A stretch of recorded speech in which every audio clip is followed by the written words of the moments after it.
da, da, da.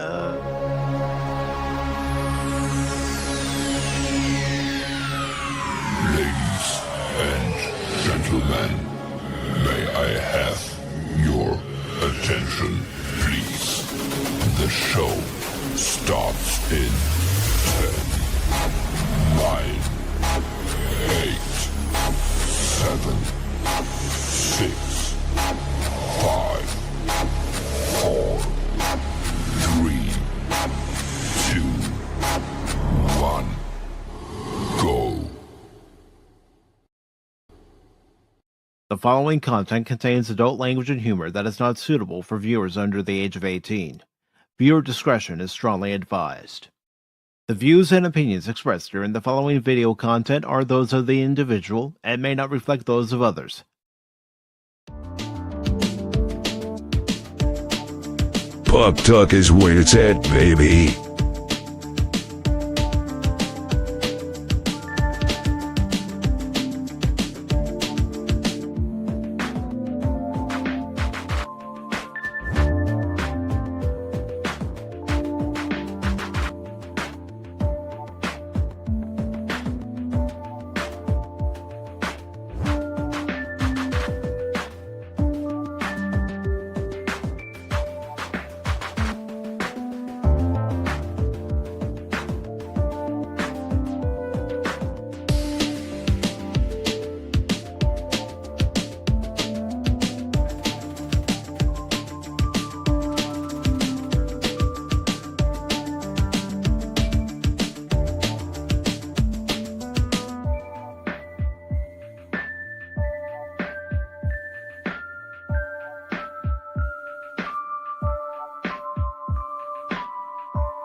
Good morning, good afternoon, good evening, and welcome one and all to the Sunday edition of Pacific414 Pop Talk, coming to you live on the Pacific414 YouTube channel, the Rumble channel, and also over on X, along with Baron Orman Tagge. I am your host, Mike, and this afternoon we have several topics to talk about, including Taika Waititi set to direct the next Judge Dredd movie.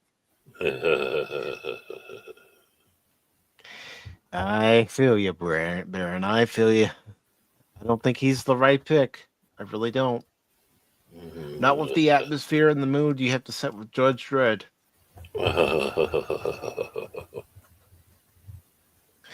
And we are also going to talk about Games Workshop. They are escalating a war against fans with massive legal assault on 200 plus small businesses. That article coming from Fandom Pulse. We are also going to talk about Wonder Woman being fast-tracked at DC Studios. And we're going to take a look at an article from CBR about 8 highly controversial Westerns that are actually great. Ooh. Mm-hmm. And I'm getting tingly now. Yes.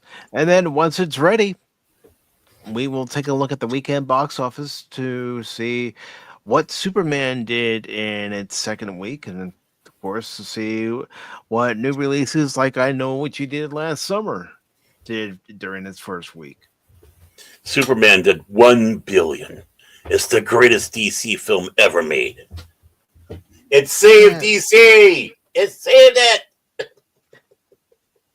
I don't know about that, Baron. I haven't seen it. And of course, you know what I said last week, when we actually do have it as a watch party, my idea is to have it as a double feature. We watch the 78 Superman, then we watch James Gunn's Superman, so we can compare the two. Where we have geeky Clark Kent, as it should be, in The Man of Steel with Christopher Reeve. Yeah. Where's the soul? And, you know, he's still the best Superman as far as I'm concerned. And maybe because I'm partial to that movie, because I would rent it a lot from the video store when I was a kid. You should have just bought it. That's what my dad said. Heck, if I was your dad, I would have just bought it for like Christmas or your birthday and go, there you go. There you go. Now stop wasting the money at the video store with this. Kids nowadays. But remember, to rent a video cassette at the video store back then, it didn't cost that much. No, not really. Not really. I mean, $1, $2. I think it Hmm. got up to three. And then same with the DVDs. You have 3 days you have it, or 2 days. It all depends. Maybe just overnight. No. I Yeah, miss those because days, really. I mean, remember when video stores first started, you could only rent it for maybe a night. Then you had to return it the Hmm. next day or pay a late fee. And then, of course, you know, slowly but surely, they say you can rent it for 2 nights, 3 nights Hmm. at a set price. And Right.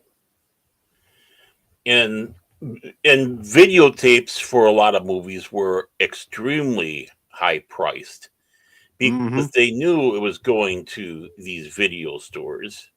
So, so it was going for like 70, $80, which was a lot of money back then. Uh, and then, they, for a bigger hit, they want to make sure they have plenty. So, times that by maybe 10, 11, so they have enough stock. And so what? So for the videotape industry, the movie industry with putting into tapes, that was the more profitable way to go. And then lower the prices as the movie wasn't so prominent no more, you might hmm say. And but at least some of the Star Trek ones were still lower priced. So Yeah, yeah, they were. You may have had to wait a little longer for it to actually come to retail. mhm, You know, before you could buy it, but once it came to retail, you were able to buy it. I mean, that's how I got my copy of Generations. That's how I got, mhm, Star Trek 1 through 5. I actually had recorded 6 off of HBO one night, so I didn't buy it. mhm. Yeah. But I mean, except Star Trek 4, when it came out at a regular price hmm right away, right off the bat. yeah, And they also have the little preview teaser thing for Star Trek: The Next Generation to mhm, get you all hyped up. So I suppose that was yeah, kind of the right there. Let's get you all excited for what's coming. I remember that because I know I've told you that I had a teacher in the 4th grade Hmm. back in elementary, and she was a big Star Trek fan. And Star Trek 4 was actually the first Star Trek movie I got to actually watch all the way through. Mm, not a bad one to do so. Star No. Trek 2, I think, would have been better, but no, Star Trek 4 is still a good film. Mhm. Um, and I remember, when Star Trek 6 came out, it was one of those 78 $80 ones. Mhm. And I was at a convention, and I saw a table, brand new one, director's edition. All the missing scenes are scenes that were cut, which I think is how you get it now, anyways, and should be. And it was like they were selling it for like maybe $30 or what. And I asked, "Is that price for real?" And he had these Coke bottle glasses, and he puts them up, and he brings the thing up to goes, "Yep, that's what the price is." Sold. Yeah, I don't blame you, Baron. I mean, yeah, well, looking at it back then, how much $30 was back then. Hmm. Yeah. But I mean, compared to other VHS tapes that were being sold at the time, that was a bargain. Oh, hell yeah. I I mean, mean, getting Teenage Mutant Ninja Turtles: Secret of the Use, that was $24 when that came out. hmm, yeah, a little pricier than most, but still Mhm. not in that $70 is going to. Yeah, that's when things started changing a little bit. I think they started realizing that, we just charge a little higher. Sure, the video stores get it cheaper, but now we're getting also more mass distribution, Mhm. you know, which is, should have been what was on their mind in the first place. And I don't know how the video stores started thinking about that, but I suppose there's enough people out there that just want to see the movie, don't want to own it. So they're still go to the video store. Or, some people they want to own the movie, but they're gonna wait until the video store puts it on sale. Yeah. A well-worn copy. Mhm. If it was a cassette tape, you could hear both sides. Yeah. I mean, that's how I got my copy of Insurrection. Hmm. Blockbuster was having to sell on VHS that they were getting rid of because they'd been Hmm. worn out. I didn't And care that it was already used. Like, hmm well, for Insurrection, that's probably the best way to gotten it to. I mean, mhm. honestly, we're not talking about next generation movies, finer films. No, no. I mean, that the only one you can really say was one of its finer films was First Contact. Not to say Hmm. First Contact was even perfect; it wasn't. No, no, But of the I had a lot four, of issues with it. yeah, same here. Hmm. And I still have a soft spot for Generations. There's still things about Generations I like, especially seeing the D on the big screen. I mean, Hmm. and it's like, you mothers. Yeah, destroying the ship because it was too big to film for the movie. Yet, especially when the Enterprise is leaving because the Armagosa star has just exploded. When you Mhm. see it doing that flyby shot and the camera's following the Enterprise before it goes to warp. I mean, I know Mhm. you and I showed it on a previous episode of Pop Talk over on the Rumble side, but Yeah, seeing the Enterprise go by in that shot, it's like, why'd you destroy it? It looks so yeah. beautiful on the big screen. It did, and the lighting and everything. It's like this is a beautiful ship. Don't we? I be honest with you. When the Sovereign came out, I started thinking, yeah, this is really this is really neat. And my adoration for the Sovereign class is greatly diminished, and my Galaxy class has greatly grown. Mm. And it's like, especially like I said, when you see like Generations and see that, and Yeah, it's yeah. like this shouldn't have been. It would have been great to see the D in First Contact taking it. In fact, the And prop. there's a video on YouTube where Van has actually put the D in there Oh, I gotta find that one. I gotta as find it. a That's kind of cool. hypothetical. What if the D wasn't destroyed and it was in First Contact? Let Hmm. me see if I can. Let me see if I can find the link to the video real quick, and I'll share that The link with big everybody. the big question would be: would you have the saucer sep and then the Cobra section going into the past, leaving the saucer section behind to add more tension? That'd be interesting. That's how If it should that be done, especially if the right, families are still on board.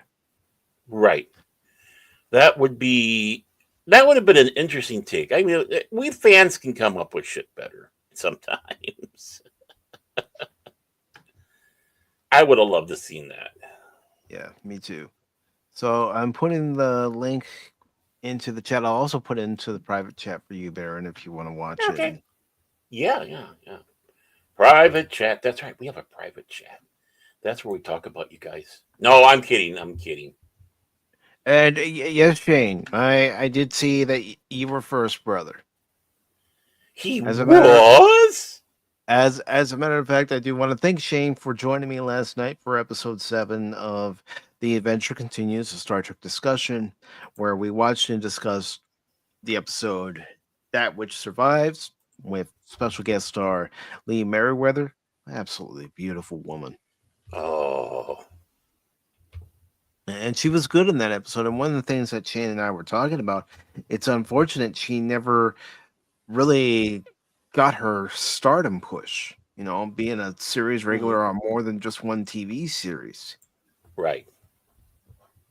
I mean, she was Catwoman. She was, of course, in Star Trek, and just so many. Hmm. And she's still with us. She just recently turned 90. Yeah, I know. And with silver hair, Hmm. not white, silver. Which, ooh. And Jet Spark says, if this is going to happen, we all know Taiko Waititi is going to turn one of the most violent and badass comic book characters into a joke. Mm-hmm. That's what I'm afraid Well, of. yeah. I'm holding back from saying anything until that comes right. I don't want to I don't want to get ahead of myself. And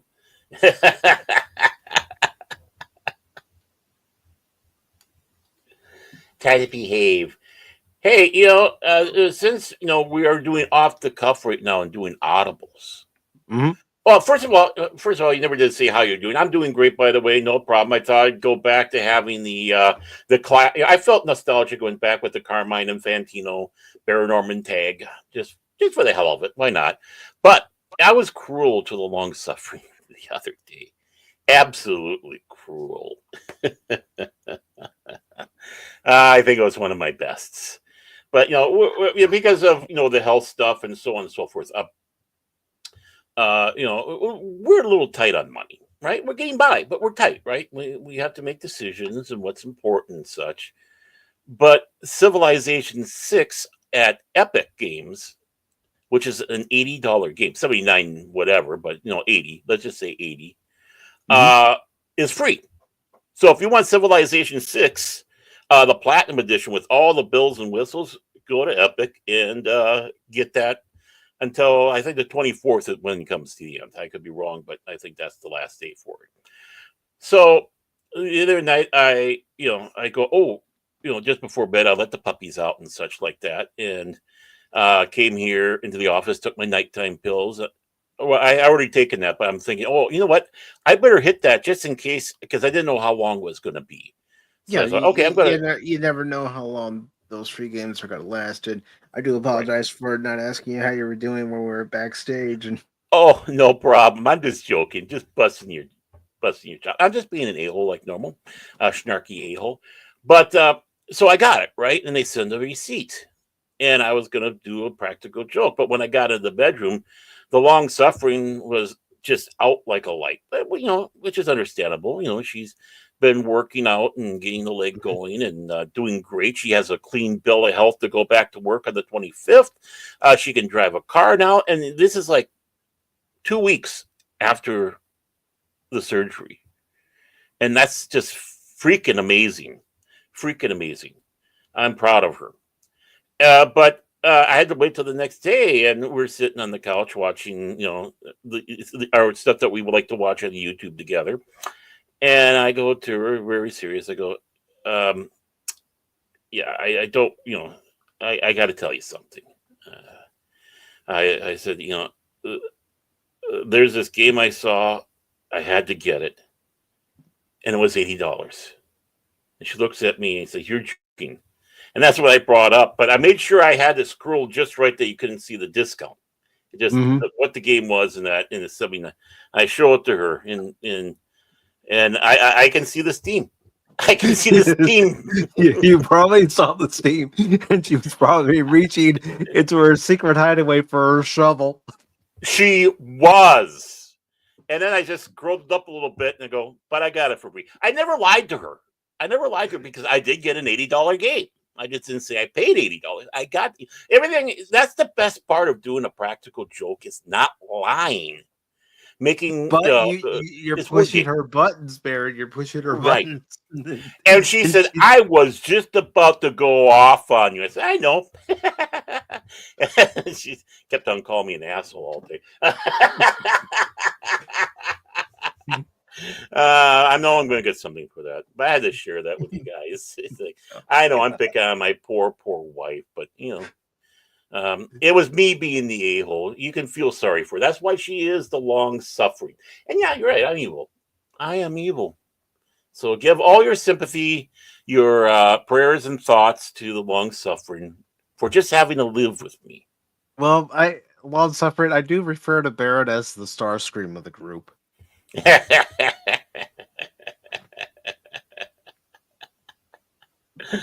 I had to share that. But hey, what about the late night wars going on there, huh? Oh yeah, Stephen Colbert. Yeah, his show's gonna be canceled after May of 2026, but it's on the chopping block. Yeah. Well, and the thing is here's the thing that no one is telling you, especially the sycophants over there that like only hearing pontification instead of actually telling jokes and having a good show. Bringing out political hacks of only one side and giving them the soft glove treatment and dancing with a bunch of friggin' syringes like a moron, right? Here's the thing that's not being told about it. The date that they have for the last of the show is when his contract ends. What is it, 2 years ago or whatever, when they had the contract? That was the set date for the end. So, yeah, I guess you could sit back and say he's canceled. It's more like his It's more like they don't want to renew his contract. right, and and he did so bad. I mean, everyone's going, but he's got higher ratings than the other two. Yeah, $2 million fucking dollars. Excuse my French. 2 million viewers, I should say. You know, 2,400,000, right, watching his show.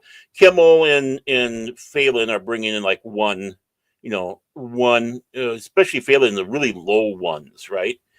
Mm-hmm. And it's like, of course, they're calling us the big conspiracy, the idiot moron buffoons out there, because you're not getting the full story. No, And you're not going to get the full story. You got to dig it's for it. yeah, this they're giving into the Orange Man. This is censorship. Oh my God, the First Amendment is being under attack here. Blah, blah, blah. All of which is absolutely freaking stupid. But we have to remember that people at CBS have been being slanderous, lying pieces of garbage over there. Well, let's not forget another factor here, Baron.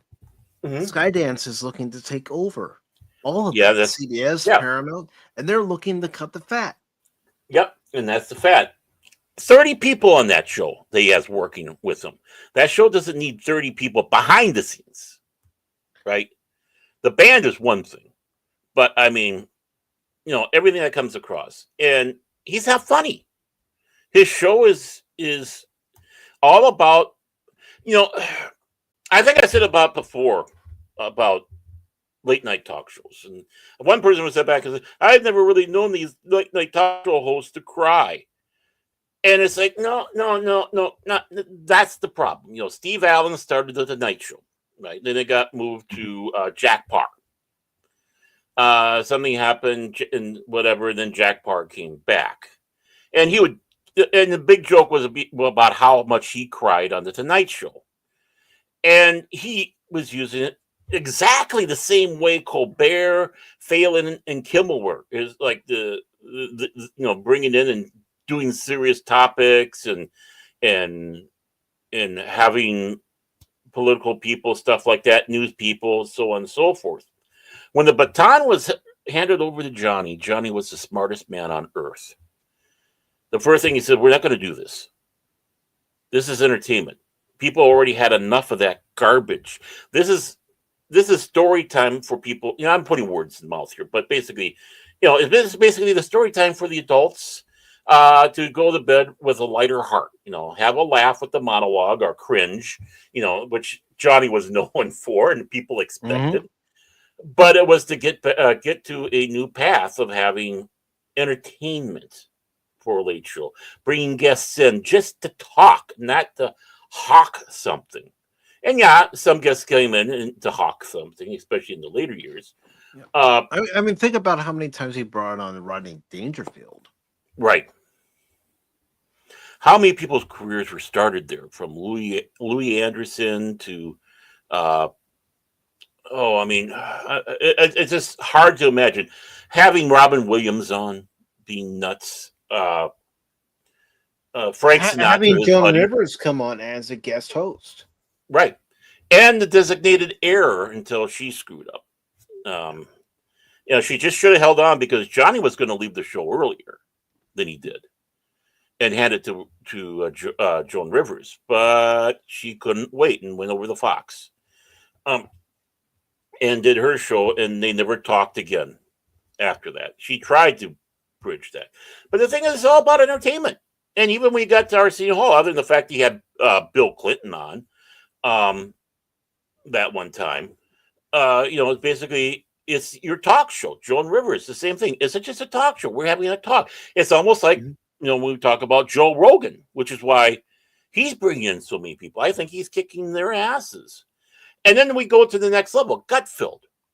Gutfeld is like upper threes, and when he had Trump on, it was over 4, right? But he's bringing in the upper threes, which is higher than Colbert. And what's more remarkable about it is this is behind a paywall for some people. It's cable, right? It's not the big 3. So some people just don't necessarily have access to it, believe it or not, folks. I mean, when the long suffering was in the hospital, they didn't have Fox, so she's going to get her Gutfeld fix. But the thing is he's rocking it, and why is he rocking it? Yeah, I mean, they're talking politics and all that stuff, but they're being actually lighthearted about it. They're taking shots at each other. Everybody's in on it. The audience is in on it. It's just like a bunch of people sitting around and BSing, which is what you should be having. This is why which is what some people on YouTube do. Yeah, I mean, whether you love or hate Friday Night Tights, they're BSing with each other. Right. I don't hate it. It just it gets too carried away sometimes with how many people they got on there. So it's like my ADHD is kind of going, who's talking? What? Huh? So it's not a thing against them. It's just me being me. But that's just it. Yeah, that's what people enjoy. That's why Rogan, Friday Night Tights, and other things that you have on the YouTube in that fashion. And that's the direction your talk show needs to start getting back to. Not Jimmy Kimmel crying, saying, "How's my kid gonna get health care?" Bitch, please. How many millions of dollars are you getting? You don't need the friggin' government. Well, I think the last real good talk show host that CBS even had for any of their late night programs was Craig Ferguson. Everybody says that. He didn't give 2 F's what he said. He just said it. Yeah. Yeah, I mean, and that's just it. And a lot of people have said that. That was when he left is when the Late Show went to crap. It was done for. I mean, didn't they have that obnoxious, fat-butted James Corden? Yeah, that piece of crap come in for a little bit, and look how long he lasted. Because why? He wasn't funny. He was obnoxious. He was a jerk. He was narcissistic. And pushing bullshit all the time, and that's why he didn't make it. Kimmel, it's like the big thing is who's going to go first, Phelan or Kimmel? Phelan is doing worse, but Kimmel has been such an obnoxious jerk. So it's going to be interesting to see if they're going to get a boost now that Colbert, if of course they don't get the rug swept out under them before that date, because we got a little bit less than a year of Stephen Colbert. Okay, you got it less than a year. If he was truly canceled, if he was truly fired, he wouldn't be there. Friday night would come along, and they say after the shows, they say, "Hey, you did a great job. Now, please let these security guards go with you as you clean out your office." No, they're letting his contract end and the show end at the same time. Right. That is magnanimous in broadcasting. Magnanimous. Because when it's your time to go, usually that's what it is. They fire you and they have you walk out. Why? They don't want you coming on the show and start doing something because you're a short timer to hurt the station, to hurt the network, to hurt the show. Which it doesn't matter because the show, Colbert effectively destroyed that show. That show is not going to be around no more. There's no replacement. Nope. That's what's sad. No one's coming in to carry on the legacy of the Late Show. And why? There's no one to do it.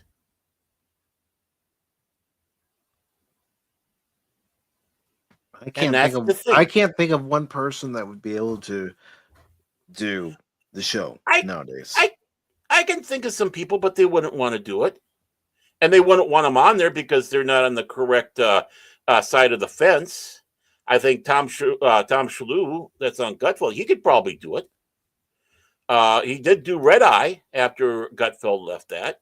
and he worked on. I think he did work on the Daily Show.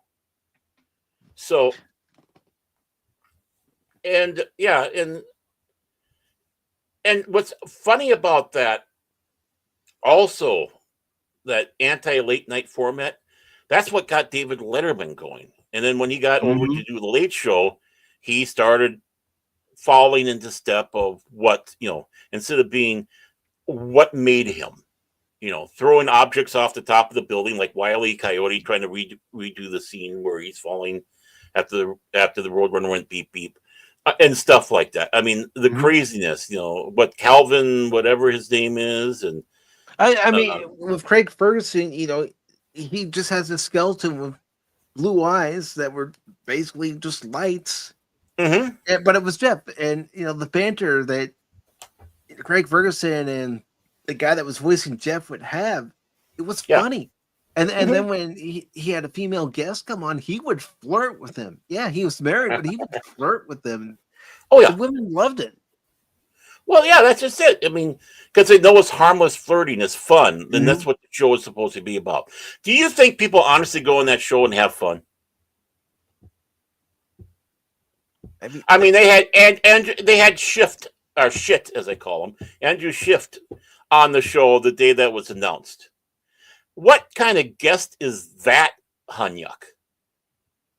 The most humorless, mindless, zombie-looking, or deer in the headlights-looking guy. Honestly, is that fun? No, And he's whining. He's like, and oh my God, Trump is getting rid of him. Trump has nothing to do with this. his contract is expiring. They're just announcing it ahead of time that after his contract expires, the Late Show is no more. Right. And get your TDS in gear. Everything that happens out there. Oh my God, Trump has his finger in it. Honest to Pete. I was never like that during the Biden administration. There was a lot of eye rolling and a lot of joking and poking fun at. But I mean, these people out there, oh God, I'm sounding like Cash. These people, though, but how many of them are bots, though, too? They're putting in there to try to show a fake support for Colbert. Mm-hmm. But honestly, Trump really doesn't care, but he's going to take his shots afterwards. Get your TDS in check. I'm not saying like the guy. I'm not saying don't be opposed to the guy, right? I'm not saying be in lockstep with us about him. No. But quit making it to where you need to be put into the crazy bin, because you got the crazy eyes. You're frothing at the mouth. You're acting like animals. Mm-hmm. Settle it back a couple paces. You already had 4 years of this guy, and all the things you said was going to happen then didn't. And so far, even with the whirlwind that we have, it hasn't. You're not going to be in the Handmaid's Tale, even though that is your fetish fantasy. That's why so many women read it, because it is their fetish fantasy. You're not going to be, Trump's not going to go in there and stop you from getting abortions. Only thing that did with Roe versus Wade, it went back to the states as it should have been. Even people that are pro-abortion were against Roe versus Wade because they sat back and said the federal government overstepped the 10th Amendment. You're the people who are getting deported out, and not in the numbers so far that we've seen Obama do, and how he did it worse with people being put in cages. It's like, these are illegals, and he's doing what he says. They shouldn't be here. Oh my God, they brush your teeth in the same place as a toilet. Yeah, it's called a bathroom. And that's the same type of toilet setup they have in prison.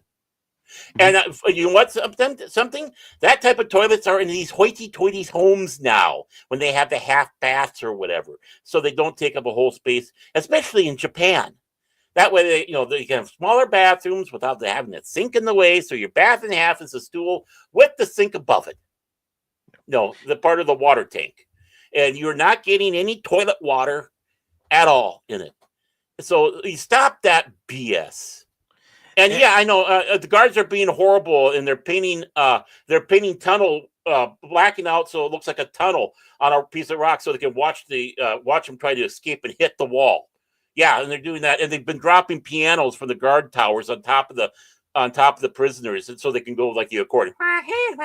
They're doing everything you have in the Roadrunner cartoon. Oh my God! But I want to address what Tree Rock is saying here. It's not that there's nothing to talk about Tree Rock. It's just as Baron had mentioned earlier, you've got podcasts that are overshadowing these late night guys with their guests. You have cable hosts who are overshadowing these late night talk shows with the subjects that they're talking about. And you got something else. You have streamers who are taking over and doing what late night used to do. They have competition they didn't pay attention to, and now it's too late. Everybody's found their alternative entertainment. They buried themselves. Because, I mean, honestly, give me a talk show. I'm serious about it. I've studied talk shows.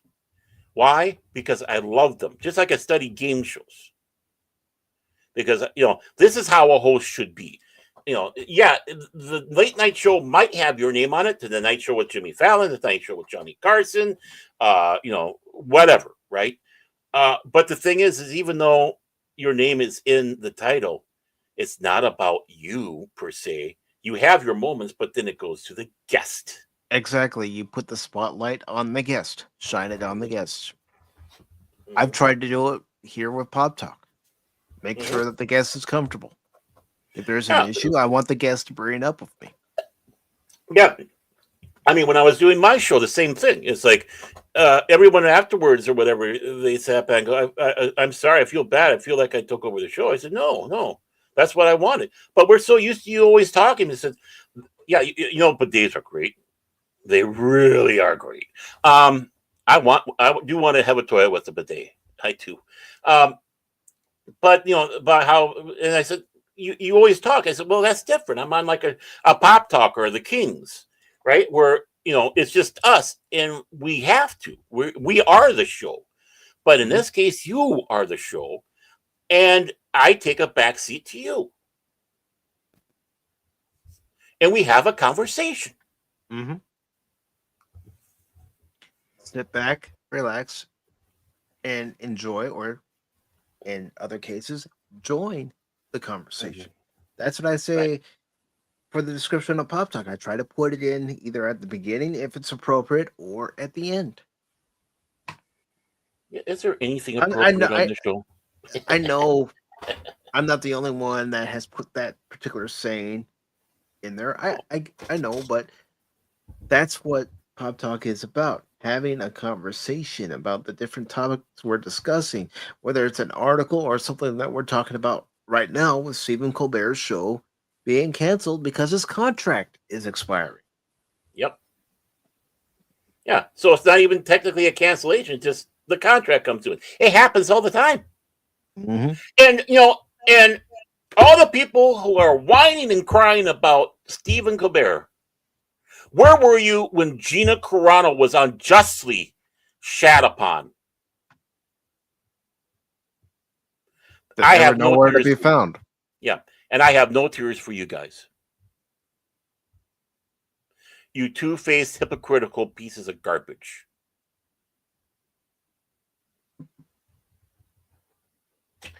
Well, speaking of garbage, two-faced. I thought you were going to say two-faced. Hey, well, don't talk about they can probably be that too. Let's go ahead and get into our first article, Baron.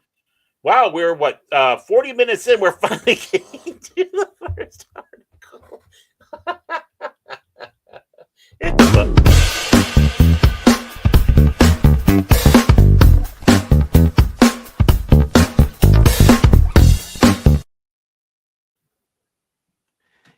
Games Workshop escalates war against fans with massive legal assault on 200 plus small businesses. I just want to tell you all this episode of Pop Talk is brought to you by Mike wanting to give me a heart attack with the stories that he's picked. Back to you, Mike. It's not trying to give you a heart attack, Barrett. It's looking at articles and knowing how passionate you and I are going to be about it. Heart attack. No. No, you know how bad I would feel if that happened? Oh, don't feel bad. No. But it doesn't mean that you don't get fired. It's like if my camera's on, it's like Mike's looking. Where's that vein? That's in the temple. It's pulsating now. Oh, he's got another one there that's pulsating too. There we go. Oh no! Oh no! Here it comes! Here it comes! It's coming! He's got the crazy eyes too. All right, so I'm gonna read this article because I don't want you to burst a blood vessel or anything.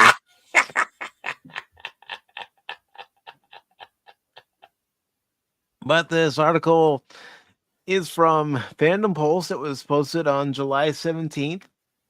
And like it says here, Games Workshop escalates war against fans with massive legal assault on 200 plus small businesses.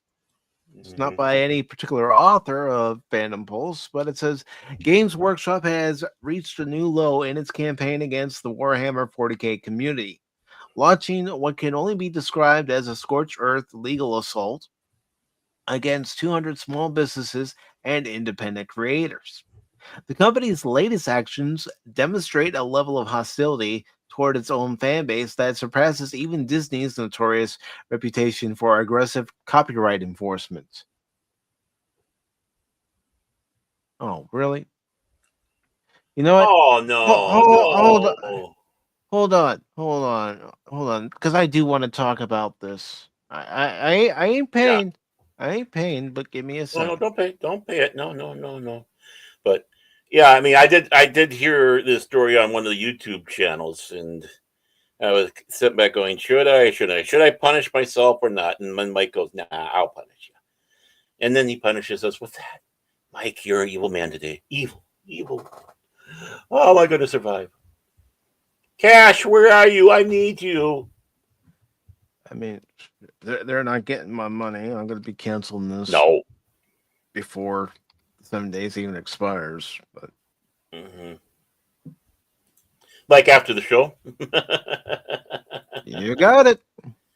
I mean, I understand. Them needing, because it is a business they're doing. They do need to eat and all that, but still, they should have little disclaimers somewhere saying that this is the top tier articles that you need to be a member of or a subscriber of compared to the free ones. So. Well, that's getting more and more, just like how you're playing a game on your, I mean, more and more articles seem to be having those pays or Padawannabe. But, I've noticed that even when you're playing on, the game on your tablet or whatever, just to waste time, my word, how obnoxious those ads are. It's like, okay, I want to click up. Then it forces you, you hit the X and it sends you to the pay store. It's like, no, don't send me there. The X means I'm not interested. Then you have to another one, and then you hit one, and then it continues on with a little bit of one, and then finally, it's like, yeah. Okay, back to you, Mike. All right, it says YouTuber Arch addressed the situation in his latest video, explaining how Games Workshop has targeted creators across multiple platforms. It's official. That's where I heard it from. Arch. I watched his video. GW Games Workshop is a worse company than Disney. A bigger, stuckier, litigious company than the House of Mouse. Now, that is a lifetime achievement if I've ever seen one, Arch stated. The targets of Games Workshop's wrath include creators producing everything from custom miniatures to simple accessories that merely evoke the grimdark aesthetic. They're creating their own miniatures. They're not asking people for money. Well, what it is they're selling the printing templates, Hmm. so they Well, can if that's the case, I can see where it's right. See, this is something, and I'll get into it when we get to the end. But okay. I have mixed feelings on. I can see how it goes, but I can also see how foolish it is. But back to you, Mike. Arch noted the absurdity of some cases, mentioning how they sued people selling cup holders that looked mildly grimdark. They sued a person making Battletech content, for God's sake. The company's legal team appears to be casting such a wide net that even tangentially, tangentially, there we go. Get it out of your mouth, Mike. Related content faces potential litigation. This is a dramatic escalation from Games Workshop's previous cease and desist campaigns, though they have also been absurd in the past. Arch knows these personally because his channel was targeted over a Warhammer 40k naming convention that he had to change the title to Archcast to begin with.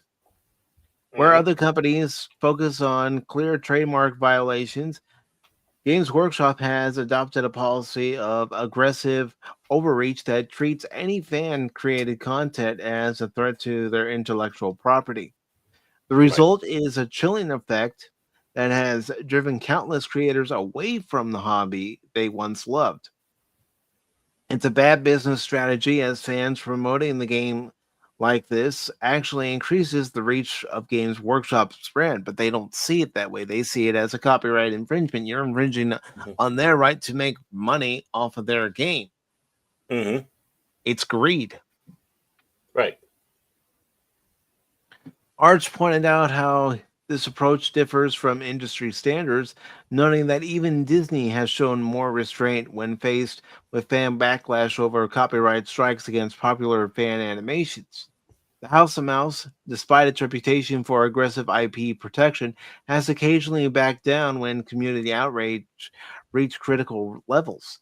Games Workshop, by contrast, has doubled down on its hostile stance despite widespread community backlash. It's because they don't care. They don't care.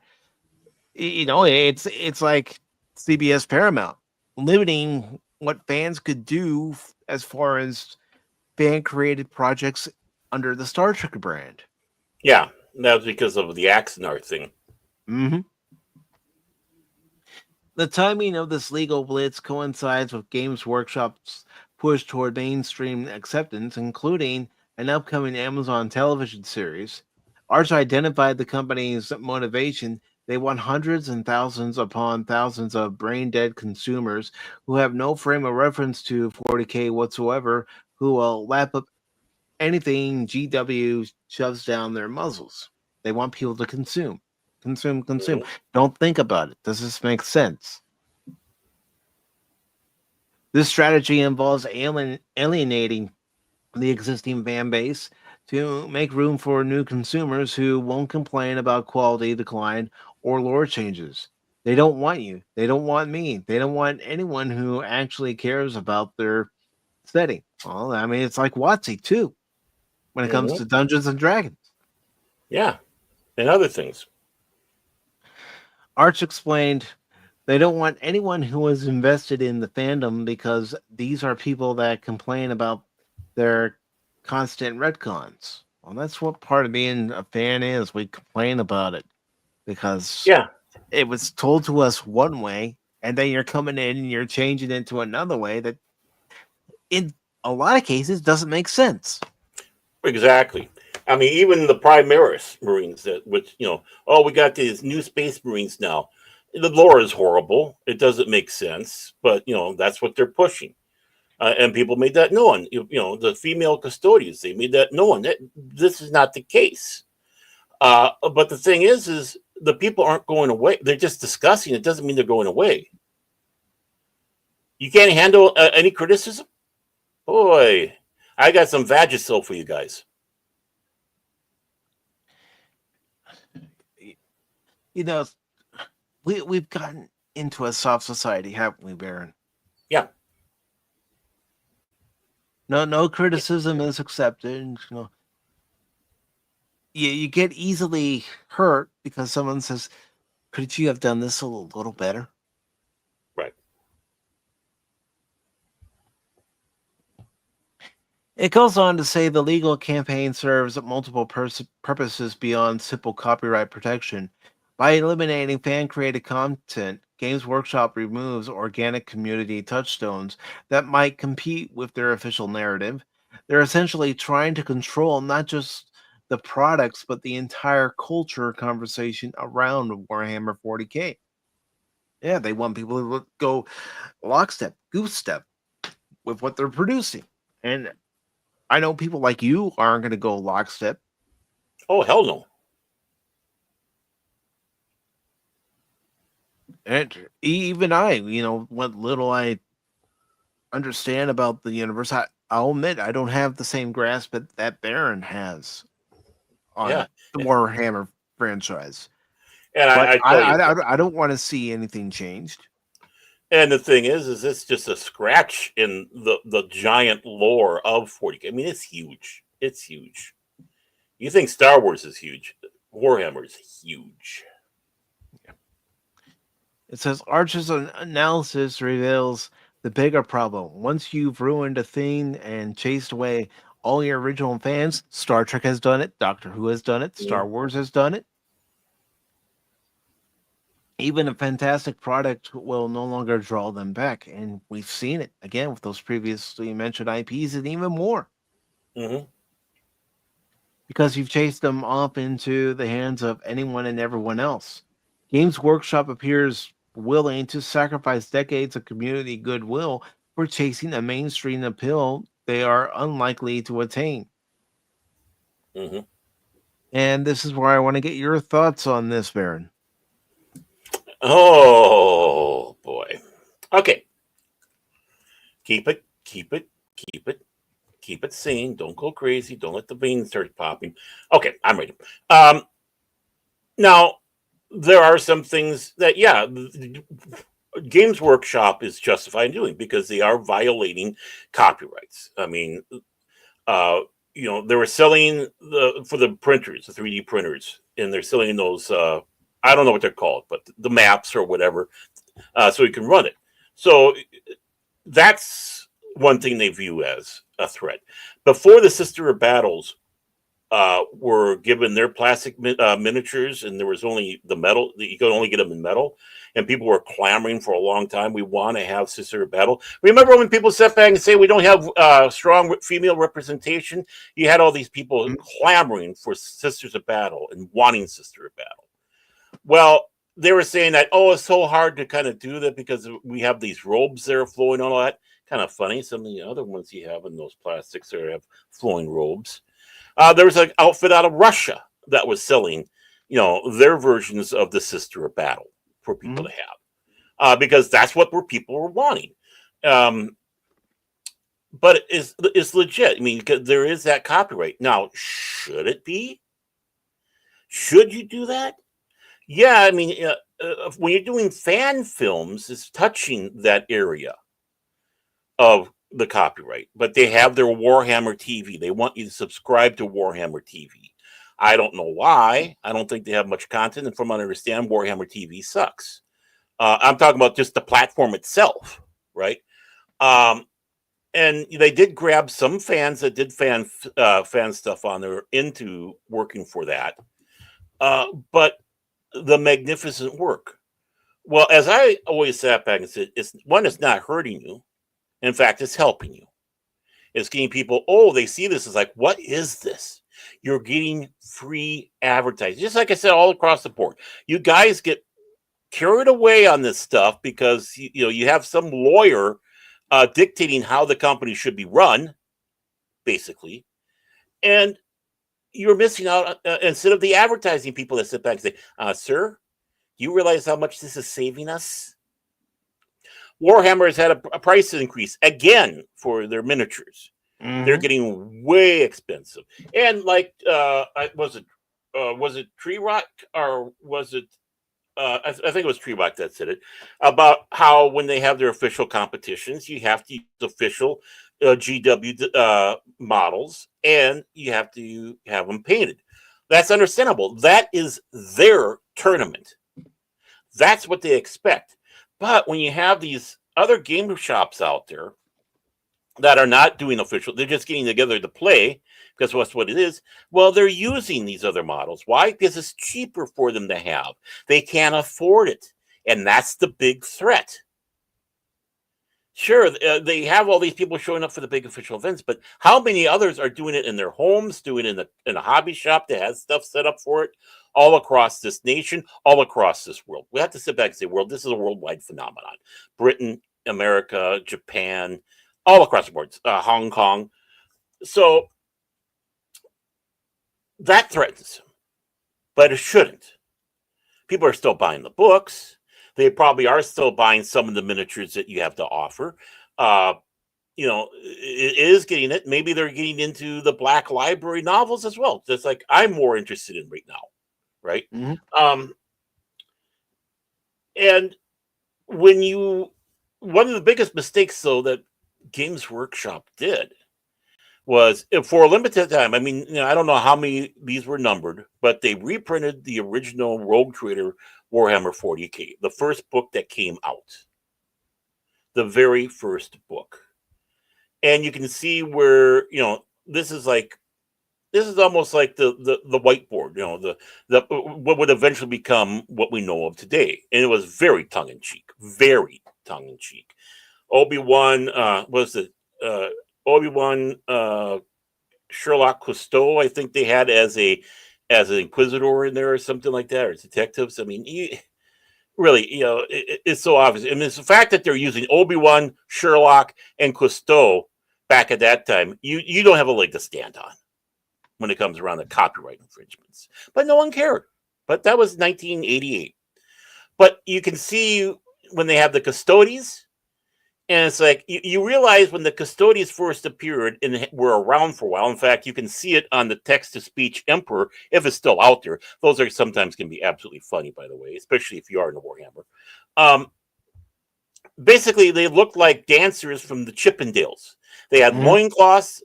They were oiled down. They had a big helmet on top of their head. Other than that, they're fully naked. No, you did not have female Custodians. I mean, it was a joke about how it was kind of homoerotic, right?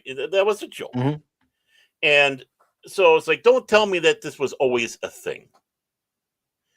They like to point to a picture of a woman in armor and say, see, they had female Space Marines. It's like, no, that almost looks like a prototype of a Sister of Battle years before they conceived of it. Maybe that inspired the Sister of Battles, that image. I don't know. But the thing is that wasn't a Space Marine. Just because a woman is in armor doesn't mean they're a Space Marine. And while we're at it, let's talk about Space Marine. They were trying to go after people that were using the phrase Space Marine a while back, and saying about copyright. Right. And the thing is what comes back to bite them is they took that from Robert Heinlein. So it's like, no, you don't have the right for Space Marine. Anybody can use Space Marine. It's just how they use it. They're trying to copyright Warhammer. Well, that's kind of difficult because you had Warhammer going back all the way thousands of years. People were using a hammer in war. It was called a Warhammer. Now, if they're using it in the context of your game, yes, you got a problem. But because someone's using Warhammer, forget about it. Yeah, Warhammer 40K, obviously, that's right to that point. Right to the point. Yeah, that's copyright infringement if they're using Warhammer 4K. But if anybody uses Warhammer out there for something, no, you can't go after them for it. Now, if they're using it in a game format and how they're doing it, then we got issues. But the thing is you don't alienate the people you have. Basically, it goes back to the old phrase we always sit back and say, sure, if you don't like your fans, right? But isn't it better to deal with the devils you know than the devils you don't? Mm-hmm. Because when you start... You don't know what kind of fan base you're going to be getting with these people that don't really care about your IP. And I know someone can say, "But Mike, we already do. We've seen it with our favorite IPs already." Right. Right. Basically, you're not going to get anybody on the contract. Contrary, goes the other direction. You lose in droves. 3 Star Trek series behind a paywall being canceled. Not Stephen Colbert, but canceled.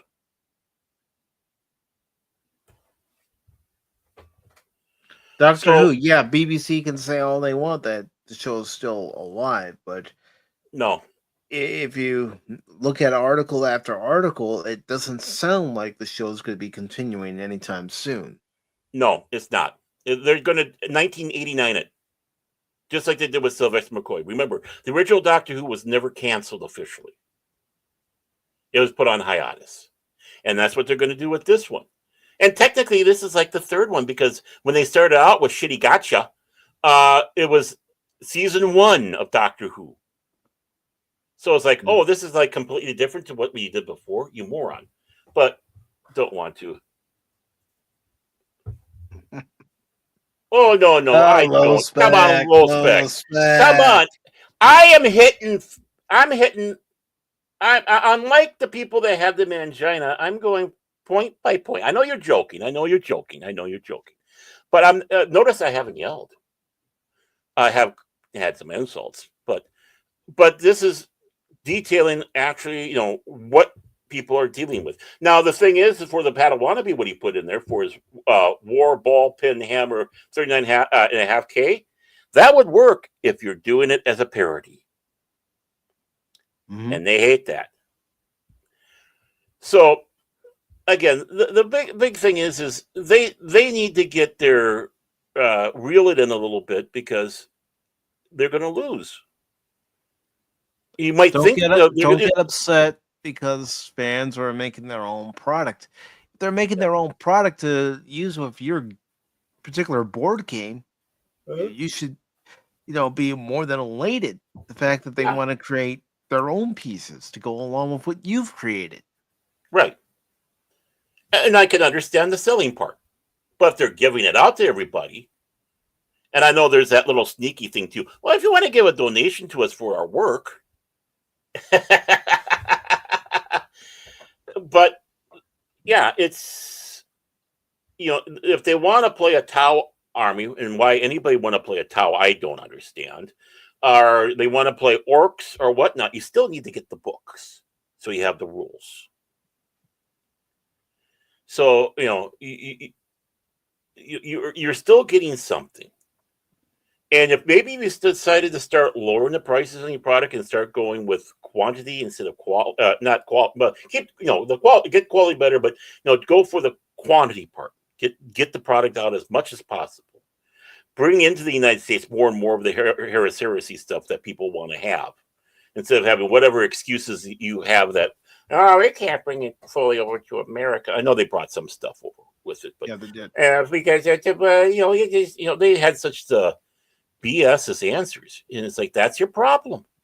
You have people clamoring for it, and you're shutting the door, and then you start complaining when people want to start doing their own thing, and then you want to have a lawsuit, and yeah, you're going to win this war, win this, but you're going to lose the war.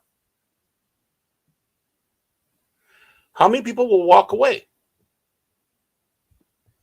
Arch was right. I mean, I didn't watch the whole thing Arch had, but yeah, that's why it's, oh, this looks all familiar. Okay, it came from Archcast. Okay. Mm-hmm.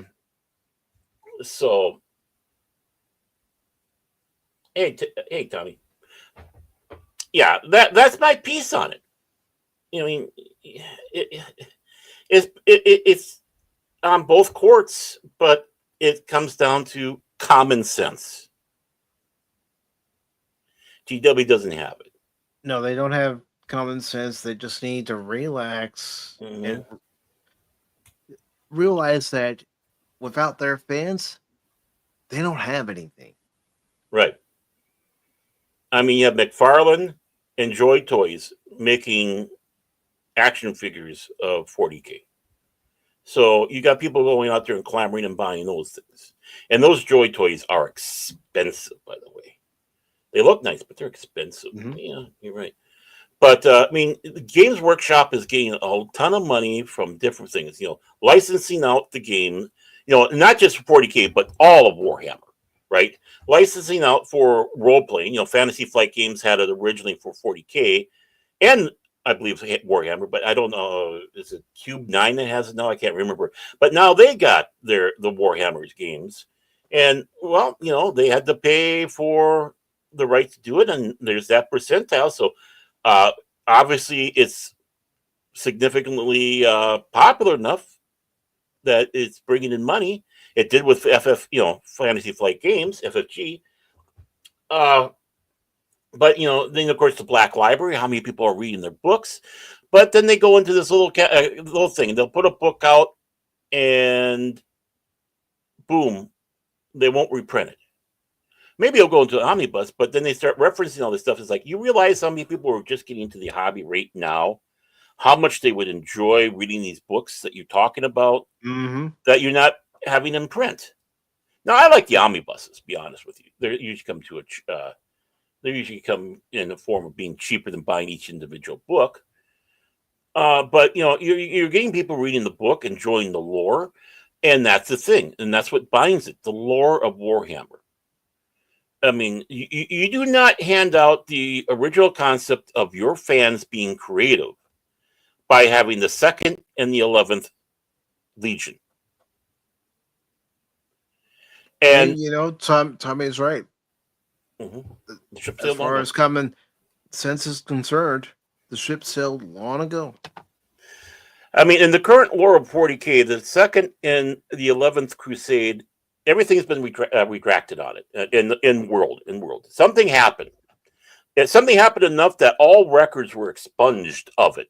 All images of the Primarchs were done. It's not even spoken about, right? But originally, the reason why you had ambiguity about the 2nd and the 11th was for the players to decide, hey, I can take the 2nd Legion, out of the 2nd Legion and create my own Primarch and story behind it in my own eventual, chapters of Space Marines. Mm-hmm. It was getting the players involved. Hey, I can do this with with the 11th too. And I can have my own. I can have the rainbow ponies, and I can have a big chin beard, neck beard being the Primarch. That's what it was for the creativity. They inspired creativity. They even told you in the books at one time how to make your own dioramas, or not dioramas, but also, landscape, buildings, stuff like that.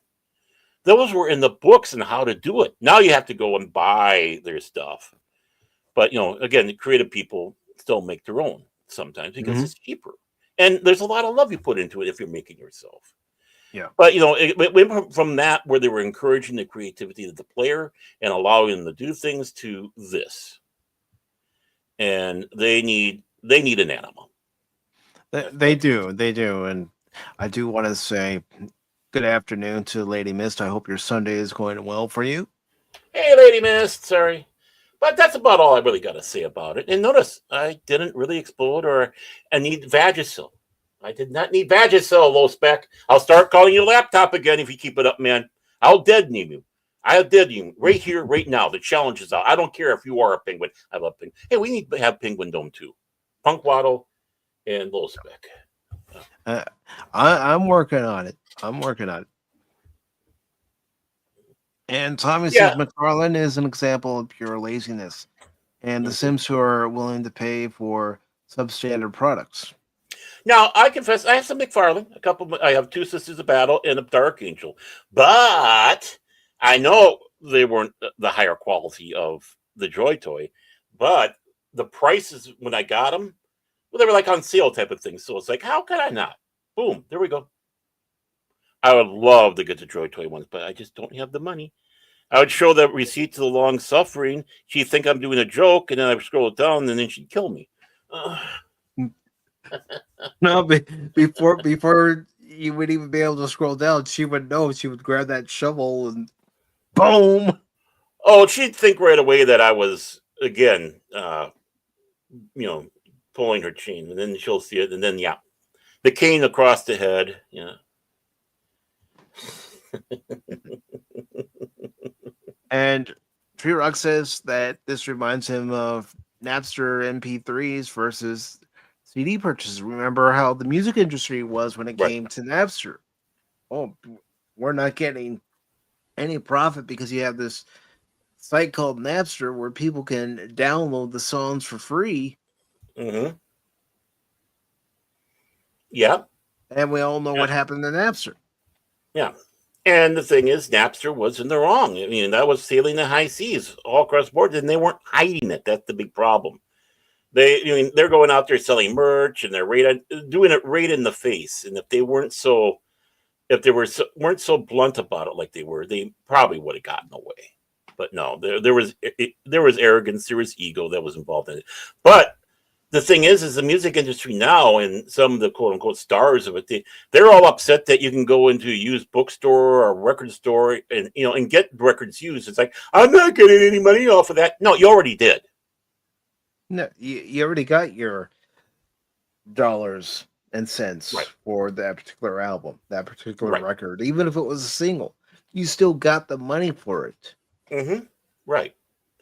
And besides that, everyone knows that's not necessarily where you get the money from. Is touring is where you get the money from, and not to downplay it, but about the money, But you already got your pound of flesh, Mm-hmm.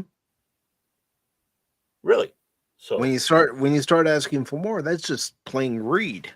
right, and and even authors and all that are starting going into that with the used bookstores, and it's like, hey, you already got your pound of flesh.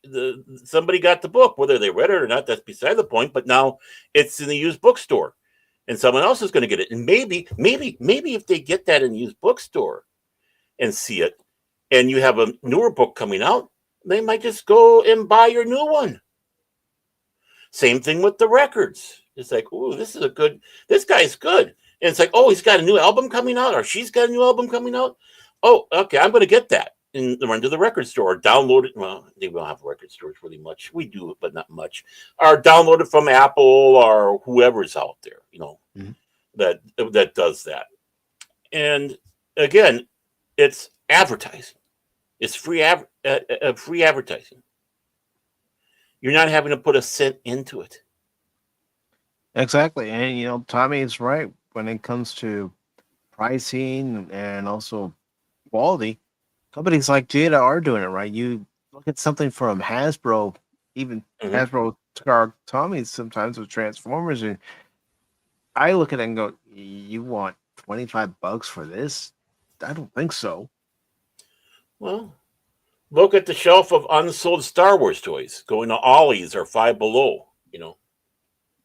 Mm-hmm. And And I don't know how Superman's doing for toys, but so last time I was in a store, I saw a lot of Superman toys on the shelf because I always go to the electronics whenever I go into the store.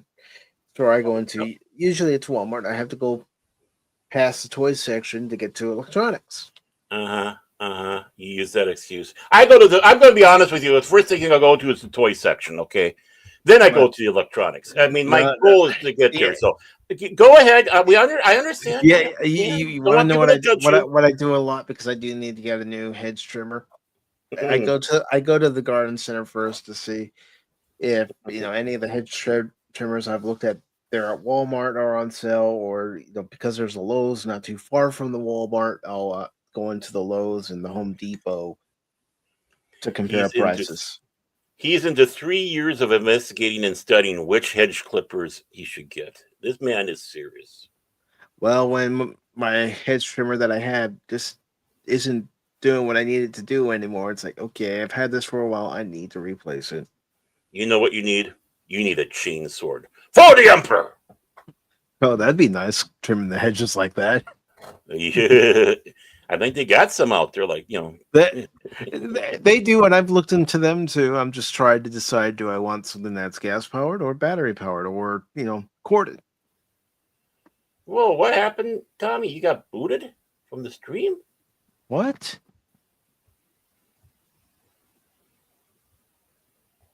What the hell? YouTube. YouTube's done that before. I know. Oh, yeah. That's all part of the, them trying to push all that crap in there, and then they're not able to, do proper things. They're so bad. It's the same way with the ads they put in games, where you watch it and then it's like you're sitting there, it's a blank screen, doesn't want, yeah, and you have to restart the game. It's like, yeah, it's just their laziness, their greed has overrun their ability to do things properly. This isn't even the midpoint in the stream, and I have it where I only want one ad to appear in the middle of the stream. This isn't even the midpoint. Mm. All right, I'm going to have to go into the settings after this stream to get them to where they don't interfere as much. Yeah, hit the middle finger option on there and say, "Hey, listen to me." Yeah. But I also want to say hello to Blues Nut, who is over on the Rumble side. Hope you're doing well, Blues. I know I saw you earlier during Fat Steven's stream. Rumble, rumble, rumble. Let's see. And T-Rock says that you're correct. Napster was wrong, but the music industry rigged the CD prices to $15 to $20. This was proved in a class action lawsuit. Yeah, it was. Oh yeah. I didn't get to that point on there, but it's like we all know which direction that's going to go with that, and that's just it. When they start hiking the prices up on stuff, people start doing the high seas, whether it's music, whether it's videos, and then of course in the case of gaming, getting miniatures from somewhere else, because we don't have bottomless pockets anymore right now. No, and they think we do. And I wish we did have bottomless pockets, because there's some things I'd like to get for the house that I have to hold off on right now. And yeah, that'd be nice, wouldn't it? Mm-hmm.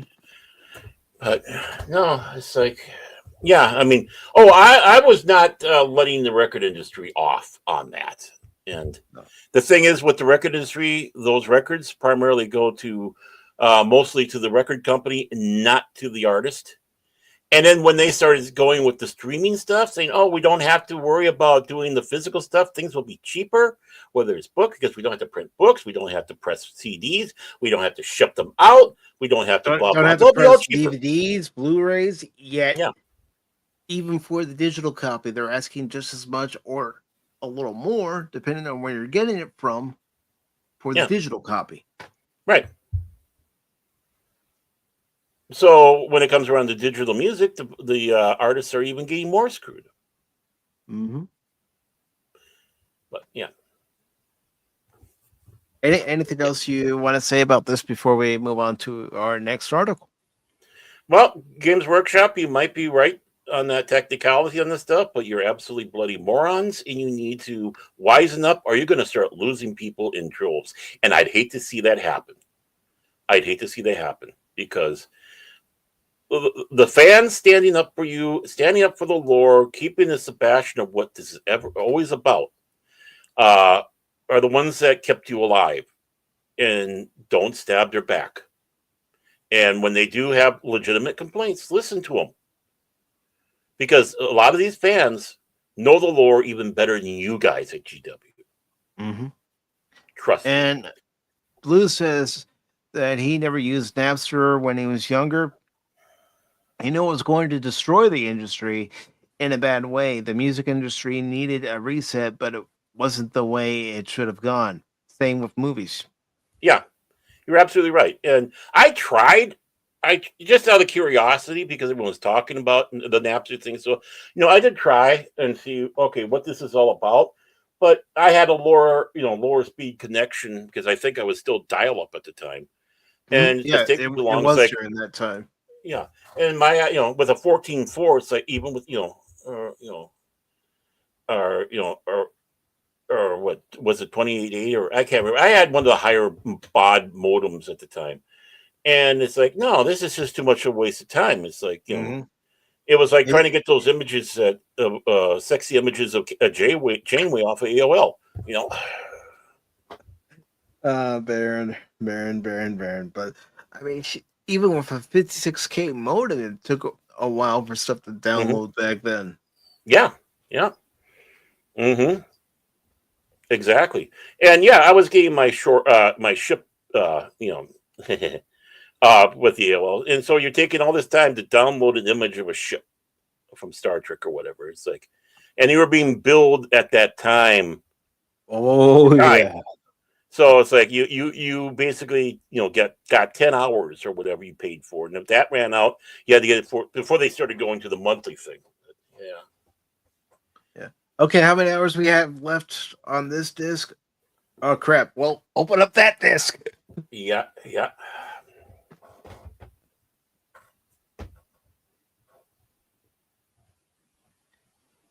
YouTube did it again. Most hated guinea pig in the world. A commercial that went in play and put the stream down for me. Tell you what I'm going to do, Tommy. I'm going to go ahead and turn off the ads if it's causing that much. Oh, now I can go nuts.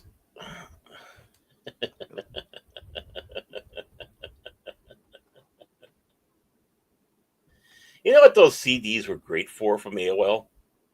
Cup holders. Where you put on the table and you can put glass on it. Those things. Yeah, Coasters. There we go. There we go. And I had to save a stack of AOL hours. Yeah, you did. I mean, you would get them in the mail constantly, or you pick up a PC magazine and they would have them in there. Even the game magazines would have them in there. It's like, all right, let's save this. In the mail constantly, in every magazine you got. And the thing is, at that time, I wasn't using AOL. So I was already sailing the internet, the World Wide Web with on what was that? Netscape and through a provider.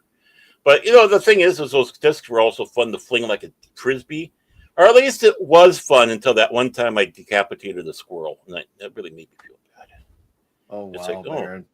This is like a James Bond weapon, I guess. Okay.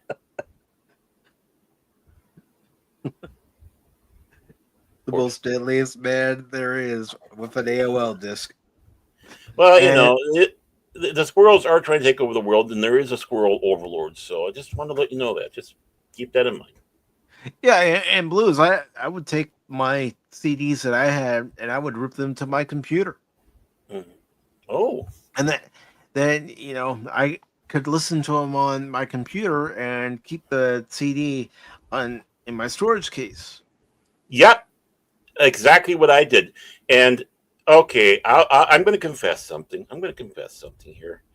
I would go to the library and check out CDs, put them on my computer, and return them. I was a bad boy. But it's been over 7 years. You can't get me. So CD police, you can't get me. But the thing is I had eclectic taste at that time, so I wasn't getting like the pop stuff. But I was looking for like classical, if they had medieval type stuff, television theme stuff, stuff like that. Not like, well, Taylor Swift was a thing back then. The good days. But whoever it was that was popular. Yeah. But I need to get a CD player so I can do that on my computer again. You can get an external one for pretty cheap. Yeah. The one I think I got, I don't think it's that well. So when I get a little more pinger, I think I'll go out and get a nice one, and then I can burn that stuff on the computer and use my computer as a jukebox because it's my stuff. They don't even like it when you do that, by the way. These companies, it's like, why? This is mine. I purchased it. It's not like I'm getting rid of the CD or when people rip their DVDs or Blu-rays to their hard drive. It's like I purchased it. I'm not selling it. Yeah. No, I'm just putting it on there, and now I got this all set up here, and woohoo! Well, I think they figured that out now, but which is why they do so much digital stuff. And but I like physical. Me too. I still look for physical movies. I mean, the only place in my area that actually still sells physical movies is Walmart, but even their section is smaller than it used to be. Oh yeah, those have shrunk. Well, yeah. I mean, I usually go to the local Blockbuster and get their used ones. Mhm.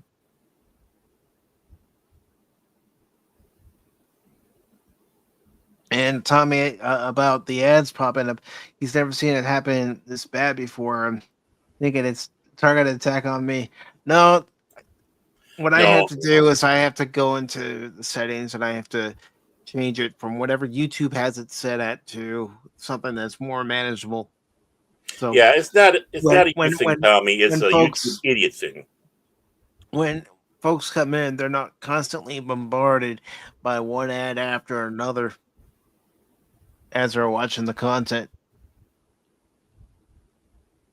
And True Rock says the AOL coasters were not as good as the computer cup holder, internal CD-ROM drive. Yeah. Yeah, and it's like the lady who brought her computer in and wanted to have it fixed because the her cup holder for her coffee broke. And it's like, man, this is a real story, by the way. And it's like, man, that's not a coffee holder, coffee cup holder. It's they explain it to him. Yeah, and what Blues is bringing up here, the AOL disc Mhm. went out like samples of Tide. You used to get samples of cereal in the mail. Oh yeah.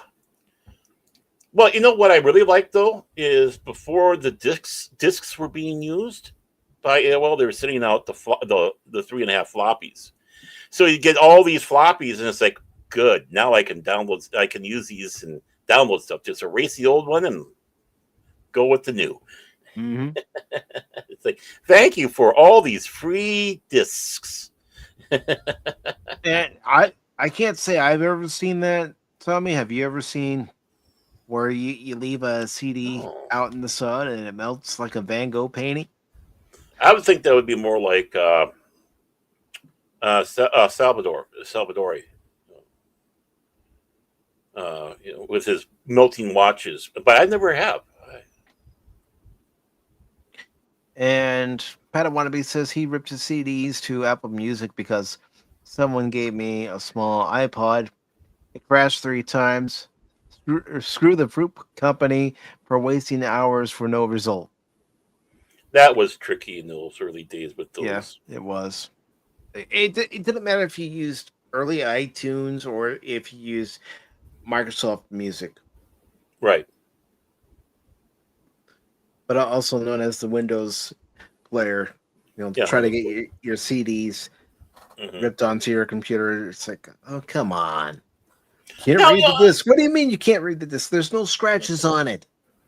well, that was also. We remember the time also they were putting something on the discs so you couldn't copy it, but it would screw up you being able to play it as well. Mm-hmm. My Shadows of the Empire disc has that, and because but it also has not just music, but it has images and stuff like that pertaining to the Shadows of the Empire. But I try to put it in a CD player, it won't fully play, and it's like, well, I think ACDC was one of the first ones to have that. So, they'd have that, no copying thing, but it would screw up your CD players. Mm-hmm. And yeah, it's like, come on. It's like, you're really pissing off the people out there that want your product by doing this. We understand you don't want your copied. I'm sure if they could have, the people that were holding the cassette recorder next to the speaker when their song came on the radio, they'd break down the doors like a bunch of jackbooted thugs and drag the person off into jail. You kidding? How many times during the 80s and 90s did we listen to our favorite radio station and wait for our favorite song to come on with that blank cassette tape in the player, wait for it to come on, and then as soon as we heard that it was coming on, hit the record and play buttons so Mhm. we could have our copy of it? Long suffering did. Honestly, I never did that, to be honest with you. I did do it for television shows, so.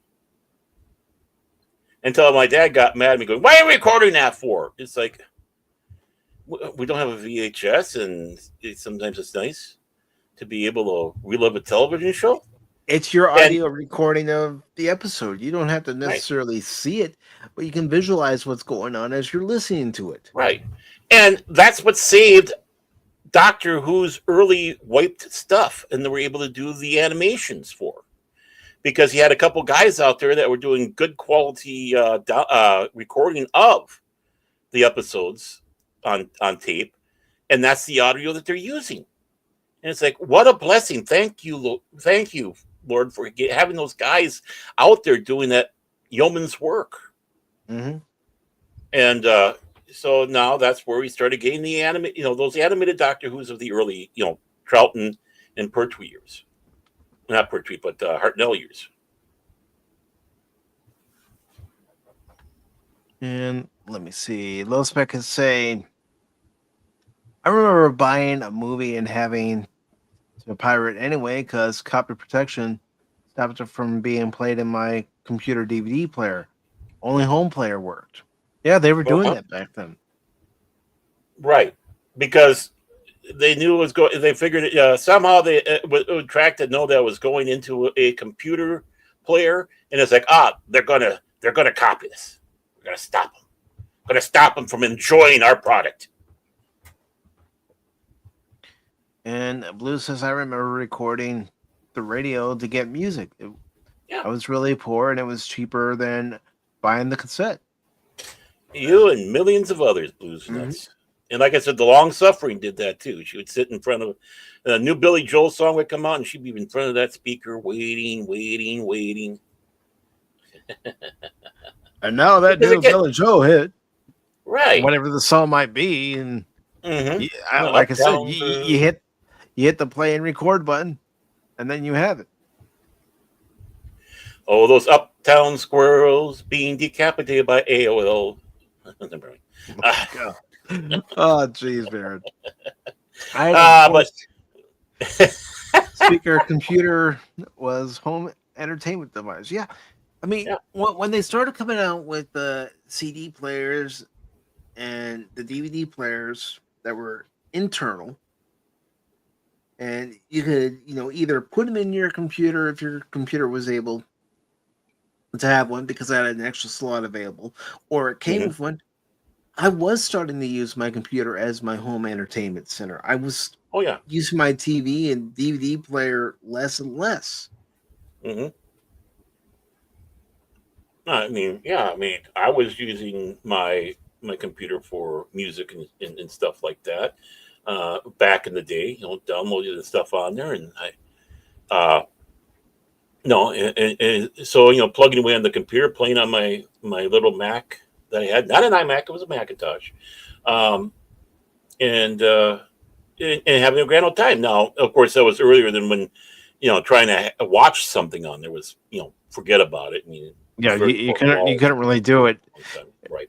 And even if you tried, like you're saying, it was poor quality. I mean, heck, the extra behind the scenes stuff that was included on the Star Trek First Contact CD, that was very poor quality. Granted, it was 1996, but when you compare it to now, it was poor quality. Right. Oh yeah, but it's what we had. But yeah, I mean, and I remember when Bazing, what did they call it? I can't remember, but iTunes had that where you could go in and get streaming audio from stations. Some stations were actually ahead of the time, were actually streaming. It wasn't a huge list like we have now, but that's where I started getting my love of listening to stuff from around the world, because you could get some of these foreign ones in there. Not many, but you could. And right now, one of my favorite things is Radio Garden, because you have that from all around the world, and it's great. But that I have to blame iTunes for that. And I'm trying to remember what they Kerbango, something like that. That was so fun. Yeah. Blue says he always hated Bon Jovi. It was overplayed so much. The record companies pushed it down our throats. I knew John Bon Jovi was a scumbag then, and is a liberal scumbag now. I mean, that's the thing.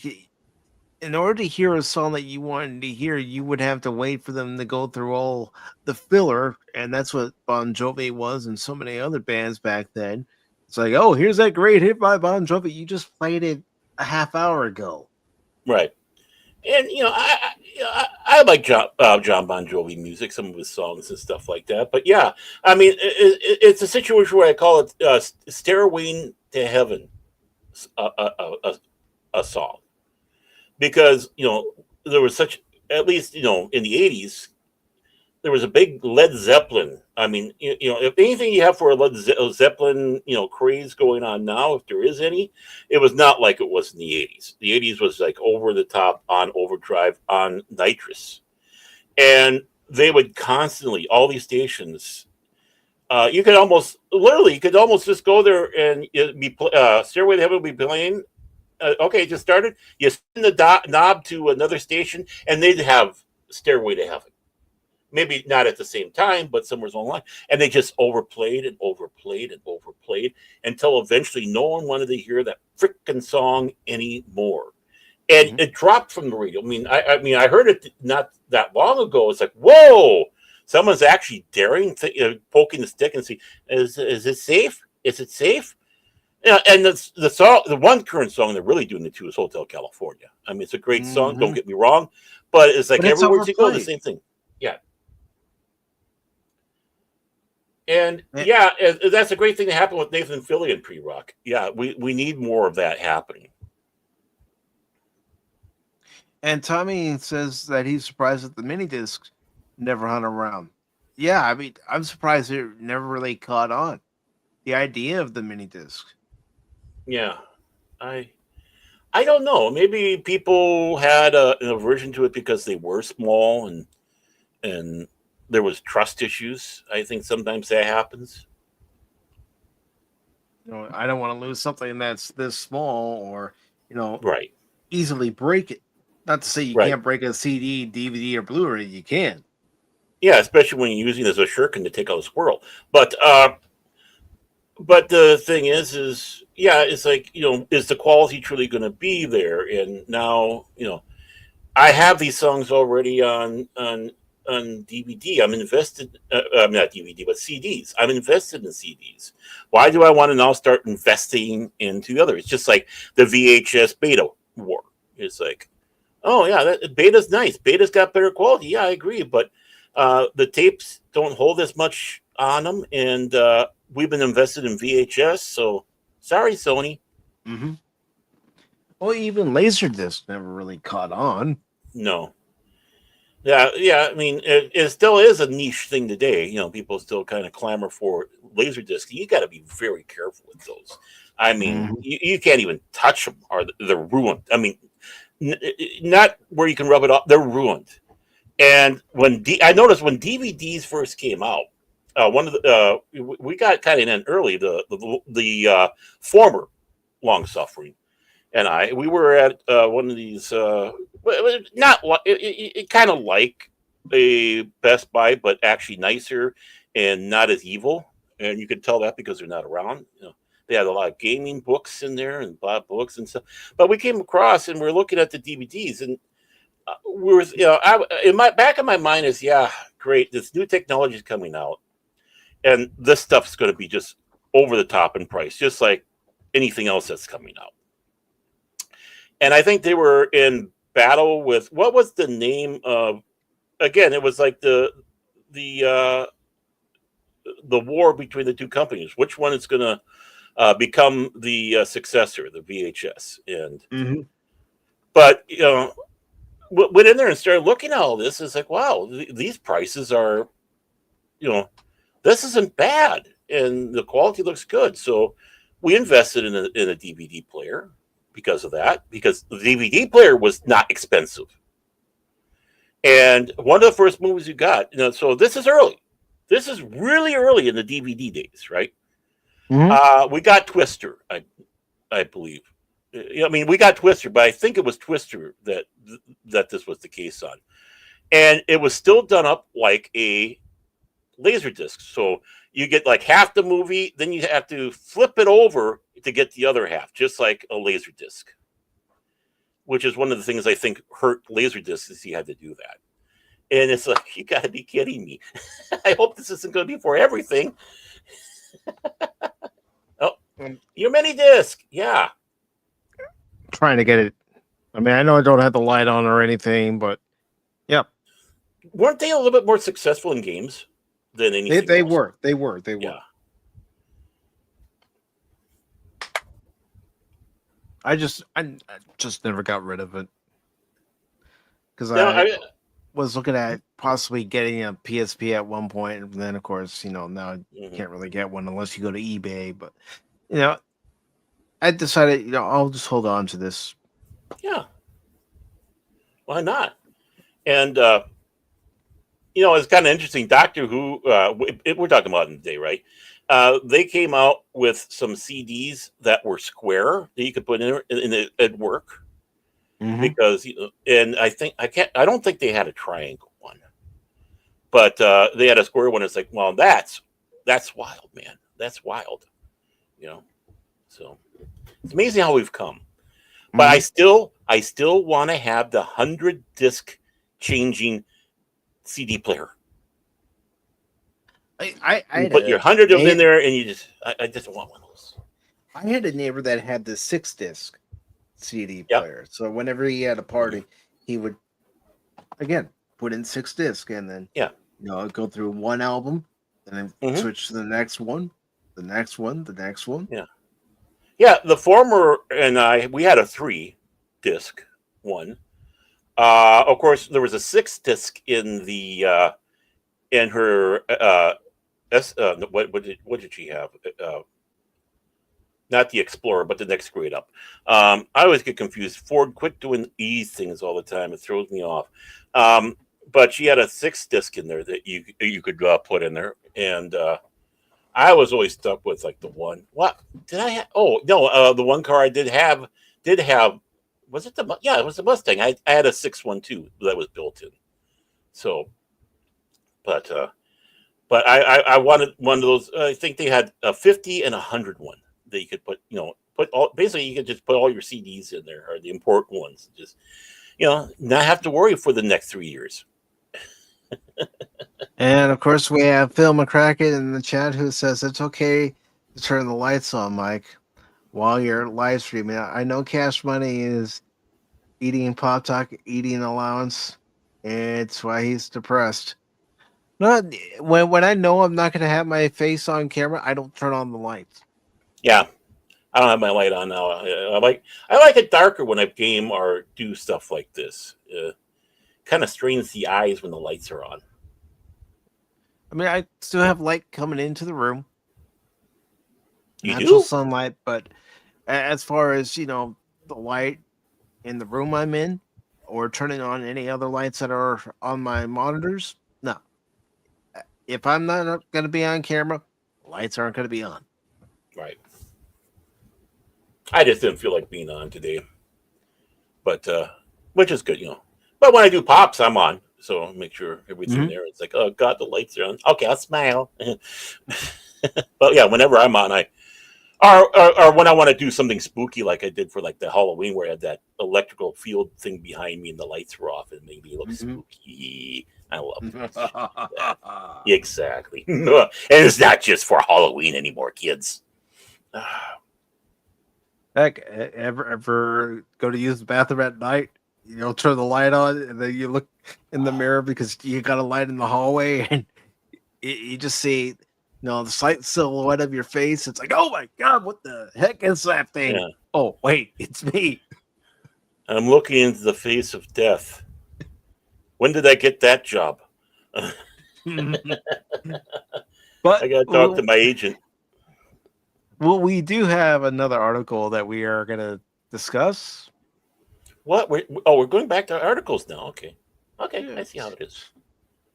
Trying to bring some order. Yeah. Trying to bring some order in. Yeah, we're probably going to go on another topic and talk about it for a while. It's what we do here. Just kill me now. No, I really don't want to face any crime and punishment. if you know what I mean. Oh, yeah.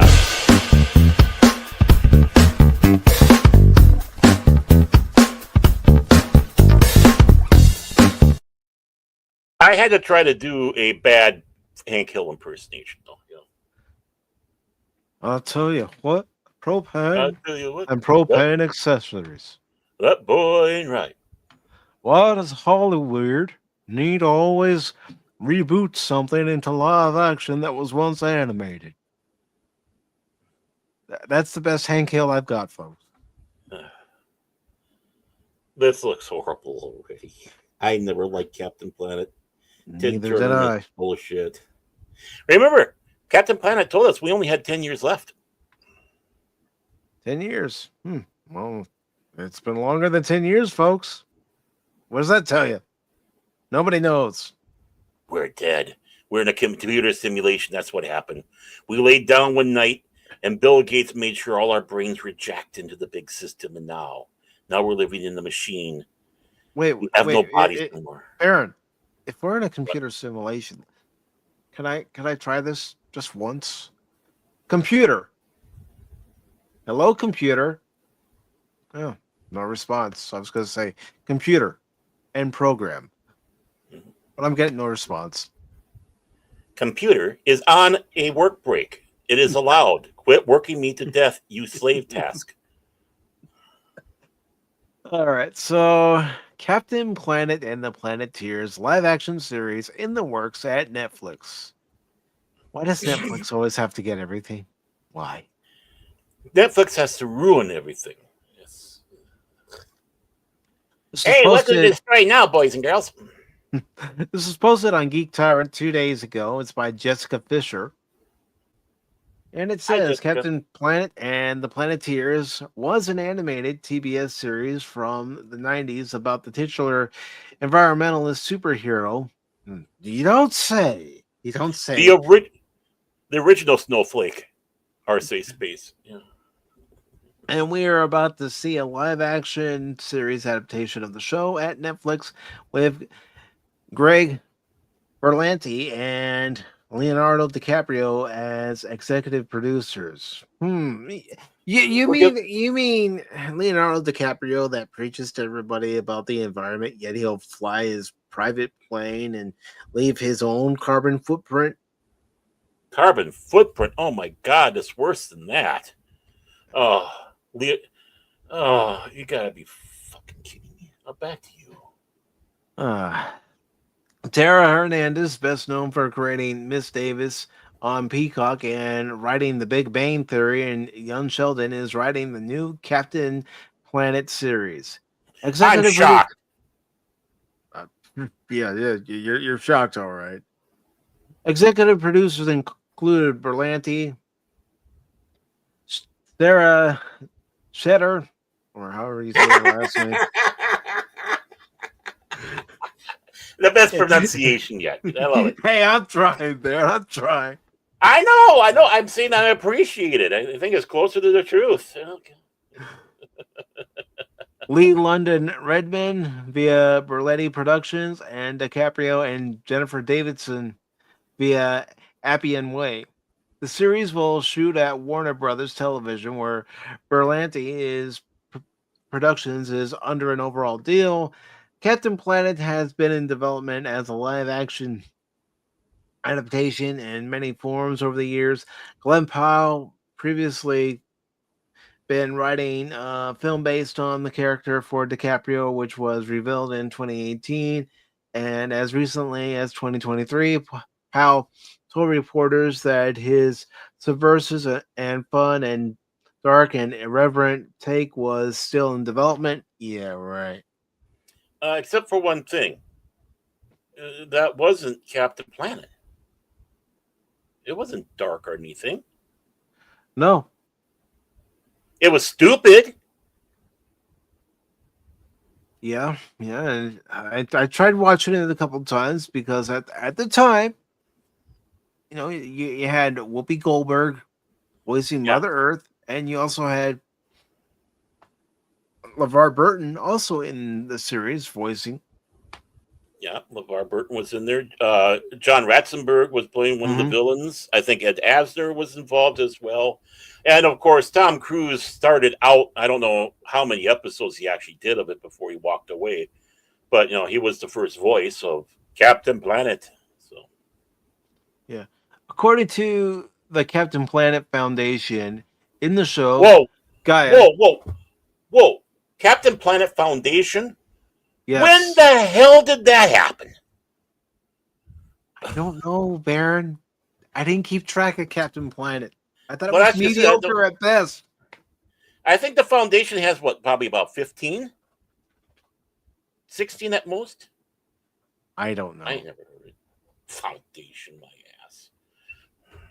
In the show, Gaia, the spirit of the planet, assembles a team of 5 young planeteers from nations around the world who can summon Captain Planet to help them solve ecological, sorry, I said illogical, Yeah, ecological and other global problems by their powers combined. Yeah. The show was widely acclaimed for its treatment of difficult issues such as pollution, poaching, deforestation, as well as more social issues including drug addiction, HIV, AIDS, and bullying in a way that educated, entertained, but also activated its young audience. indoctrinated. You forgot indoctrinated. Yeah. Stay tuned for updates on the series as it develops. So you know this show. You just know it. It's going to be preachy, You're right. very preachy. Well, the original one was I this. know This, that. this show, yeah, this show would have worked. This cartoon would have worked. Starting 5 years ago here, all the crazies would be all and going nuts. This show was just a little too early, but this show is just indoctrination bullshit, and most of the people knew it. Ted Turner's child. I mean, that Mhm. should tell you how much of a effed up road disaster this was. It's who in you know what this is the if you would have pitched, they should have done it when they were first originally pitching it, because right now, this coming out in this day and age, crash and burn. Mhm. They should have done it while Obama was in the administration, have Obama guest voice on it. He could be like the king of the universe, Well, I or mean, Lady Gaia. I don't know if you've ever seen the Don Cheadle short videos that they did of Captain Planet, where Captain Planet is pretty much a dick. No, I might have seen one. Let me try to find it, and I'll put the link in there for everybody who hasn't seen it. There was a whole series of those though. A series of shorts. Oh God, that. Oh, oh, oh, oh, oh, oh, oh, oh, Let me see if I can find at least one I of them. I think I remember seeing one way back, or but just one, and I just briefly remember it. But yeah, I mean now it's this is viable comedy now, Don Cheadle. Yeah, yeah. Come out with more now, because God, we're gonna need to. But basically, he's not wrong. That's all Captain Planet was a big dick. Yeah. All right, I got the I'm link gonna put you address. kids. I'm gonna put you kids into danger and all that. And when you just can't handle it, you just call out my name. I'll be sitting up there eating Cheetos in my beanbag chair with John Travolta. But call me out, and I'll come right on down to rescue you just before you die. Well, that's basically the plot. Actually, I added John Travolta, but we don't know. Maybe John Travolta was up there with Captain Planet, Tom Cruise. Hanging out, checking out what's in the closet. But yeah, there's a link to at least one of them, and they were funny. At least I thought they were funny back then. But as you get older, your tastes change. What you found funny at one point in your life, you look at it and you don't find it as funny But or nearly sometimes there's some. funny at all. Oh yeah, and then sometimes it still has this whiz bang, and sometimes it was just a little ahead of its time, so it's even funnier. Mm-hmm. I mean, my God, of all the things, Captain Freaking Planet. Oh my word! Well, I mean, It wasn't that popular in the day. It was basically kept alive because of Ted Turner having basically being the richest man in the world. and this is before he sold Turner Network to Yeah, yeah. Time Warner. Oh, Funny or Die. Okay, it's Yeah. okay. They can have hits and misses on Funny or Die. Isn't that where that Adam explains everything guy came from, that insufferable b-boy cuck monster? I think I don't want to Yeah. say yes for sure because I'm not 100% sure. You know what? He should play Captain Planet. You know, it's got the same energy, same vibe. But yeah, that was also when Ted Turner had TBS. I don't know if TNT got started TBS, quite yet. TNT, And TBS started CNN. first, and then Yeah. you had TNT, you had CNN. I don't Yeah. know exactly in what order the latter two started, but Well, basically, Ted Turner then bought. of course you had Turner Classic Movies. Mm-hmm. Right. Basically, it started off with it was basically TBS. It was WTBS down in Atlanta, Georgia, a UHF channel, and he bought it and tried to turn it into a superstation like WGN, Channel 9 out of Chicago. So those were like two things you could go to. So you were getting like local television. The only caveat was that Ted Turner always started the stuff 5 minutes later. Mm-hmm. It was always at 4:05, 1:05, Right. 4:35.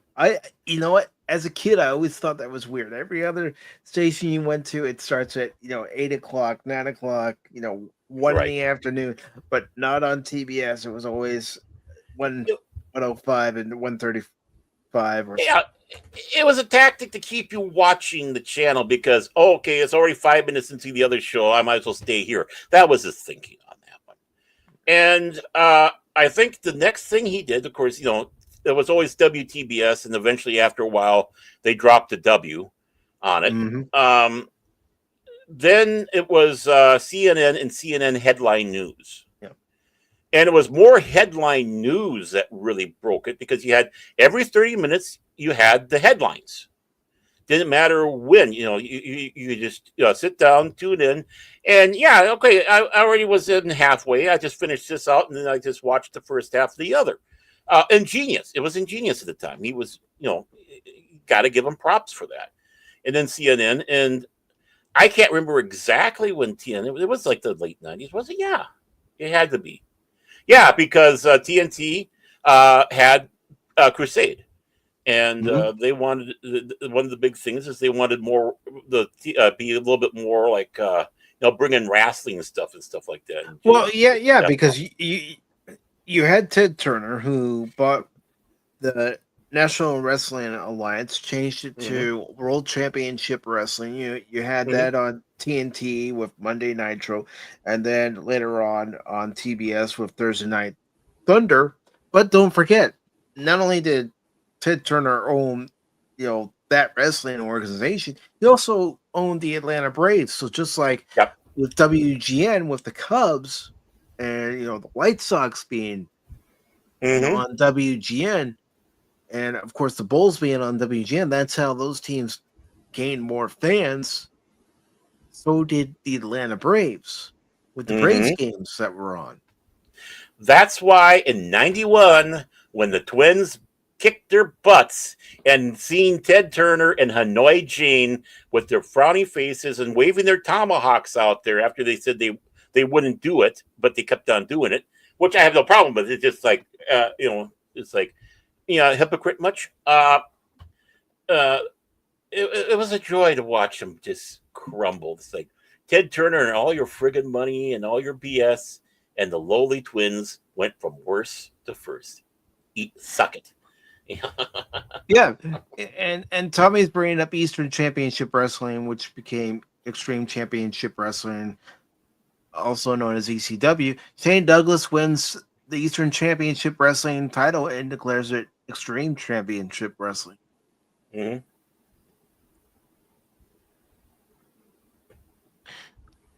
But we do have another article that we are going to talk about. But as far as Captain Planet, a live action series, Ugh.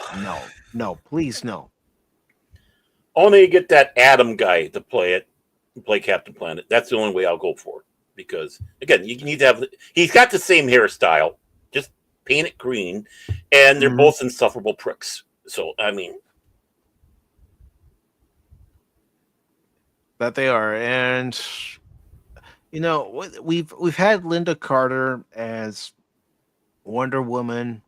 We oh, we've had Gal Gadot as Wonder Woman, oh, and we could have had Adriana Pilecki, who was on the Orville as Commander mhm, Grayson as Wonder right. Woman, but from all accounts, that pilot was just terrible. But Yeah. apparently, with James Gunn's new Superman, Wonder Woman is now being fast tracked at DC Studios. Who are Oh, they by going the to way, find to play her? I don't know. Hey, maybe you forgot the most important Wonder Woman, Kathy Lee Griffith. Mm, uh, She did that pilot. She did that pilot thing, before, and then they brought in Linda Carter. uh, there's a reason I'm ignoring that one, Baron. Oh yeah, and you're absolutely right about Rogan. That was great.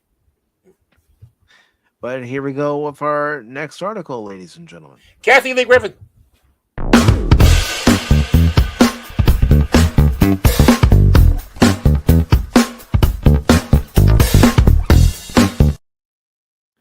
All right, this comes from Cosmic Book News, and it was posted by Matt McGloin on Wednesday, July 16th. That was the day that we were watching The Hunt for Red October.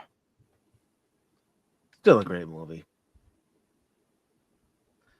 But yeah, Baron, when it comes to Wonder Woman, what does Wonder Woman have to look like? Does she have to have the blue eyes and Yes, the raven hair? yes. She's gotta be toned and striking, and you know what? Height doesn't hurt. I mean, she wasn't exactly the tallest, but having her at least average to just a little over average Mm-hmm. height as a woman. So muscular, a nice body, the blue eyes, the long raven hair. Yeah, these are things that you have. Maybe slightly darkish tone skin, not really Mm-hmm. so pale because of where she came from, Paradise Island. Yeah, Hmm. and considering the region of the world where Paradise Island is supposed to exist, Right, near Greece, right. so that olive complexion. Because she was an Amazon, and that's where the Mm-hmm. Amazons were. Not a river in South America. That is very true. So it says a new report offers that a new Wonder Woman movie is being fast tracked by James Gunn at DC Studios. It's also added that a Superman sequel announcement does not appear to be imminent. The report comes via Variety and follows recent comments by Gunn and Warner Brothers Discovery CEO David Zaslav about how important Wonder Woman is to the DCU. Variety doesn't go into much detail. Although They're Warner right. Brothers, go ahead. I was going to say they're right. She is very important. Yeah. Again, It, it's one of those strong females that we never liked, but we did. you see, when it comes to Wonder Woman, Batman, and Superman, that's like the trio of Kirk, Spock, and McCoy. Right, You need the three of them. And we've only received two Wonder Woman features. right. Wonder Woman hasn't gotten the love that she should have. She should have had a movie in the 80s, Yeah, to capitalize on the TV show's popularity. that would have been great. Where, Yeah, where do you think a lot of us fell in love with Wonder Woman when we were at a young age? Linda Carter as Wonder Woman in the TV series. yeah. That fantastic smile she had. Oh, Mm-hmm. Those beautiful eyes. hmm as what was advising her the trusting her baby blues, just anybody. And it's like she was in the commercials about her blue eyes. Mm-hmm. Because how captivating they are. They are, still are today. Mm-hmm. And yeah, she had a cameo in the Wonder Woman movie that came out in 20, I think it was 2016, You're right, 2017. something like that. Yeah. And I'll be honest, I was happy to see her because that's my Wonder Woman. Yep. My one, not Kathy Lee Griffin.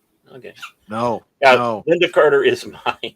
And anybody look it up. I think they even got stuff on YouTube. Just look her up as being Wonder Woman and see what bullet we dodged.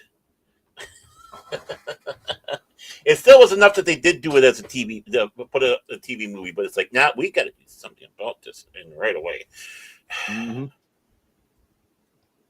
So it says, although Warner Brothers has sequel options on Corn Sweat and Rashanan,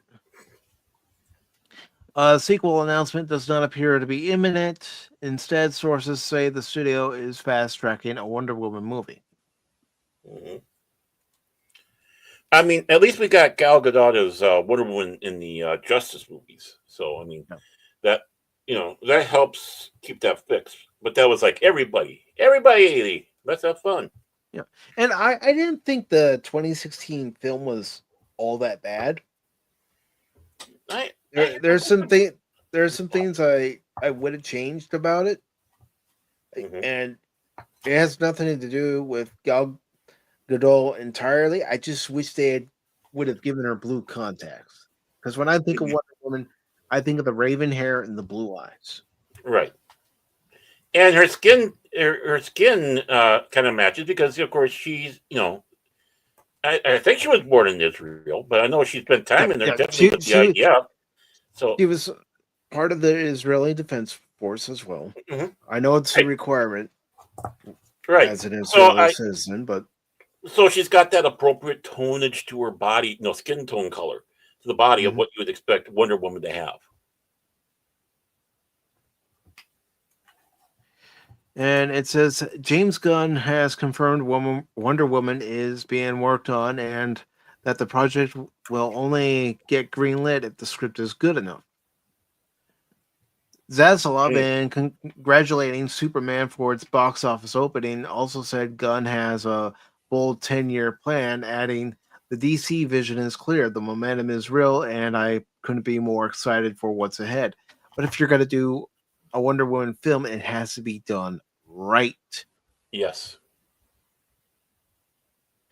The CEO also touted Wonder Woman as one of the 4 characters that will be the pillars and asset builders for the DCU, which includes Superman, Batman, and Supergirl. Well, yeah.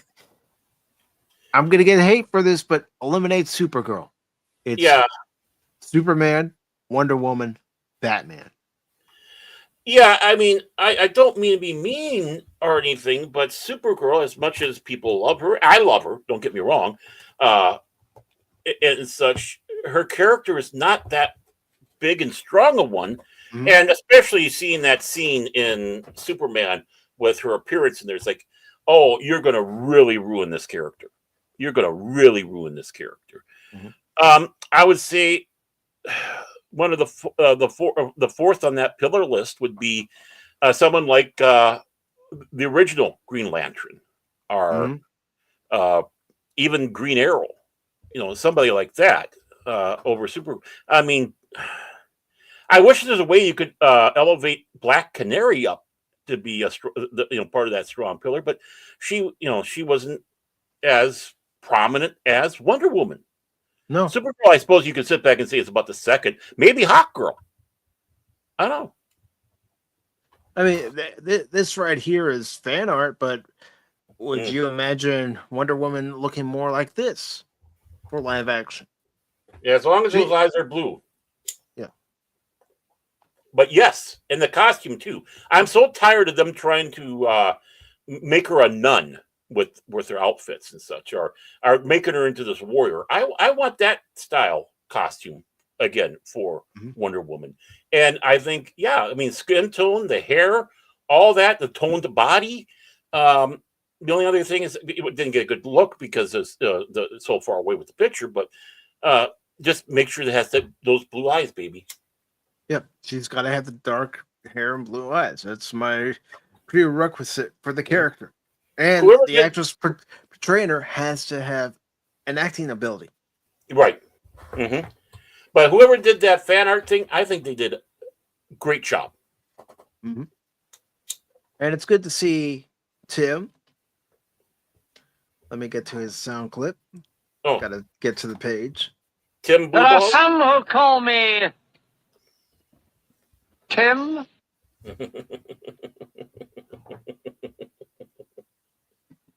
And Tim says no blue balls. And hell, just got off work. I hope it was a great day at work for you, Tim. Yeah, And it was saying here in the article, fans want Adria Arjona. I can't say I'm familiar with her, so you know what I'm going to do? I'm going to You're gonna look her up. I guess she was in Andor. I guess if she's in there, I don't know. Mm. Oh, I want to get somebody outside of this tight knit community. I want an unknown as Yeah. Wonder Woman. Yeah, because Linda Carter was basically an unknown. She did she did do that one movie, Boxcar Bertha or something like that, where she did show off her assets. Mm-hmm. Yeah, I did a lot of rewinding on that part. Yeah, I don't know. I'll show everybody what I'm looking at. Please do. She No, I doesn't don't have get- the blue eyes. Well, She again, doesn't- context. I know. I'm sorry. She doesn't have the look Wonder Woman should have. If you're gonna be making a Wonder Woman film, at least find an actress out there who resembles the character. I mean, she could if you tweak enough, but the big thing comes. I know. Oh, sexist would say, but no. Honestly, it's not that case. What does her body look like? I'll see if I can find a picture. All right, this is let's go with this one right here.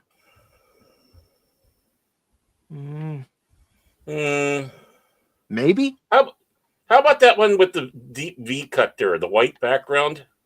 This one right here. Yeah.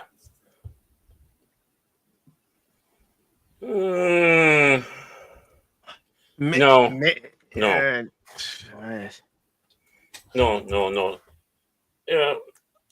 I'm sorry. No.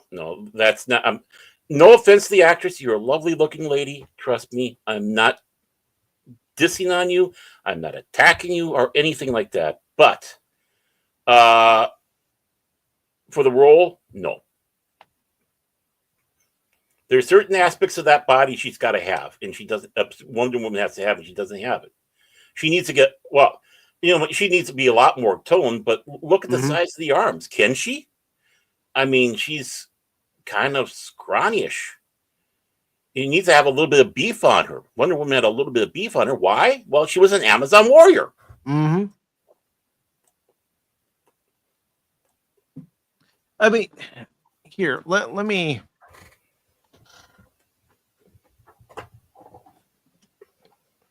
I mean, they're always going to wrestlers anyway for different acting roles. So let me bring up someone who is a current WWE superstar.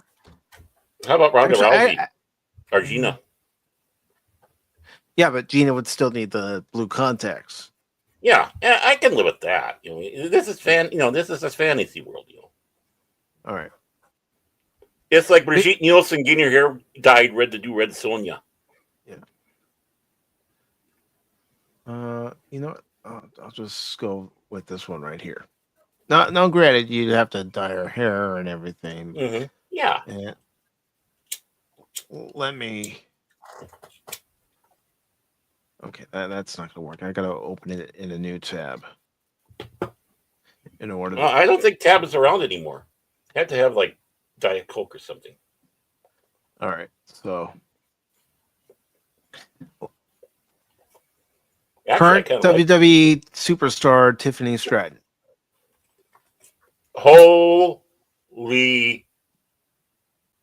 Now we're talking. Yeah, look at those muscles. Mm-hmm. You want to have a tough woman. She looks like a tough woman. Again, you can dye her hair black. Mm-hmm. Yeah, not her to do. Not with a blonde. That's called artificial intelligence, by the way. Dyeing a blonde, dark haired. And again, you still have to put the contacts in to give her the blue eyes. Mm-hmm. I hate to say this, Tommy, you're right. I was trying to stay away from there.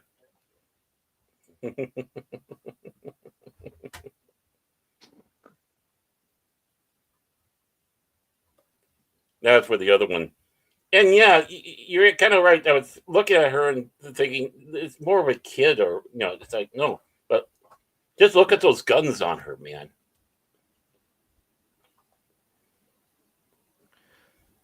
But you know who could have been Wonder Woman if they were doing a Wonder Woman film back in the 90s. Hmm. And we can have a respectful conversation on it. And we'll see how respectful it is. But if we're sticking to the world of wrestling, Mm-hmm. Oh, I think I know what you're saying. 80s or 90s? 90s, Okay. I think late 90s, going into. I know who you were talking about, and I agree 100%. China could have been Wonder Woman. She could have.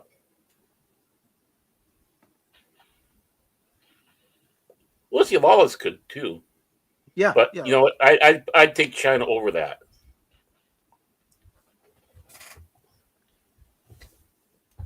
Maybe have her bulk. I mean, she's already bulk, but do a little more, just to do a little bit more work on the old arms there, and yeah, which I'm sure she would.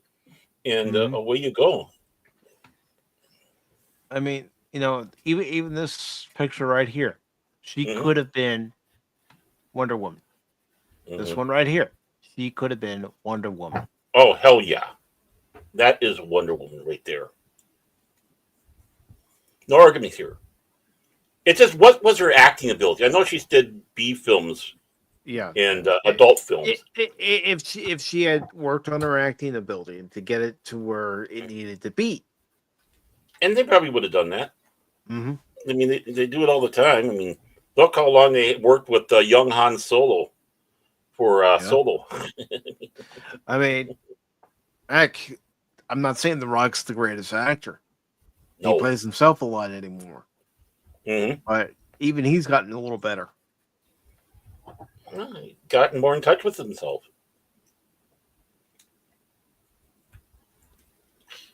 I don't know. Of the picks that I've shown here, everybody, who do you think could have been Wonder Woman? I mean, granted, Johnny Lauer, China, passed away a few years ago, but if it was done back when she was an active wrestler, yeah, I would have casted her. Yeah, I would have made sure she sat down with acting coaches. So when she went out there, because you would get the same kind of howling as you would have gotten with Michael Keaton being Batman. Mm-hmm. But I mean, today, her.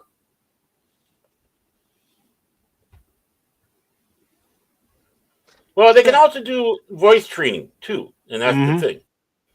Along with the acting training, the voice training. I mean, I'd make sure she got run through a course of that, and then tell her, hey, tone up just a little bit more, and away you go. Yeah. I mean, Johnny Lawler could have done it, but I honestly think of a current WWE wrestler or current wrestler in general, Tiffany Stratton could do it. Mm-hmm. If that's something she has aspirations for it too. I mean, Mhm. it seems like at some point there's WWE wrestlers in general who pop up on a TV show Mhm. or a movie because of their name, but also because they want to go into the field of acting. Mhm. Well, just like a lot of sports stars. Yeah. I mean, look at Mongo. Mongo only pawn in Game of Life. I mean, football to acting. Bob Hmm. Euchre. I mean, Yeah, with Major League. mhm. And Mr. Belvedere. So there you go, James Gunn. I've done your casting for you, Tiffany Stratton. And it's not girly enough. She Yeah, looks the part. She looks like an Amazon woman. I'm sorry. I mean, like I said, nothing personally or anything against her. Again, she's a lovely looking woman. Really, she really is. She's Hmm. a very pretty lady, but she's not not for Wonder Woman. And Right. And you and know, this is who Baron's talking about in case. yeah, Could she be one of the Amazons? yeah. But I mean, take in these pictures though. Take a look at her face in a lot of them. It's like Hmm. that is also a throw off right there. If that's all you when you got these things, your faces. I mean, that one she almost has like a annoyed, smug type of face. It's like I Hmm. don't ever want to see my people having if they're on walking the carpet having that look. You smile, you wave, you be cheery. Once you get out of sight, you can have whatever freaking look you want on there. But as long as you're in view of the public and the cameras and the fans, smile and look like you're happy. That this is And the one place you want to be in the whole world. and a character like Wonder Woman should show her confidence. Hmm. Yeah,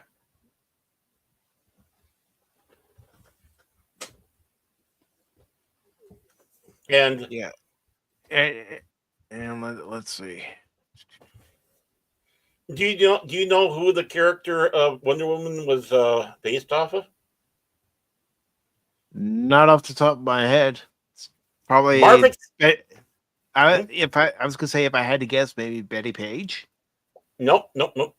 Margaret Sanger, the founder of Planned Parenthood, because the guy who created Wonder Woman was looking for what he thought was a strong female. So even back then, they're looking for, despite what you think of Margaret Sanger, right? The guy who created it was looking for a strong female character for everybody to look up to, not just boys but girls. Not just girls but boys, and it worked.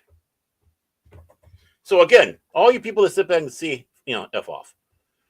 But no, all those looks that she has as she's out there, she has that look. I don't want to be here. I don't want that type of person. Oh Last my name god. Sanger. Yeah, Did I hear you Margaret correctly? Sanger. Yeah, Okay, Margaret I just Sanger. want to. I wanted to make sure I heard you right. Mhm.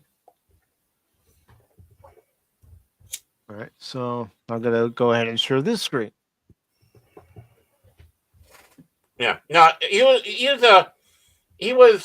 wanting because of who she was, not necessarily her Mhm. look. But there are some looks on there, like that one down there, the bigger picture in the bottom. Mm-hmm. But he wanted to basically offer her because he thought of her as being a good, strong woman out there.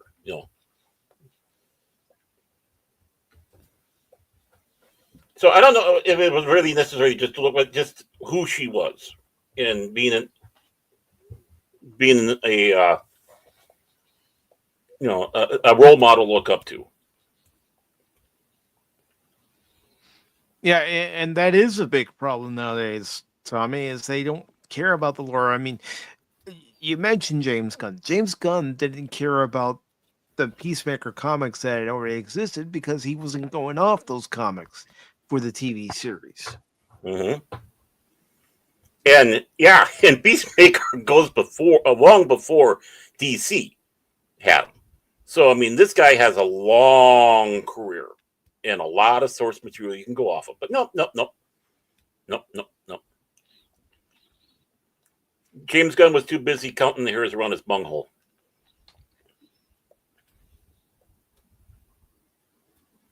And No reaction. I'm looking up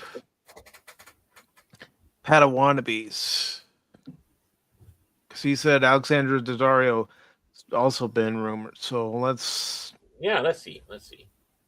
I mean, she's got the eyes. Let me share my screen.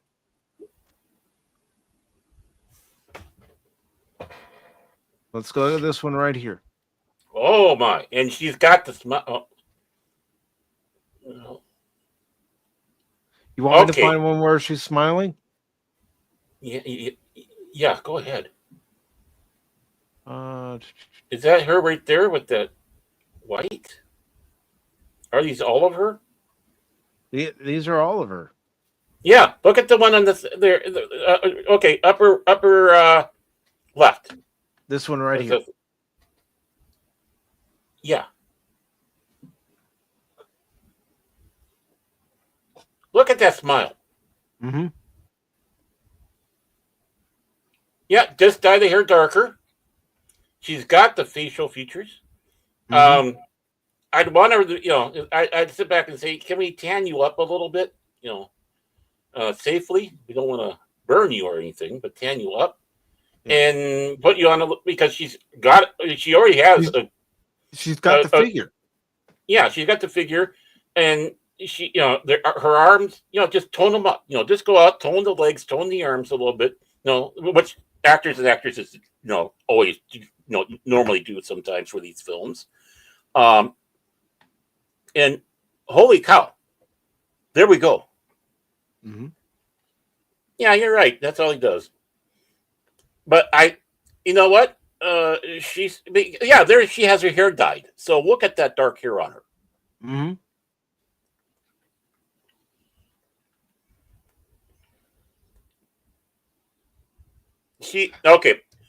She won. I'm sorry, that wrestler is really nice. Don't get me wrong. Mm-hmm. Don't get me wrong. Maybe she was a little bit too muscular, but that's fine. No problem. This again, she's supposed to be an Amazon. So right.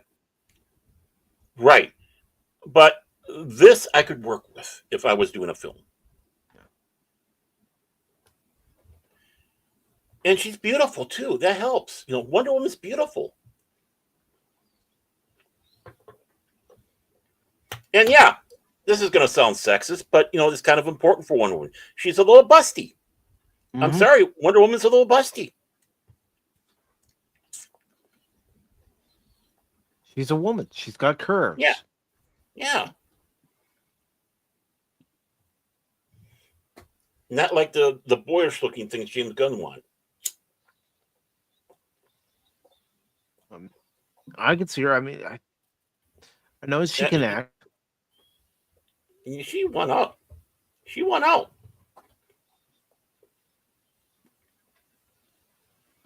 So, we already looked at Adria Adrona as Wonder Woman.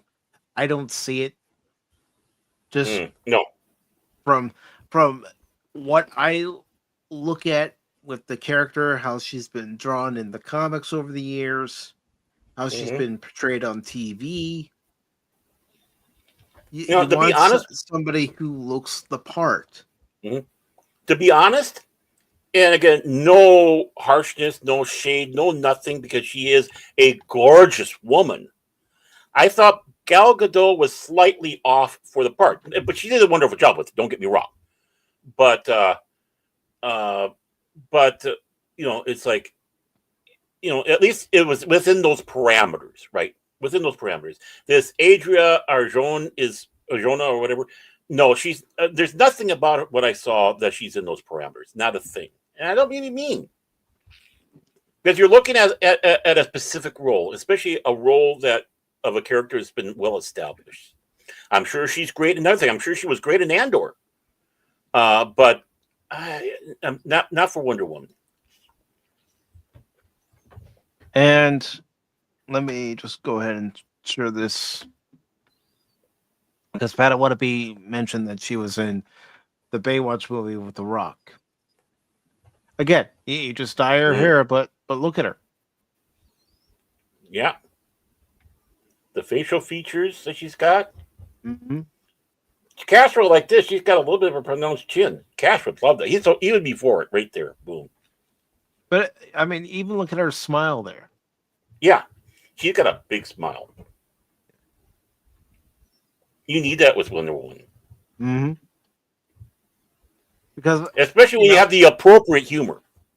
yeah, and you have the appropriate humor, and also when she's Diana, imagine when she has her Mm-hmm. glasses on. Oh my word! Don't do that! Don't do that to me. I need a cigarette. Uh, yeah, can you imagine her being flirty? That flirty Diana Prince that we kind of know, Mm-hmm. and with those glasses. Oh my word! Oh my word! Don't do this to me. You're taking me from one I, extreme to another, and then you're going to take me to another extreme. What? This is I, a roller coaster ride, man. For me, this is a roller coaster. I'm just saying, man. If I was the casting agent, Mm-hmm. Her. keyword if, yeah, and my backup would be Tiffany Stratton. Yep. No arguments. Not an argument to be found from me. Now, would Alexandra Daddario want to do a superhero film where she's That's the thing. the title character? Mm-hmm. Is that something that she has aspirations for, or does she look down upon comic book films? Mm-hmm. There are actors out there who still look down on them. Mm-hmm. Yeah. But someone will do it.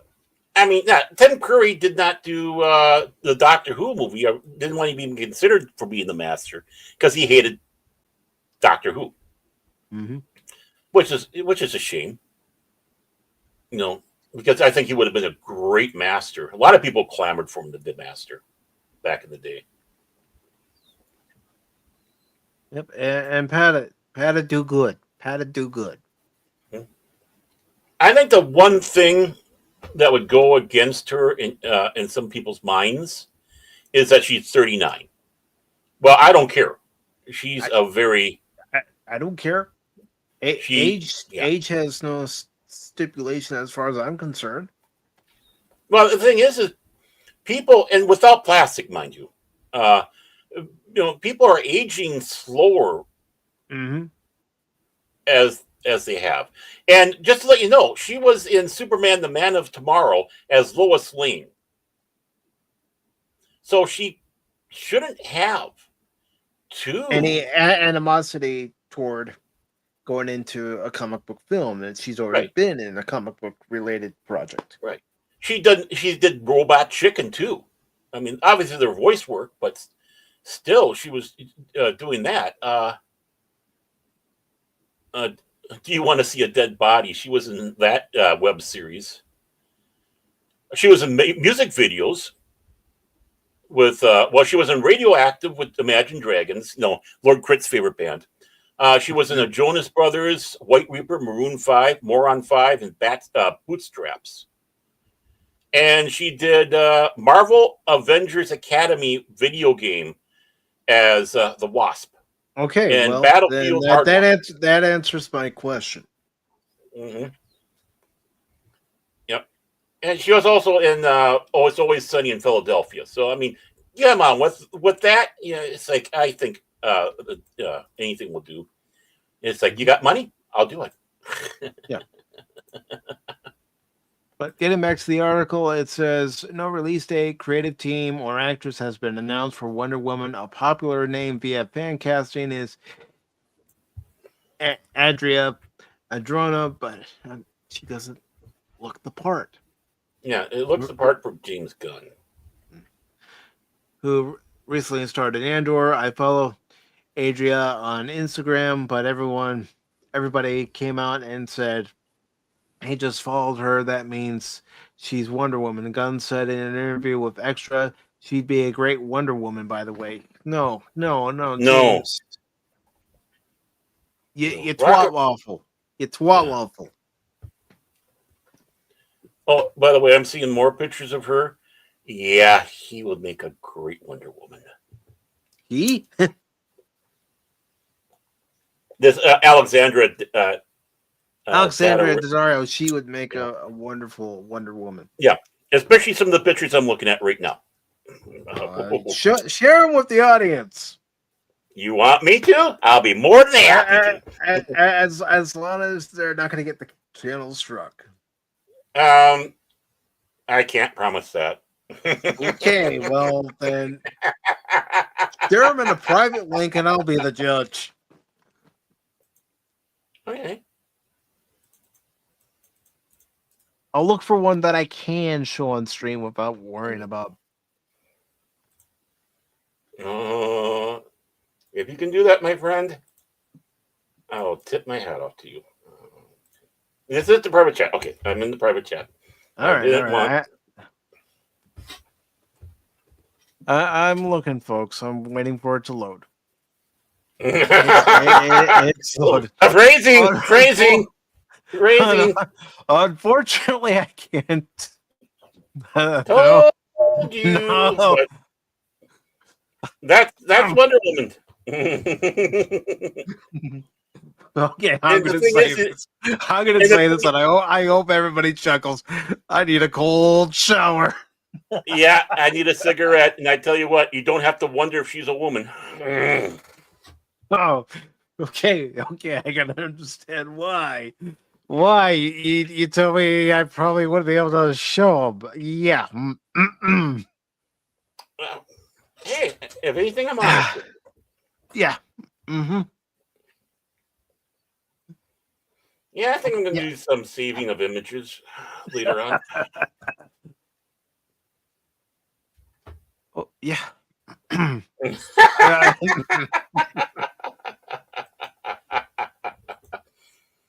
We're bad.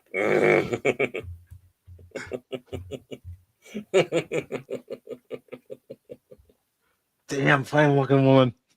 She is so beautiful.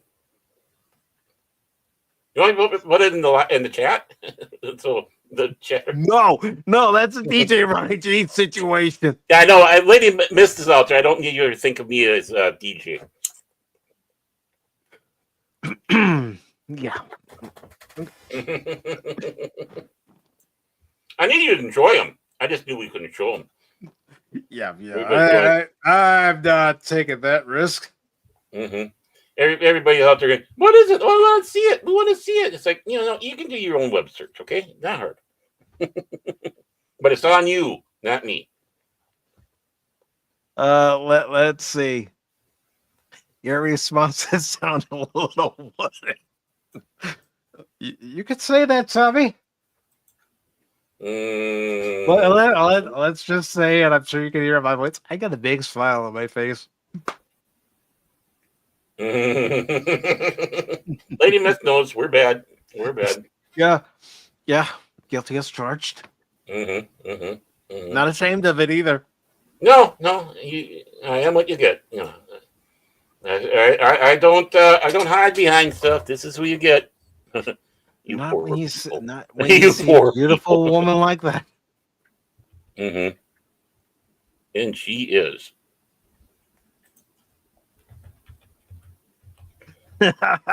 Tommy. A towel, a bucket of ice water, and yeah. Oh boy. Baron, I'm in love. I'm in lust.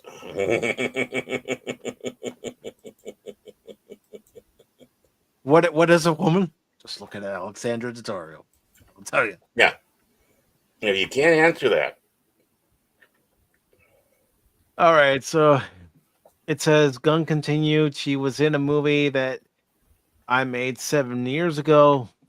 We've been friends and have known each other since that time. I followed her then. I just didn't follow her. What? He doesn't even know what he's talking about. I was going to say, what is that word salad? I followed her then. I just didn't follow her. What the? A stalker would say. Huh? And yes, Padawan. Yeah, he did the search. You know it. He did. He couldn't. He knew he was going to have to do that. He knew he had to do it. Yeah. Damn is right. No, damn.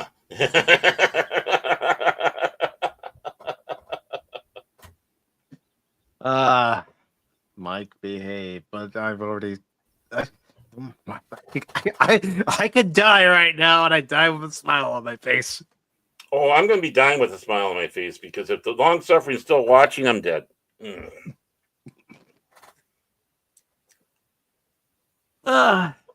Arjuna has also said she would love Gunn as he cast her in the Belka experiment. I love James Gunn. Arjuna said in an interview with Cinema Blend in April. He gave me my first movie ever, which was like my first studio movie, so I owe him a lot.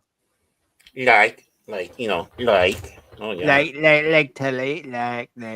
There's Gal Gadot. Nothing against Gal Gadot. Oh, very beautiful lady. Mm-hmm. And of course, Wonder Woman 3, we've known this for a long time, was canceled.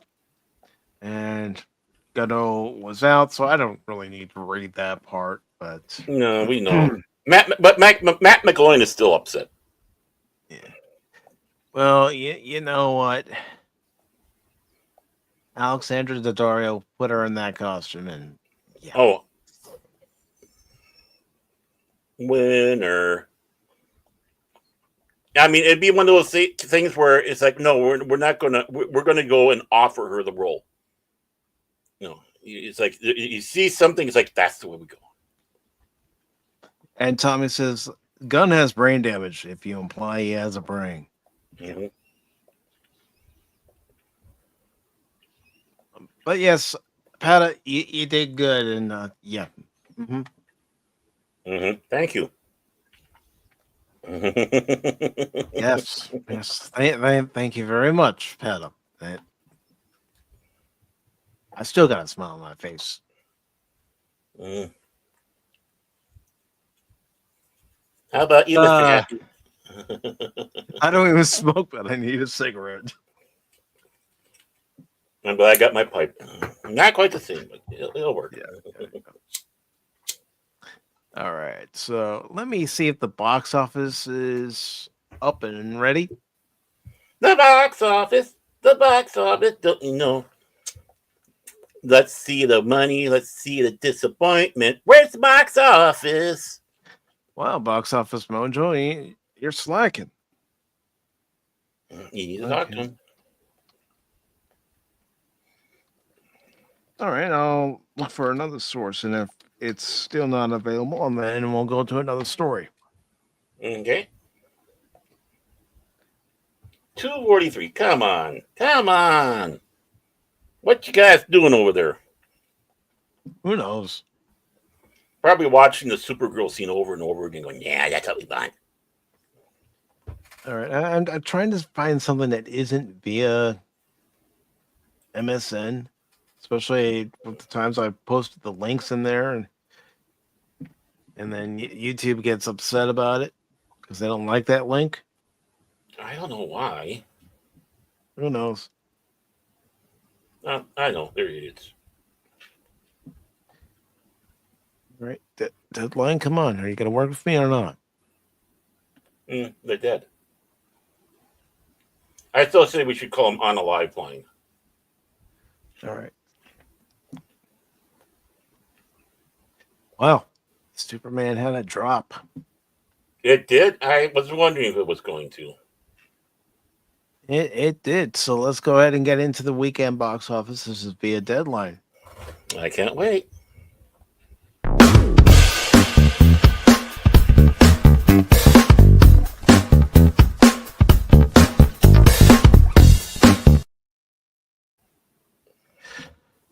Superman's 57 million second weekend propels Warner Brothers to top of the year-to-date studio market share with 132 billion. Yeah, but 57 million, that's a drop.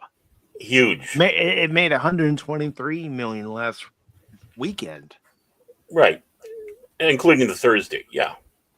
Which is typical, not a slight, but it was like 90 some just for the weekend. 94 or something, 96. Oh, thank you for making it bigger.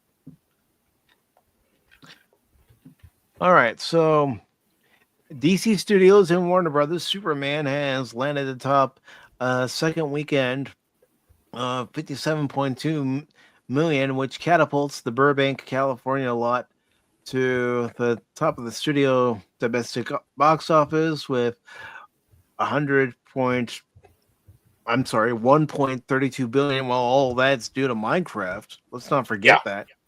Mm-hmm. Higher than Disney 20th Century Studios, 1.27 billion for the period of July 1st to July 20th. Again, Disney is bound to reclaim the spot next weekend. Are we sure about that? With 100 million plus opening for Fantastic Four First Steps. How do you know it's going to make that much? It doesn't how look much? that good.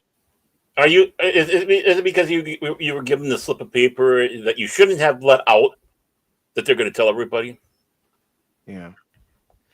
I mean, we saw where there were screen caps back when, Captain Marvel came out, and there was hardly anybody watching the movie.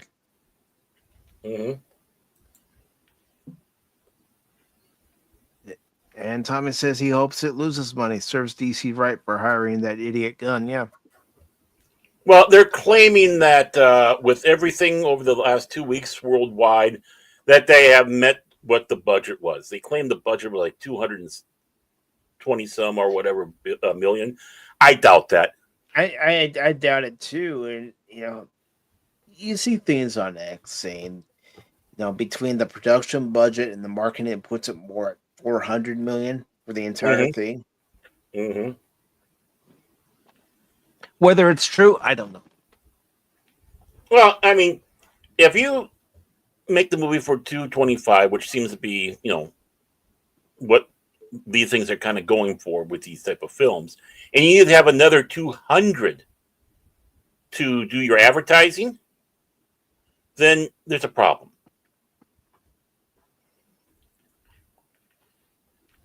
Very true. That Milkbone revenue coming in, I don't know how well that's going to help you. So, holy cow, that's huge. Yeah, a negative 54% drop.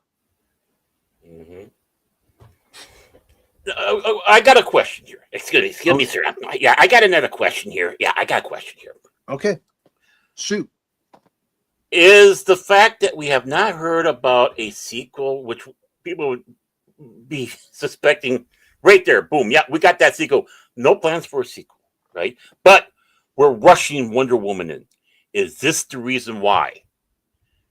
Because this did not do what they were expecting, and now they're going, well, maybe if we did a woman superhero film, let's push that there. But wait, you're going to have Supergirl. Yeah, but people aren't reacting well to her. No, there are people who have seen Superman who aren't reacting to the cameo of Supergirl in the movie, being drunk. Yeah. Acting like a damn fool. Mm-hmm. Mm-hmm. Exactly, Tommy. I mean, especially for the Super Bowl, for example, how much it costs to even get a spot for the Super Bowl. Mm-hmm. Or as I still refer to it as, the Stupid Bowl. Super dud. The toilet bowl. But of course, second weekend with the negative 54%. Second weekend percentile decline on par with Deadpool and Wolverine, and better than the second weekend superhero holds we've seen year to date. Thunderbolts, negative 56%. Captain America, Brave New World, 68%. IMAX auditoriums delivered another 7.2 million, 13% of weekend 2 for a running cume of 32.8 million. Running 10-day cume on Gun Superman is 235 million. Mm-hmm. Word of mouth remains excellent with continued Screen Engine, ComScore, Post Talk polling showing a high definite recommended at 74%, with parents at 70% and kids under 12 at 65%. Wow, the parents like it 5% more than the kids. I'm actually surprised by that. Yeah. I would have thought the kids would have had a higher percentage. Yeah. Warner's is having a great weekend overall. The fourth weekend of Apple Original Films F1 is only down negative 26%. And I know there have been people, including Cash, who have seen F1 and they recommend people go see it. And Padawannabe did see Jurassic World Rebirth, and you didn't think it was as good as the original Jurassic Park trilogy. Of course, when it comes to Jurassic World Rebirth, it also gets its props, and in its third weekend, it's actually at negative 42%, the best third weekend hold for any Jurassic World movie, with a 3-day of 23.4 million. Previously, 2015's Jurassic World had a third weekend hold of 49%. Mhm. Overall, the weekend for all titles before Fantastic Four First Steps gives the summer box office another bump of 135.2 million, which is negative 9% off from a year ago when Twisters opened up to 81.2 million. And the new stuff isn't really impressive. Well, there's really not too many movies that actually come out that are impressive. Freddie Prinze Jr. I can't stand the guy. And for anybody giving Jennifer Love Hewitt flack with the way she looks, she's 46, almost 47 years old. She's had 3 kids. She still looks damn good for her age. um, I see nothing wrong. Come to Baron. Come to Baron. I think she's still hot. Me too. But then I've always had a crush on her. Hmm. Despite any heralding of profit by Sony, I Know What You Did Last Summer, with a net production cost of 18 million, 13 million opening isn't a win. It doesn't indicate any kind of revived interest in this 90s fave property. Some rivals are betting the movie comes in lower, like 12 million, but the reboot, 27 years later after its previous sequel, is bound for the lowest opening in the theatrical pick franchise. That's not the grand box office plan when it comes to reviving these classic horror IPs. Sony was richer in their reboot of 28 years later, debuting at 30 million. And with the current running total of 68.7 million, snarked one film finance source about Summer. It didn't feel like there was any stickiness, I should say, in the marketing materials. Overall, social media universe reach was 196.8 million, which was below Sinners 222 million, sorry, and under the original Megan's 330 million reach. In regards to CineScore, I Know What You Did Last Summer gets a C plus, the lowest in the series, next to the 1997 originals B minus and the 1998 sequels B.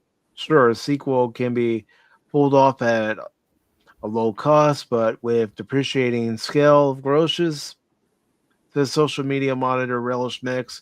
Negative chatter on the new I Know What You Did Last Summer is filled with critiques and doubts.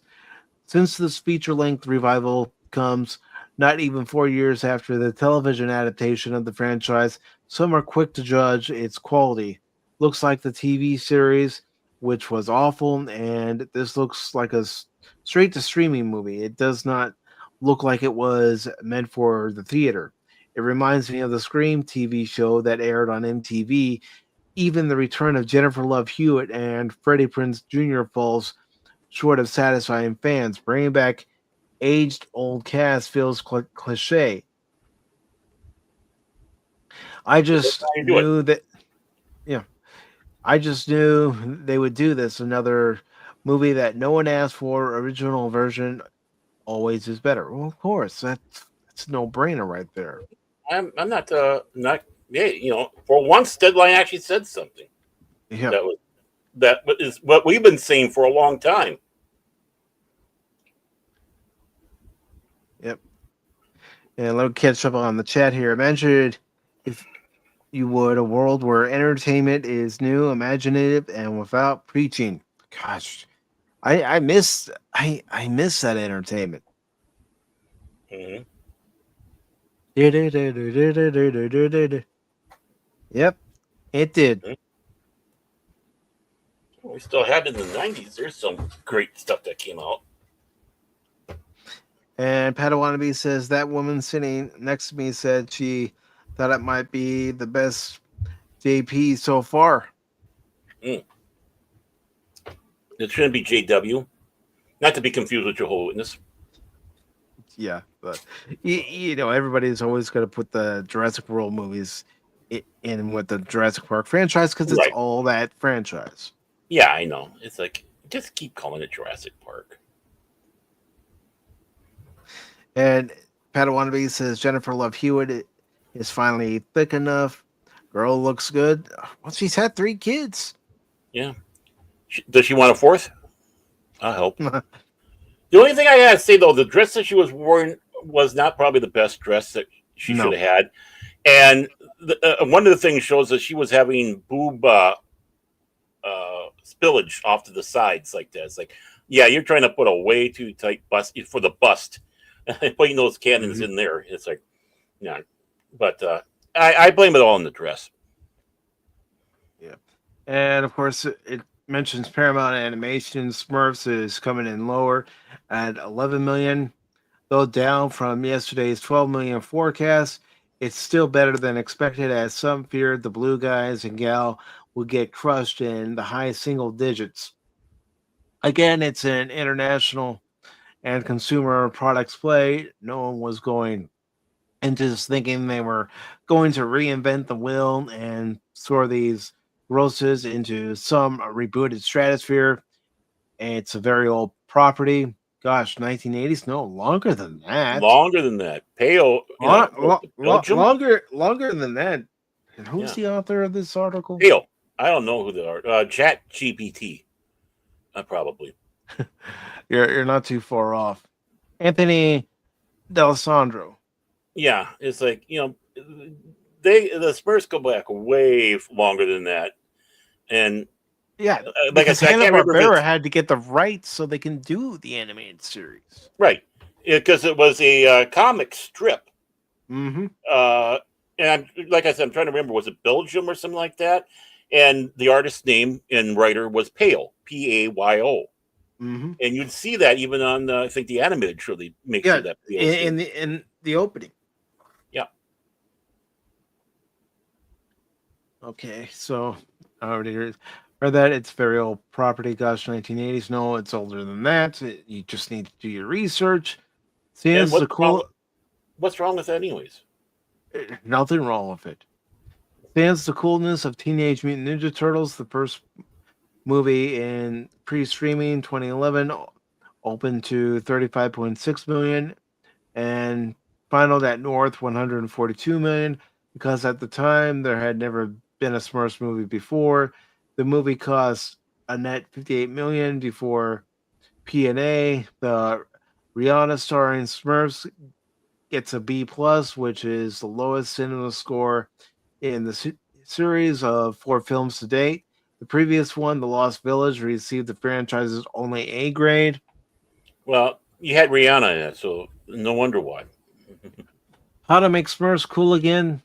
That's a big question, and it's hard to Dave Filoni this property. One could try to make it edgier for boys. No. Oh my God, you idiot. You just ruined your previous statement that you had that I praised you for, you moron. You don't have to make Smurfs edgier. You have to stick with what Smurfs are about. Damn it, man. I watched Smurfs as a kid. And I wasn't the only one. La la la la la la la la la la. La la la la la la, sing a happy song. I still remember it, okay? Mm-hmm. La la la la la la. All the day and night I re- long. I remember the episode where Jokey Smurf accidentally blew himself up with the with one of his pranks, and they had to go gather up his body parts and have the funeral. That was a great episode. Yeah, in the paranormal tag mind. I wasn't a big Smurf fan of the Smurfs, But I mean, I will watch it as I'm waiting for other cartoons to come on. yeah, I mean, I wasn't hating it, but it was I found Brainy Smurf annoying. It's like, shut up, dude. Actually, it was like having Neil deGrasse Tyson as a Smurf. Yeah.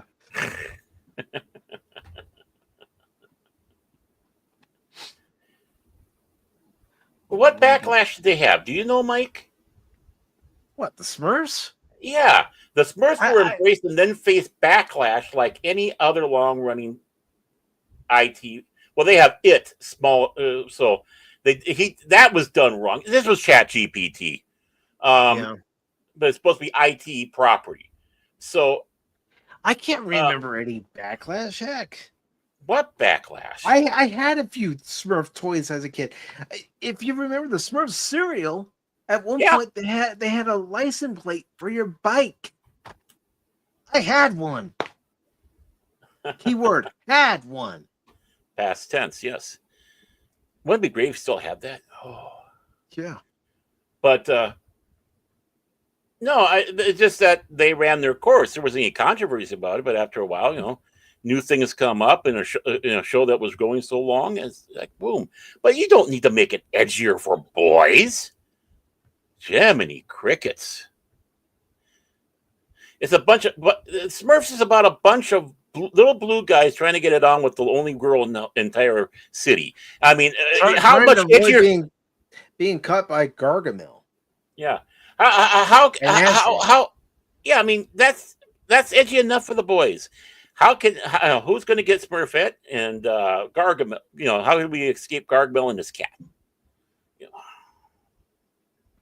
And Tommy says he still has a bunch of Smurfs. Still, yeah. I mean, they were popular. Yeah, except it happens to be way out of date cereal that he has. So I challenge you to eat one box. Don't do it, Tommy.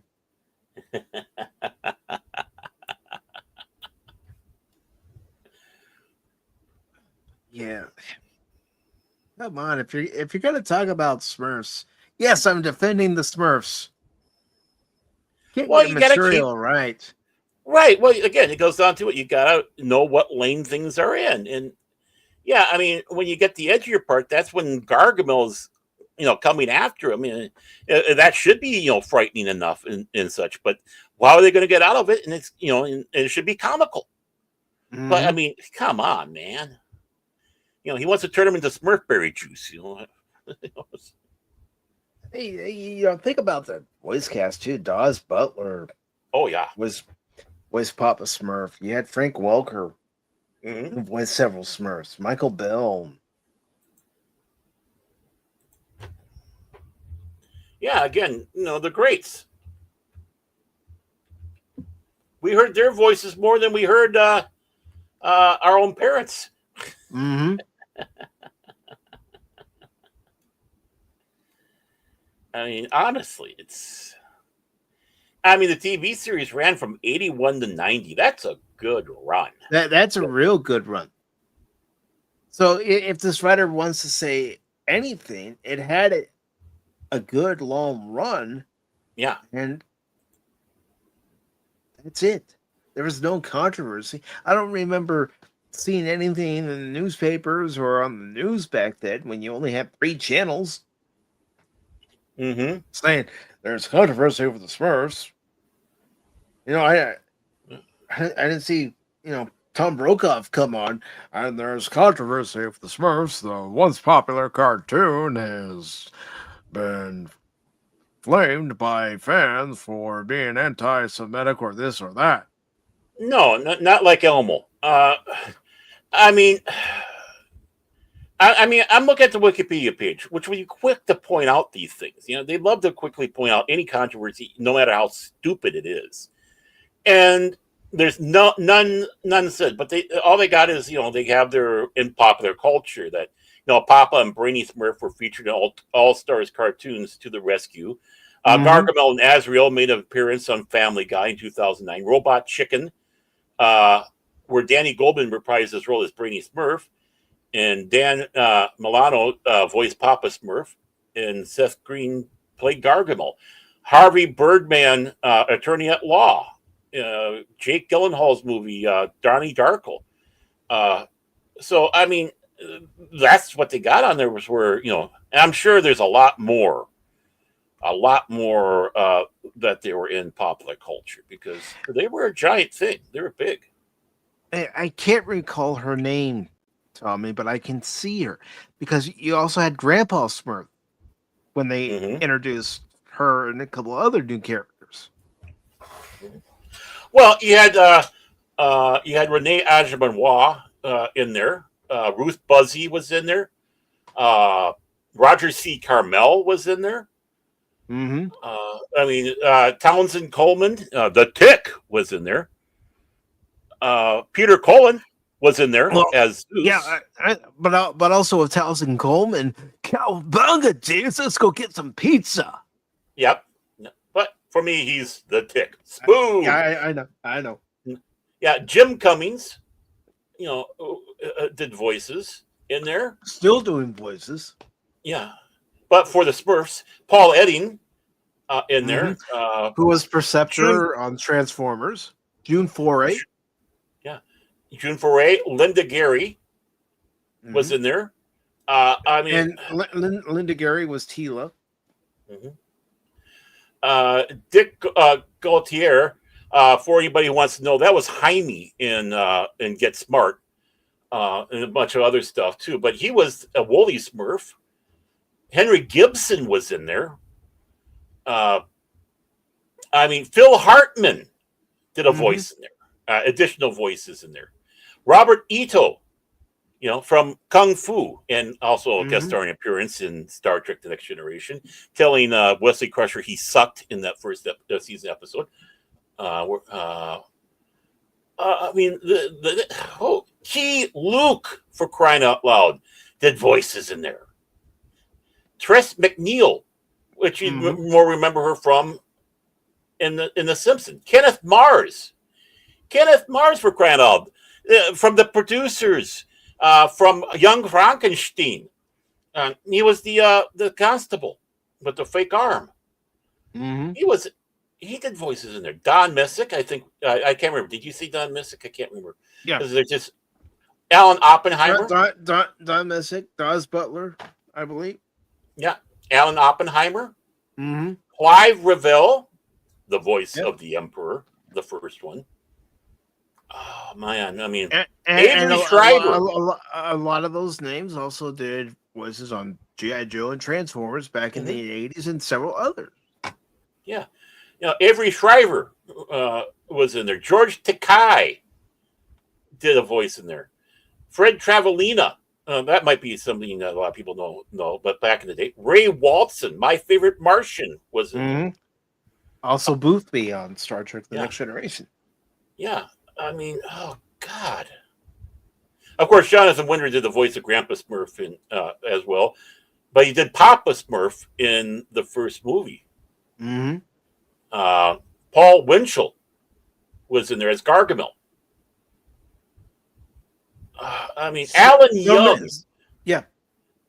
Mr. Ed, Uncle Scrooge. Yeah, he was Farmer Smurf, Miner Smurf, Scaredy Smurf, and other additional, because he did a lot of voice work. Holy cow! Just that list of voice talent. Yeah. It's like, holy cow. Michael Bell, we said Michael Bell from, of course, people saw the Adventure Continues, the Encounter at Farpoint, Groppler Zorn.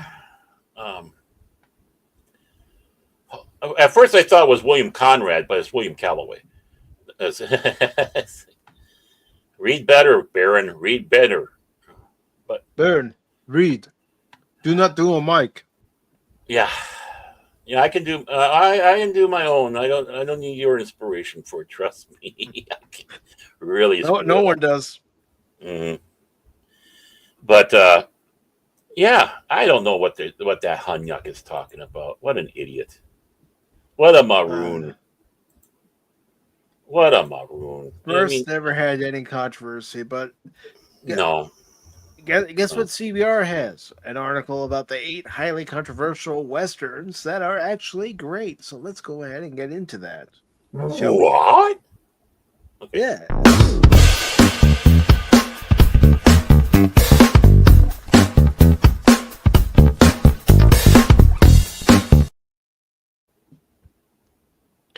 All right, this comes from CBR, and it was published 4 days ago. It's by Ashley Land, and it says I'm.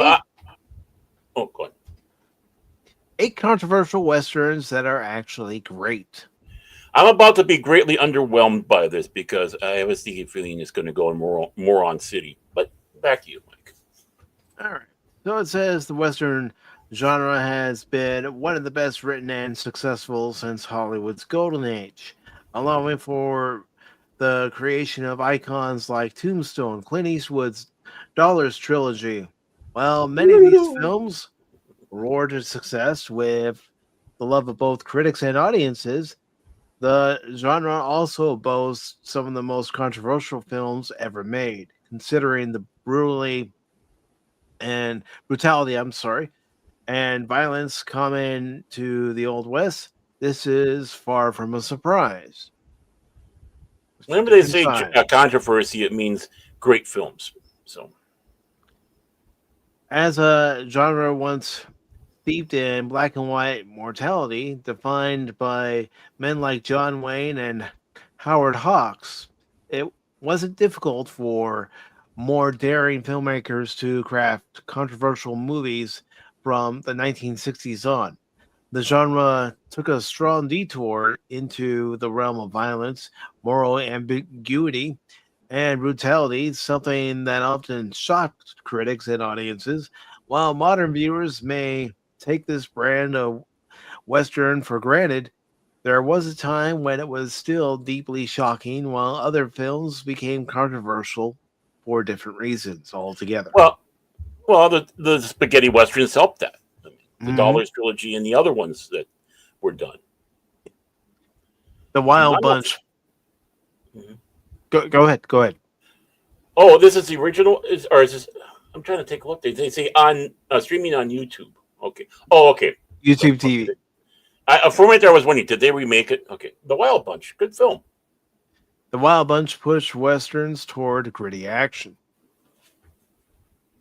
The Wild Bunch tells the story of an infamous gang of outlaws as they carry out their last heist before retiring.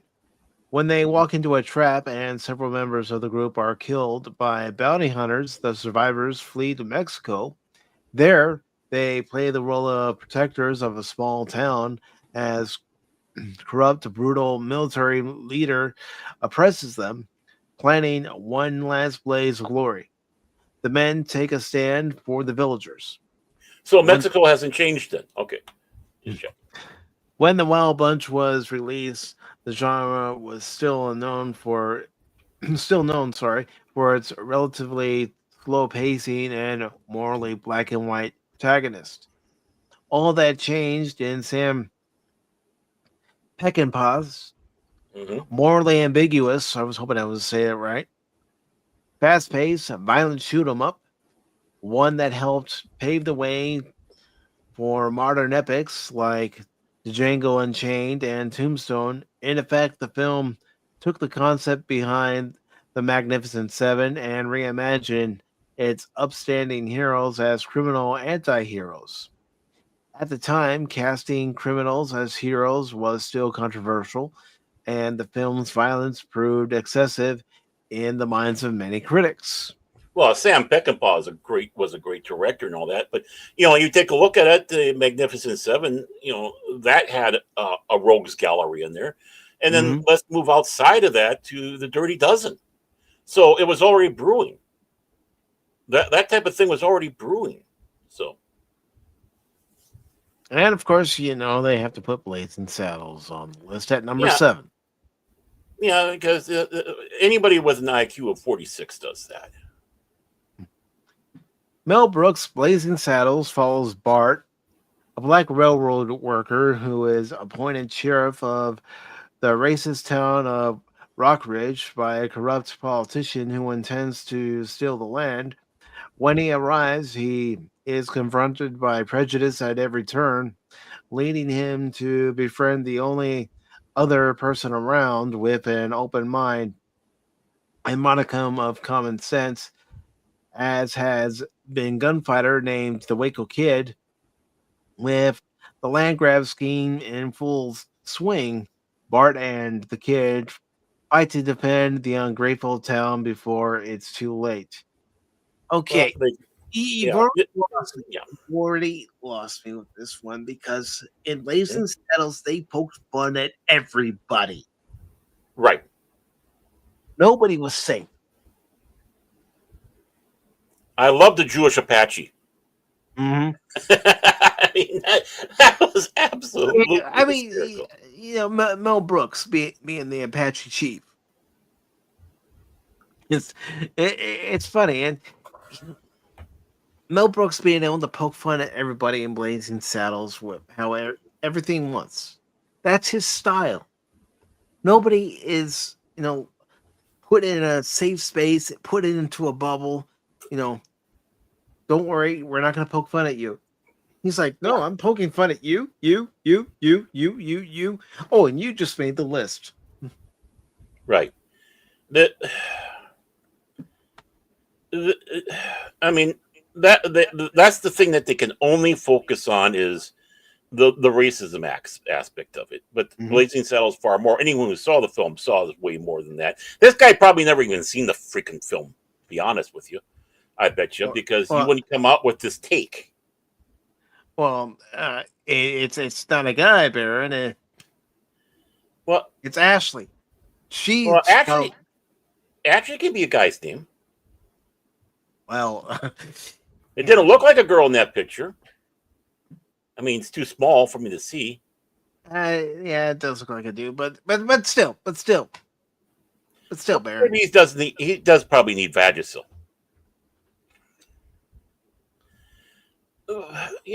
This film when it came out. Okay, well, what other idiotic thing that they have to bring out there? Okay, But before I read that, Tommy is saying Frank and Jesse was a decent one, but one yeah, of it was. his favorites was the Outlaw Josie Wells. Yeah, I Same here. remember when I saw that it was on Netflix one year. I'm watching this. I've always heard things about it. I'm watching. I'm going, oh, this is good. Oh, it's in my collection. It's in my collection. I gotta get in my collection. It's worth it. Yeah, Guys, see if they have it in Blu-ray. That move it up one there. Mm-hmm. All right, so continuing with Blazing Saddles, this is despite being a masterpiece of the parody genre, Blazing Saddles has its share of modern critics, many of whom dislike the film's depiction of blatant racism and stereotypes. You, you He- fucking you're- moron. yeah, and notice the share of modern critics. Mhm. In other words, again, the IQ 42 crowd. They stick a straw in their through their temple and start sucking out what they can find up there for a brain until their head collapses in on them. They're idiots. Well, they're being told not to like it. Most of those modern critics, I will put money down, never saw the freaking film. I will put money down on that. They were just told to hate it. Like Tommy is saying here, they're trying to, skew it to their agenda. Actually, watch the film like we did last month. We were still laughing our asses off. Von Stupp. A depiction of blatant racism and stereotypes. Excuse me, that's called humor. Mm-hmm. They were making Saturday Night Live used to poke fun at everybody. Right.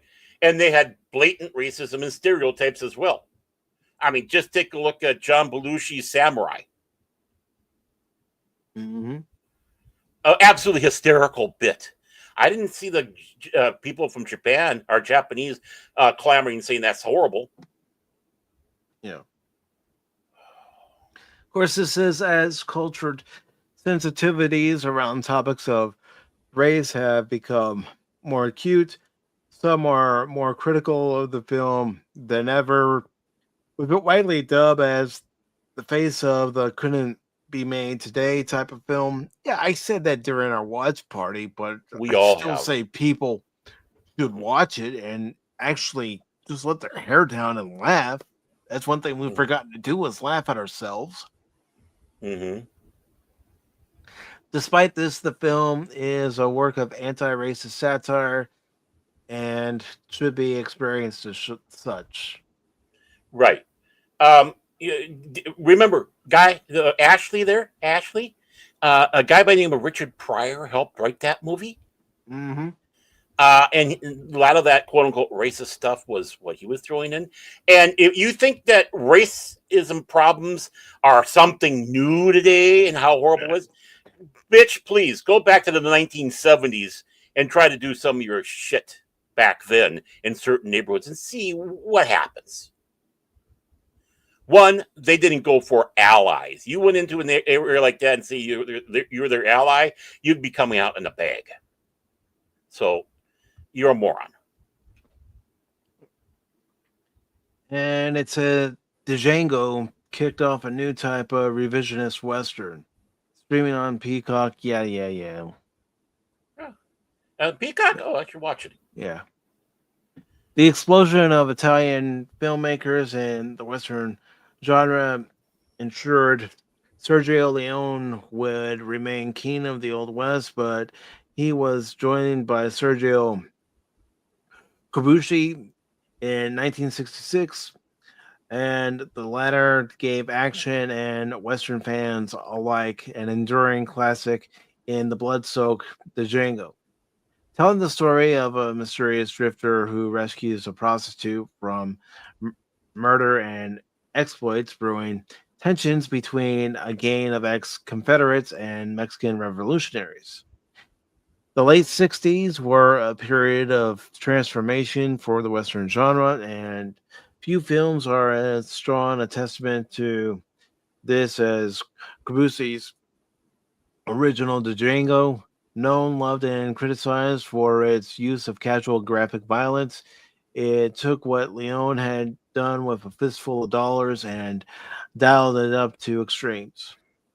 Mm-hmm. While it was praised by many younger Western fans, it also alienated critics and was even banned in the United Kingdom until the 1990s. Well, it's the United Kingdom. Who cares? Yeah. They changed the name of Teenage Mutant Ninja Turtles to Teenage Mutant Hero Turtles because of the word ninja. Yeah, I mean, it's England. Just take a look at the shape of England today. You'll understand. Yeah, and at the writers number 5, the Searchers put the epic in Western. It's on YouTube TV if anybody wants to watch it. The Searchers begins when a Confederate war veteran, Ethan Edwards, visits the homestead of his brother and his family. When he returns to see them again, he discovers his brother, along with most of the family, dead at the hands of the Apache. Was it Mel Brooks? Maybe. And his 2 nieces missing. In response, he forms a posse with a group of local men to find his nieces and avenge his family. However, as the search turns into a years-long crusade, Ethan makes a tragic discovery. The Searchers deals with several controversial themes, but the imagery of Ethan's prejudices, also almost driving him to murder his niece at the very top. Not only does the character exhibit unrepentant Confederate beliefs, buying into the lost cause myth, but he's almost entirely driven and defined by his racial hatred. While the story does end with him overcoming these beliefs, serving as a poignant ending. Many still dislike the film for how Edwards is portrayed, with some feeling the movie doesn't critique his views well enough. Regardless of the criticism, the film is an essential part of Western movie history and one of the greatest epic Westerns ever made. Okay, Pinhead. Here's a little bit of something. You're doing something about a Western taking place, after the Civil War, and dealing with a Civil War veteran, and who could be slightly, shall we say, tainted and upset. He was on the side, but he's trying to get to new life. You had characters like this in the Old West. Mm-hmm. You want to have a realistic Western, and people complain, "Oh, John Wayne never did that," and the black and white. This isn't black and white morality. I mean, you take a look what John Wayne is doing with the character, and that's how it was. And what's wrong with seeing that? I mean, people need to sit down and watch this and try to understand the viewpoint, even though you don't agree and might be wrong viewpoint. In this case, obviously, the racism is to understand where people were coming from, understand the era and the age and the growing. I mean, just like I was sitting back saying, you think you have it with the race stuff, the little place called Watts that had a little disagreement at one time, around the time that MLK was unalived. But one thing that helped improve the racism in black and white and all that, Blazing Saddles.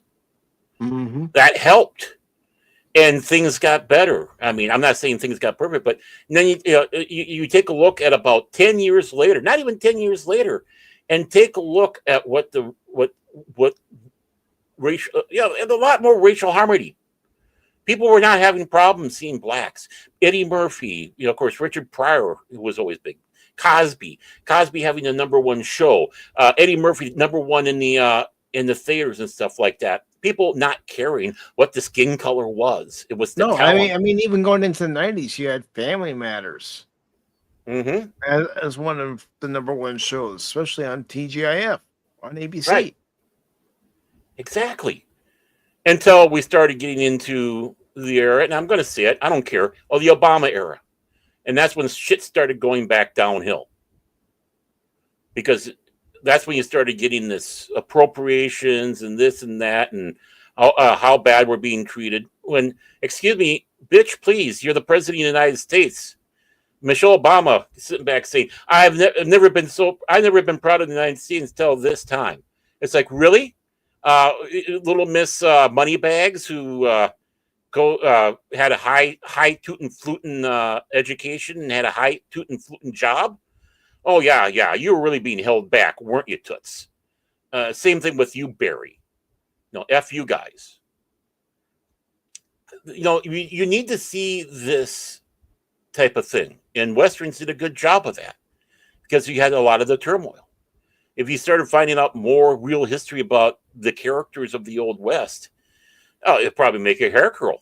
But again, we're too busy living in our 10-year, 5-year bubble, and we don't want to look outside of it because this is my safe space. F you. Let me pop that friggin' bubble and throw you into the real friggin' world.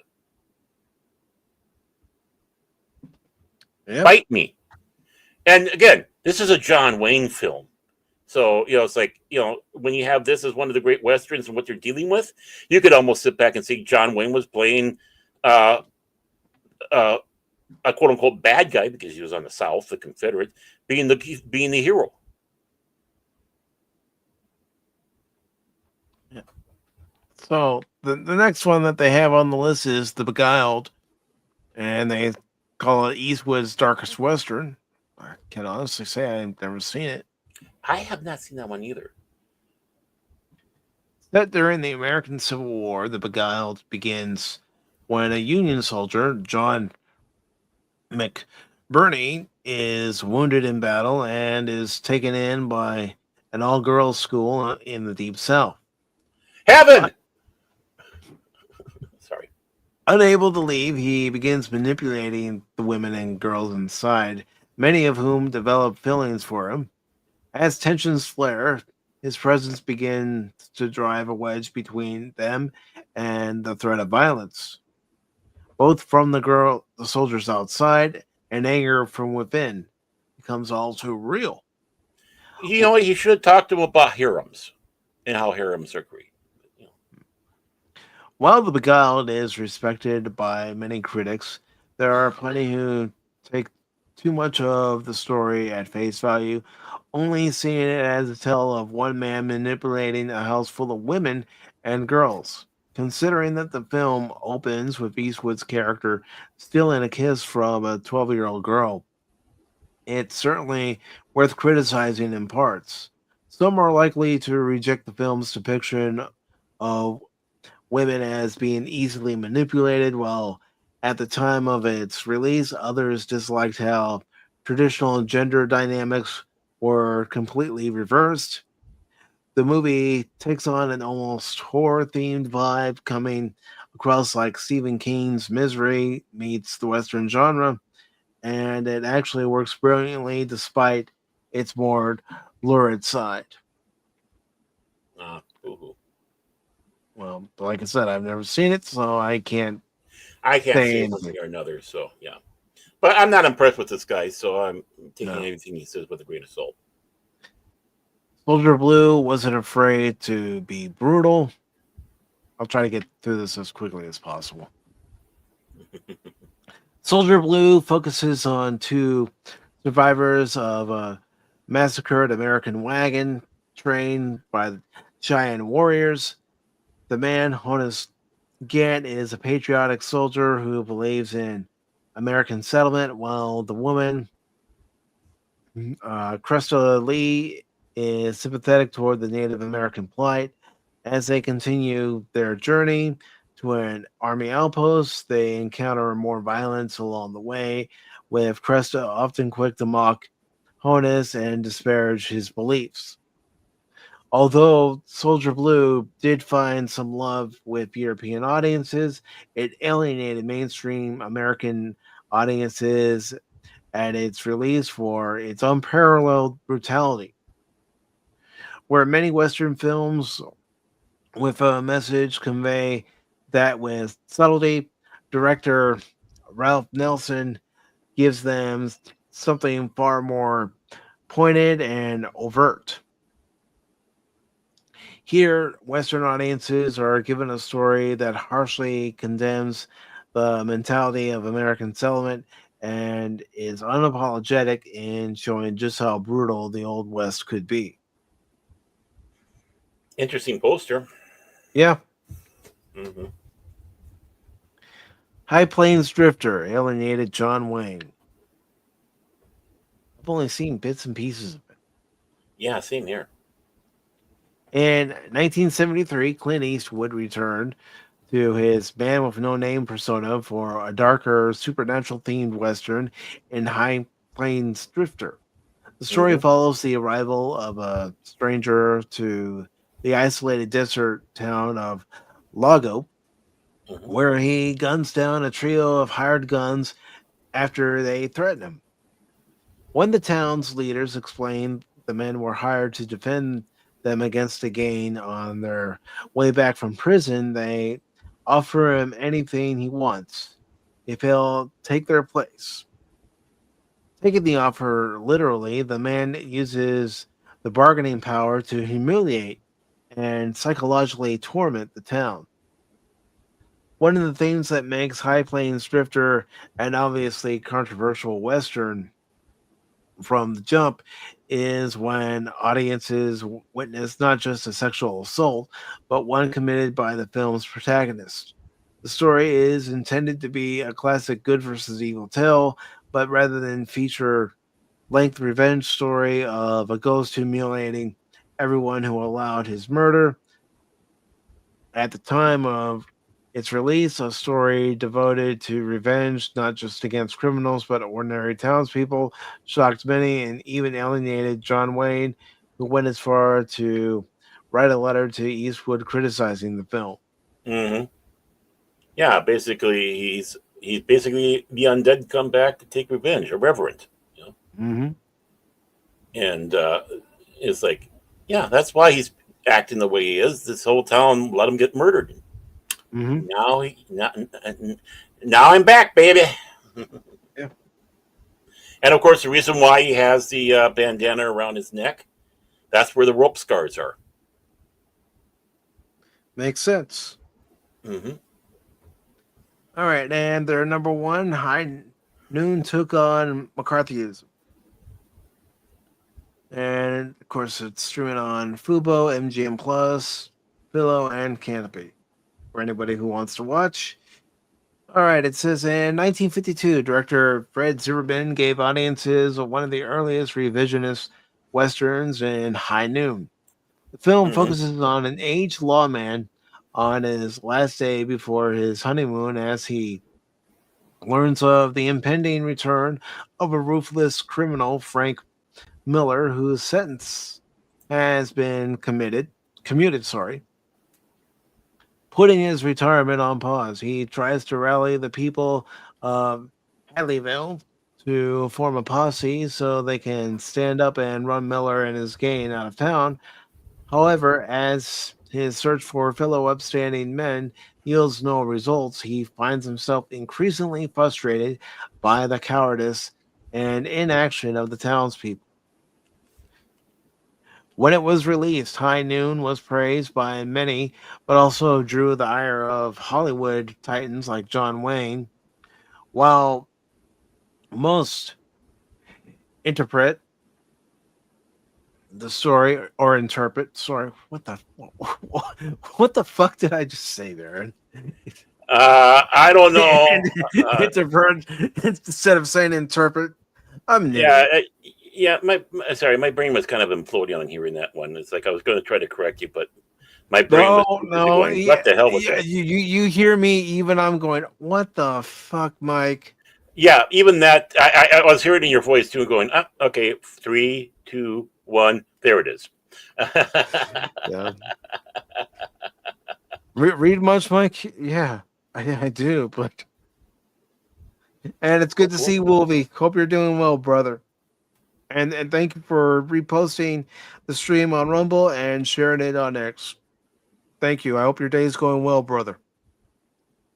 All right. So while most interpret the story for its commendation of inaction in the face of injustice, something reflective of McCarthyism, the film was also branded un American at the time when tensions were high as one of the earliest true revisionist westerns. Zimmerman's vision wound up prevailing, setting the tone for a darker style of western moving forward. While High Noon may not be as popular today as it once was, it took a stand at the time when many artists were afraid to, and continues to impact cinema today.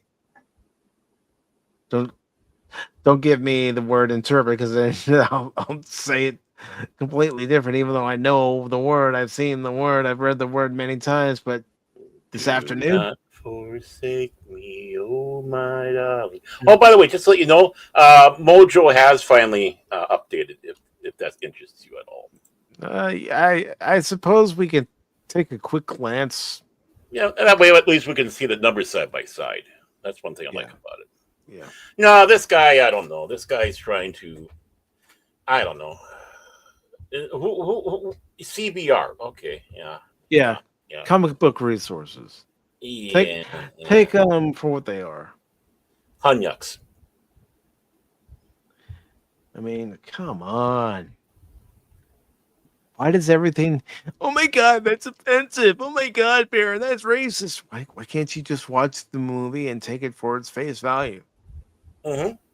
And if something's offensive in there, why is it so? Yeah, Think.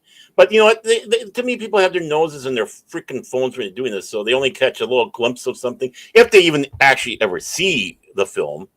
And because they got that goldfish, you know, mindset. It's like yeah. 2 seconds is like, huh? I don't know. Sometimes we could be like that, Baron. Oh, yeah, that's me. I don't do TikTok. No, I don't want a TikTok account.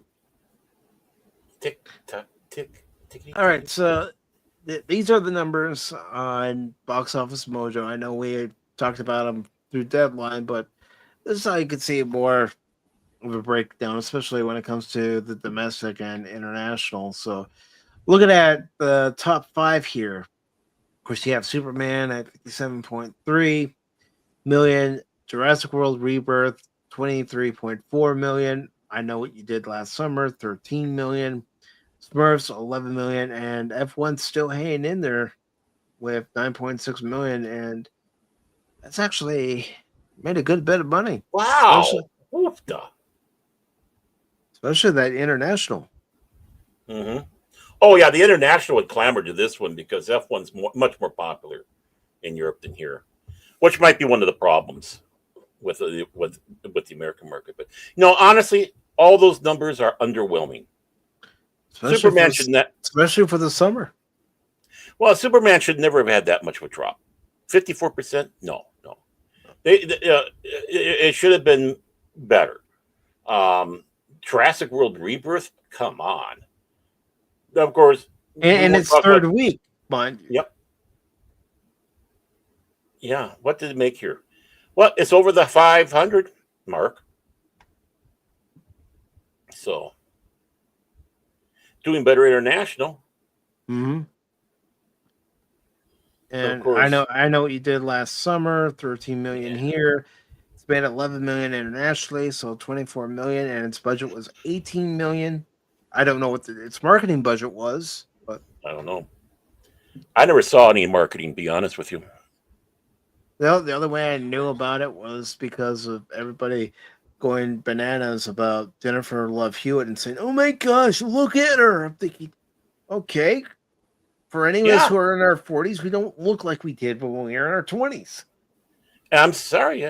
Sorry, not sorry. She's still hot. She still looks good to me. I like a little meat on my gals. But, and yeah, Smurfs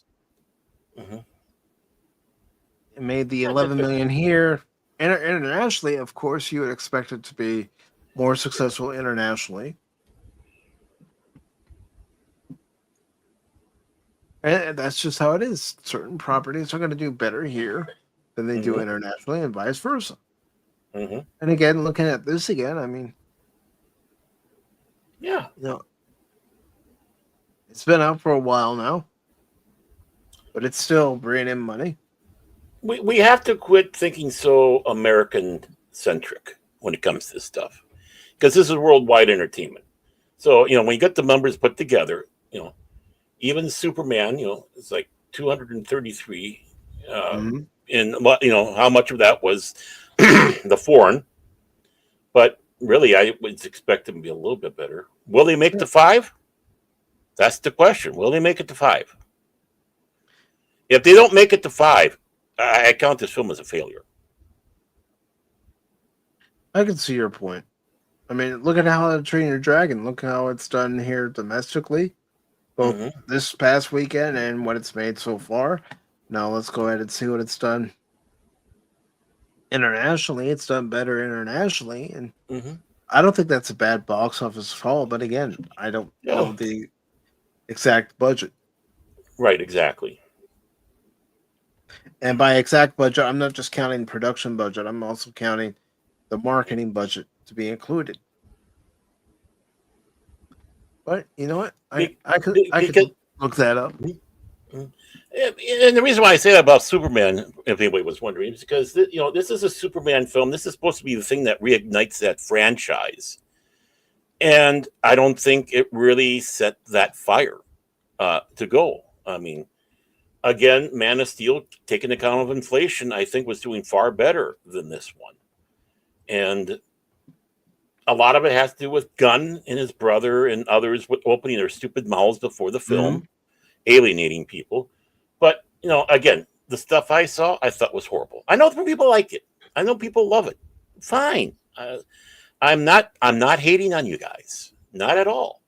But from what I saw and the full context, not just a quick little snippet, it's like it'll take a hell of a lot for me to really want to watch this film. And it's going to be interesting to see what next week will bring us, especially with Fantastic Four. And Mhm. will that flub? Will that be, basically maybe high the first week and then go down? I don't even know if they got a Thursday opening for that one or not. But And Wolvie's doing good. He's going to play some Doom later on. But you have a good stream too, brother. yeah, I bet you he's in Harkonnen. And as far as the total budget, from what I'm seeing here through Bean, for How to Train Your Dragon, total budget, including marketing, was 150 million, according to their source. Oh, they made money.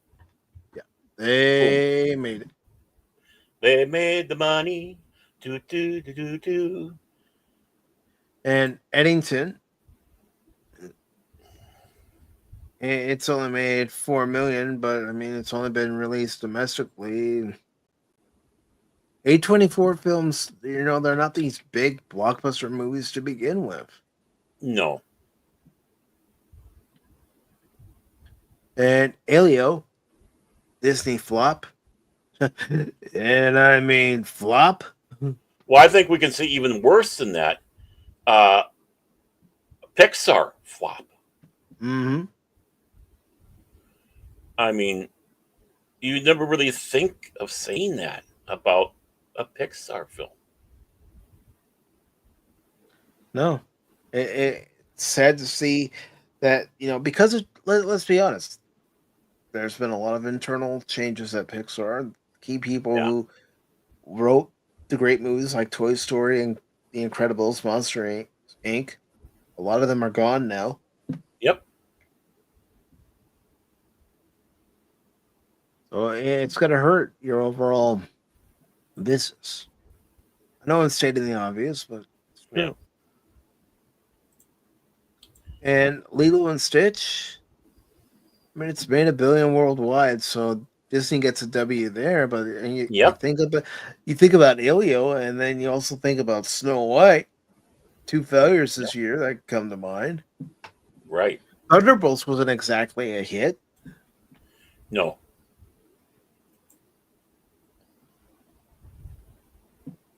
And then you have 28 years later. Mm-hmm. And now, yeah. Even I'm sorry, I'm not impressed by these numbers. I'm just not. No. And now Disney is crossing their fingers and praying hard for Fantastic Four. And Cash, if you want to come in, I can send you the invite. Cash, get in here. And that wasn't a streamer that said that. It was me. So while Cash struggles to come in, I'll be right back. All right.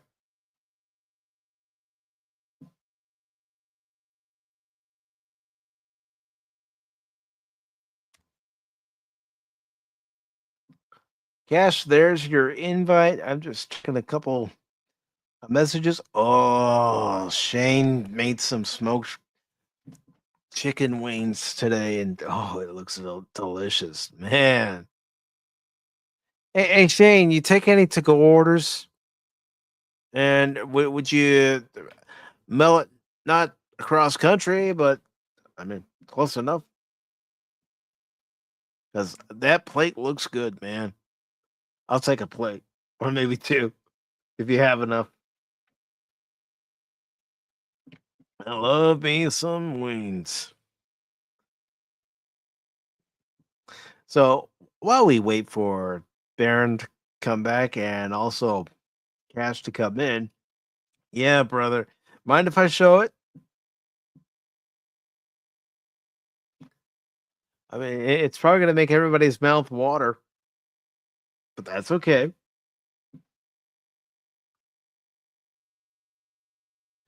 So I'm going to click on the picture, then I will share it with everybody. Because, yeah, this looks delicious, man. I know you told me last night after we were doing the Adventure Continues Star Trek discussion, and we were talking, and of course playing Marvel Rivals, you told me how long it takes you to cook the wings in your smoker, 2 hours apiece, and yeah, yeah, folks, this is gonna make your mouth water. So let me go ahead and share my screen so your mouth can water.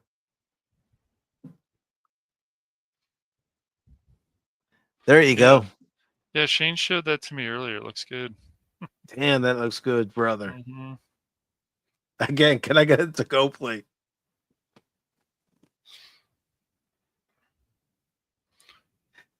Of course, he said, "I don't care." And then Wolvie came over Hello, on this Lady side. Mist. Yep.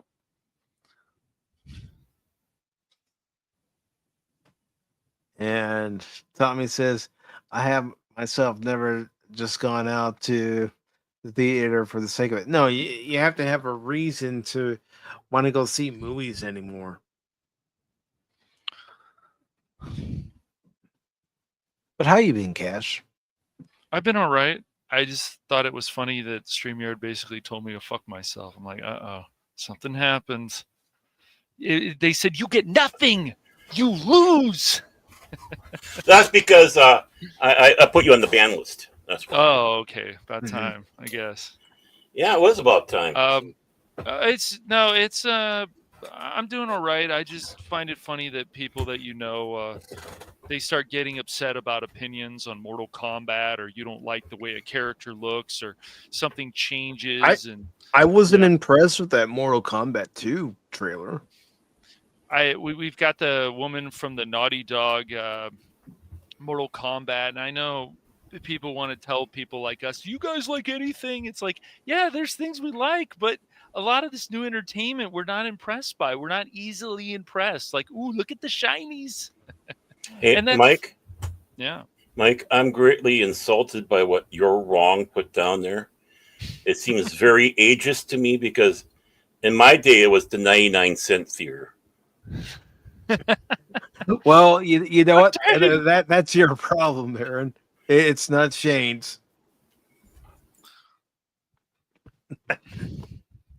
There's like, well, fine, I'm gonna mute myself. How dare you? How dare you, Mike? Not side with me. But I got my work done early today, so I was happy about that pretty much. So. Oh, Nice. That's good. I know, Good right? job. So good. You're just in time for the final article. The shit show. Oh, more of the shit show, because I was No. also watching earlier of the westerns, and I just love what they had to say about Blazing Saddles. That's great. Very exciting. Yeah. Well, you know what? Well, When it comes TBR, to man, TBR. when it comes to new Judge Dredd, Taika Waititi, Yes, titty with titties. Yeah. he is the law. Yeah.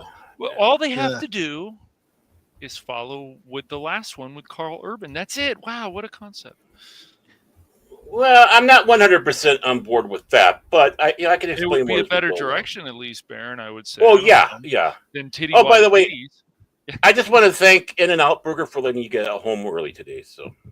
Oh, nice. Yeah. Cash, did you bring any In-N-Out burgers for the rest of us?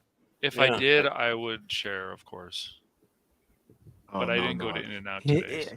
He's gonna hold all that for himself. He said, "No, you're not getting this." Well, he loves his employee discount. That's why. Employee discount, yeah.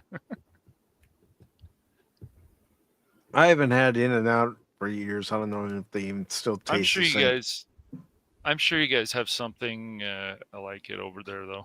I mean, the closest we have is Five Guys, but that's they're good. Expensive.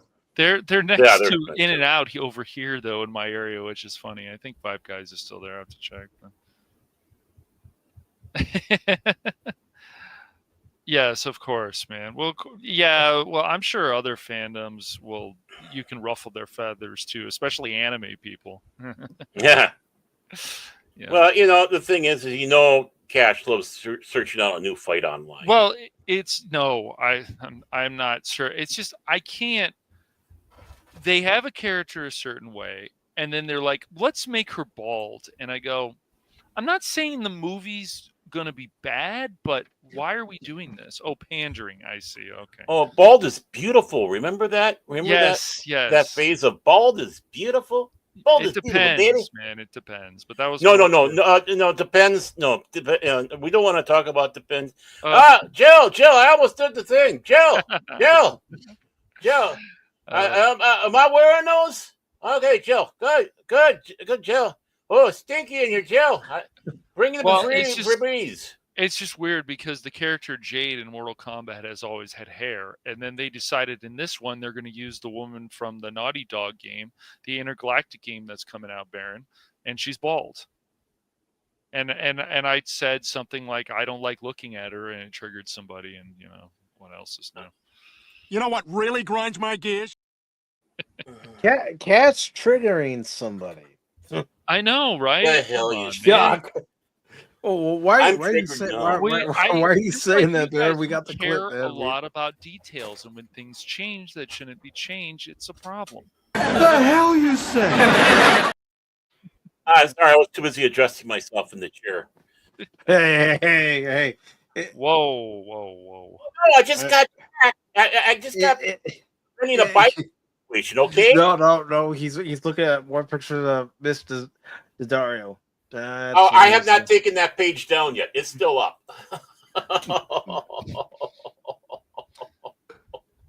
Oh boy. Well, we were trying to cast the next Wonder Woman, and we found her. Thanks to Peta. Yeah, she does, Tommy. She does, man, no doubt. Goat burger goes in and out of your digestive system. Well, it doesn't just about anything does, but I'll tell you what really sends it through Taco Bell. I'm waiting, Tommy, for the character of Jade to be now a lesbian or something in the new Mortal Kombat movie. I don't know. Well, probably is. Who knows? Probably is. Yeah. I'm not going to go see it, so I really don't care. But it's always fun getting Cash coming in here after he was having his internet wars, because this is what happens. Take it easy, man. I'm perfectly calm, dude. Calmer than you are. You just take it easy. Calmer than you are. Calmer than you are, Baron.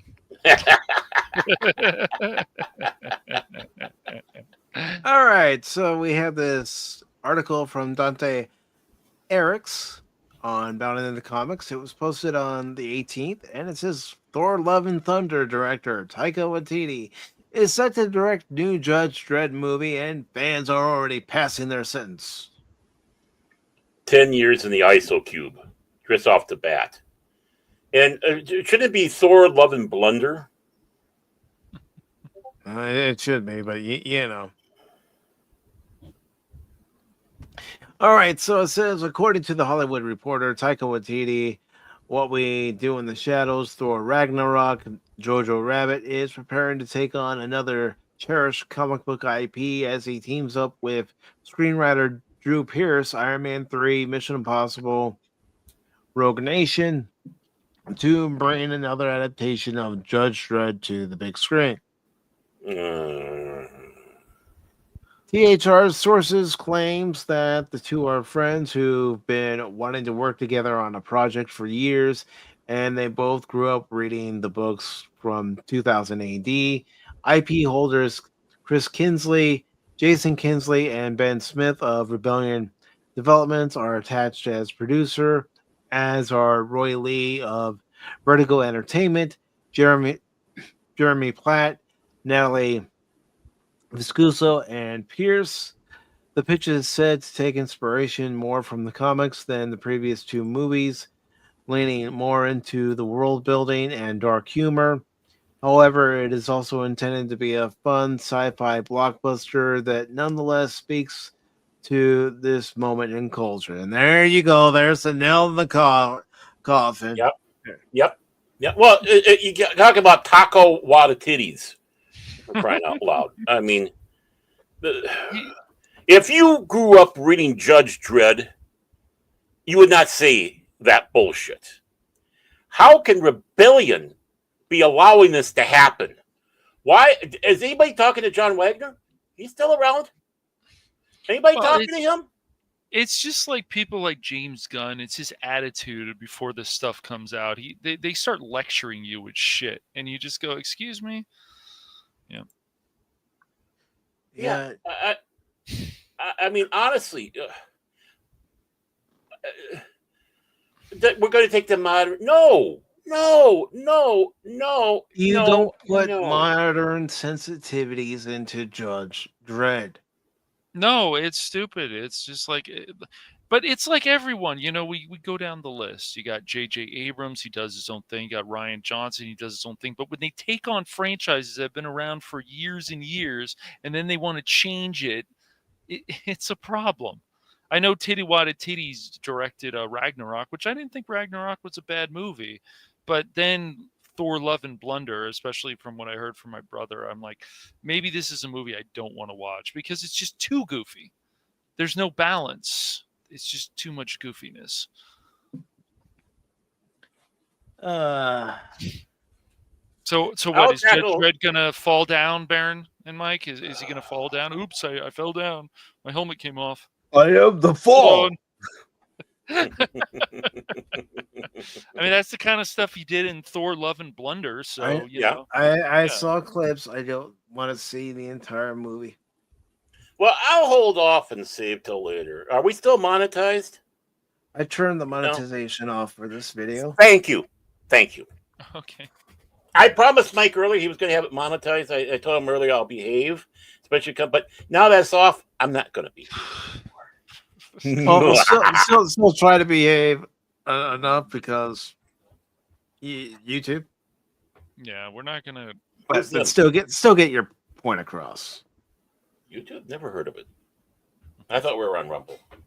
They continue adding more cream to their taco. That doesn't sound right. Whoa! Phrasing. Wow. Okay, I need to get that. I need to get Archer saying phrasing because that's what's starting to turn into quite a bit now. They continue adding more cream to their taco. By expressing a desire to see the scarcely conceived film branch off into other features and quite possibly shows on a multitude of streaming services. It's unclear whether these glowing embers of a scary pipe dream will be some kind of inflated Dredd cinematic universe. Can we stop with these cinematic universes? I'm still trying to figure out what the hell he's trying to say, but continue on. I don't know. I don't know. What is Judge Dredd going to enter the Star Wars universe? Quick, check. See, was Kamala Harris behind this article? I don't know. Actually, don't. So seems like the way it's written, or quite possibly an expansion into the other great titles from 2000 AD. Still, fans should probably play it safe and set their lawgivers to fatalist until further noticed. That's so funny, man. Yeah. Hilarious. It didn't take long for them to start firing incendiary rounds all over the internet. Many weren't happy with Waititi's take on Thor and the two MCU sequels, and they're even less pleased to see him give Dredd the Taika treatment. Over on the X platform, just call it X, come on. Twix. C.A. Pence echoes the feelings of many and features a special appearance by Switch from The Matrix. And this is what he said. I always wanted a new Judge Dredd movie, but not like this. Yeah. Pure Slime takes it to deeper levels on X by comparing the news to making a wish on a monkey's paw, only to have the wish turn sour.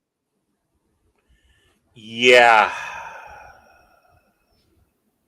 Created by John Wagner, Doctor Who, Lobo, Un-American Gladiators, Batman Legends of the Dark Knight, Carlos Esquera, Throg, the mighty stainless steel rat, Durham Red, Judge Dredd started blasting across black and white panels in 1977 and introduced readers to the nightmare world of Mega City 1, a colossus expanse of concrete that stretches across the entire East Coast. The cyberpunk city serves as one of the only few places left to escape the post nuclear wastelands known as the Cursed Earth. The mutant cannibals that dwell there, as with any massive metropolis, free and or post apocalyptic, the place is infested with crime, poverty, vice, and death on every corner. There aren't enough police to patrol the overcrowded streets, and the judicial system has managed to become even slower. That's when the government funded street judges stepped forward to stem the tide of violence and streamline the legal process by dispensing their own judgment upon arrest, assuming the perp is taken alive. Among them is one who stands above all, a man who is respected and feared by those on both sides of the shield. He is judge, jury, and executioner. His name is Dredd, and he is the law. Joe Dredd. The comic was an immediate hit and became 2000 AD's longest running title before getting its own magazine in 1990. The first movie came out 30 years ago, 1995, with Sly Stallone. You know, he was law, you know. But less said about that movie, the better. The bitter taste was washed away in 2012 with Carl Urban as the title character, and a movie that many consider to be one of the best, if not the best, comic book adaptations ever made. Unfortunately, it didn't make enough at the box office to merit a sequel. Since then, fans have been clamoring to see Urban reprise the role, including the actor himself, but nothing would ever come of it. Time will tell if this actually happens, and the only thing anyone can do is hope that it doesn't turn into a harsh lesson of being careful of what we wish for. Well, with Taika Waititi, I think we're going to get a load of crap if it ever actually goes into full production and is released. Yeah, I mean, well, I'll save for later. Well, it's just like you probably ask a lot of people about these different franchises, and of course, Judge Dredd has been around a number of years. I mean, hell, I remember my dad talking about the role playing game Mm-hmm.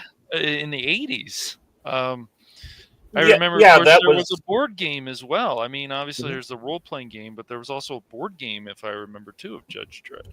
Yeah, well, Judge Dredd started off, believe it or not, Games Workshop was That's the one that did crazy. the role playing game.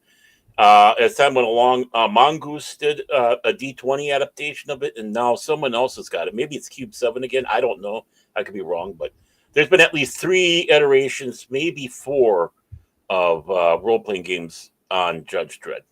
It's pretty, yeah, it's cool stuff. I mean, Judge Dredd is the reason these things run so long is these characters are well developed, and the stories are interesting, and who doesn't want to be a person like Judge Dredd? Many people probably still do. I don't want to be Judge Dredd. You don't want to be Judge Dredd? Do you know the shit he's gone through? No. Plus, he's got to be celibate. Oh gosh, jeez. Okay, well, that's gonna be a You can't problem. be in a relationship. Yep. If you're Oh, a judge, wow. you can't be in a relationship. Hmm. Oh, that sucks. Jeez. So it'd be perfect for you, Cash. No. Gosh, but really, it's just like with the Jedi and stuff. Like, there's just certain things that they have to follow. That's the whole thing about Hmm. making these characters well-rounded, and why they become Right. so interesting. Like you guys were saying earlier, you had the Batman, Superman, and Wonder Woman. Those are the 3 that starts the Justice League, and everything else that just follows from it.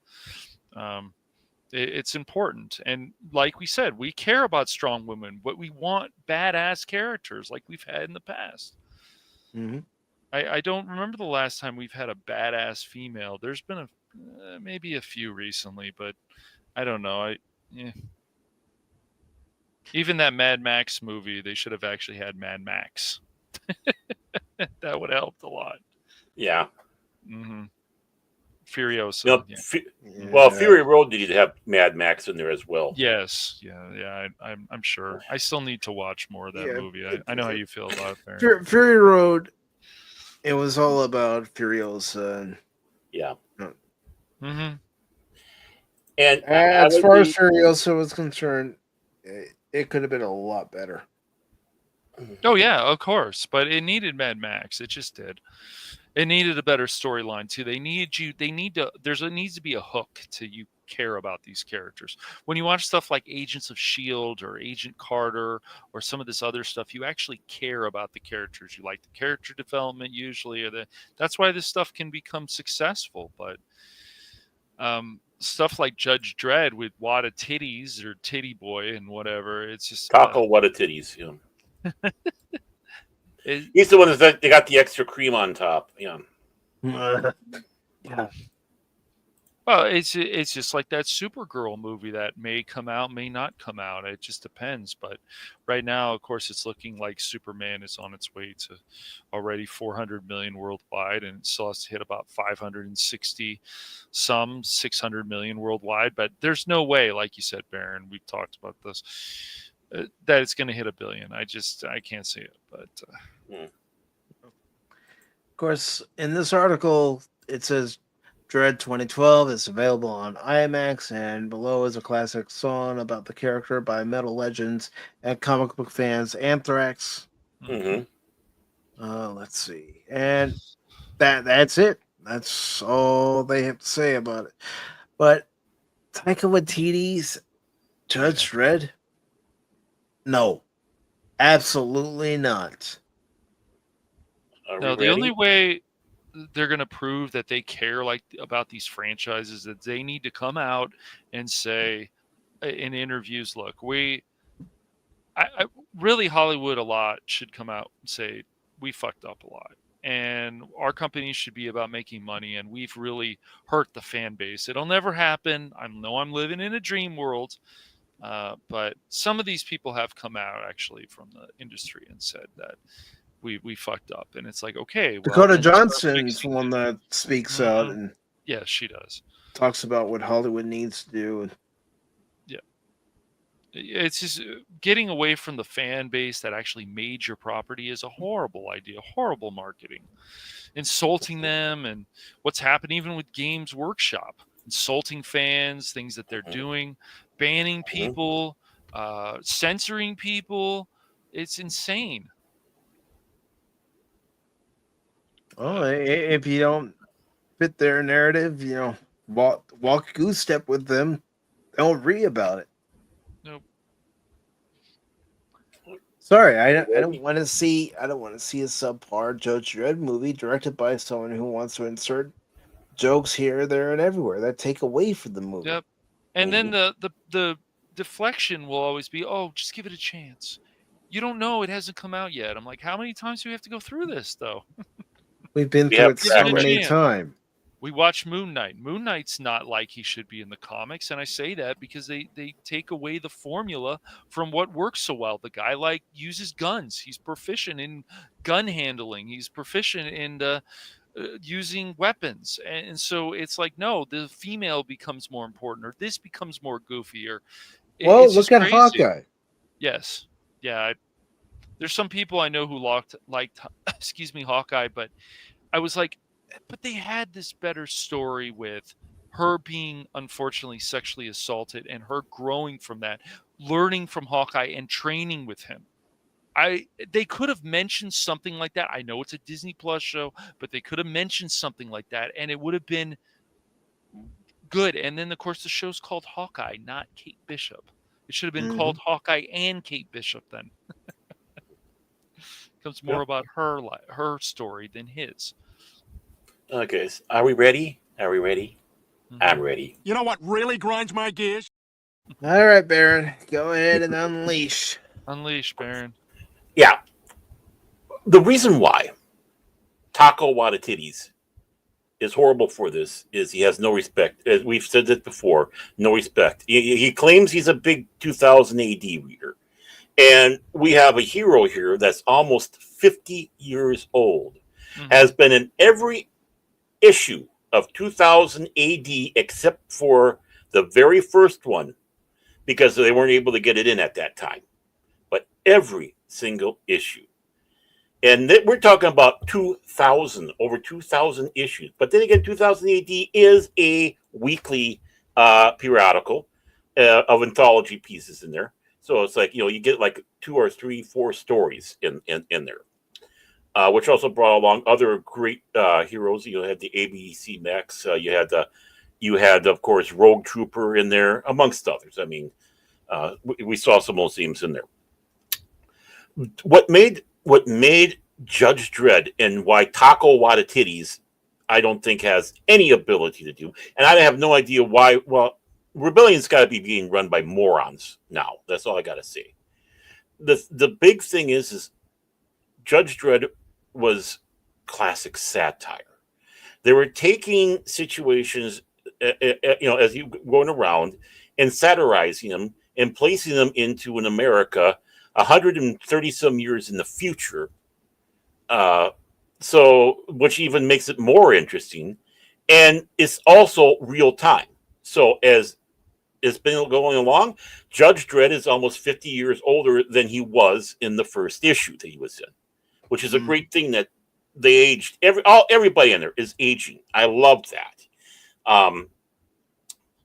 So, with the fact that you have that satire, not Mr. Whimsy and Goofy and all that trying to do satire. I don't think he's capable of it. He's like a D-lister James Gunn in those aspects. And yeah, okay, sure. You read all these 2000 ADs, but how much of it retained in your head? Carl Urban at least walked into it and specifically saying, this is how Dredd, this is how Dredd, this is how Dredd. And no helmet being taken off. Actually, they had a helmet taken off in the very beginning, but they did classic like Judge Dredd, the magazine. 2000 AD. Judge Dredd Magazine, by the way, was what the monthly came out as. Pun of the joke on Mega City 1. Yeah. But in a silhouette, so you didn't see the face. Again, keeping that mystery alive. The first part of the Stallone up to when he takes his friggin' helmet on is pretty damn close to Judge Dredd. It's basically the block war that they had that led into the Armageddon War storyline. But they just took that out, and it's like, yeah, this is the block war. Okay, boom, boom, boom, understand. But then he took the helmet off. Everything went south from there on. Carl Urban is Judge Dredd is far too dark and gritty. Oh, really? I'm not saying it. It should be dark. Don't get me wrong. But the thing is Mega City 1 looked like a South African slum. Well, that's because that's where they filmed it. It didn't look futuristic. The art style, if you take a look at Mega City 1 in the first Judge Dredd and all, you're supposed to have some wild architecture. It's supposed to be giving a false sense of whatever with the lights and all that, because 90% of the population are unemployed and living off the government because of that. It shouldn't have been that dark in there, and they lost a lot of what they needed to have with that satirical humor with the Dredd movie. It's an excellent film, don't get me wrong, and I've always said it.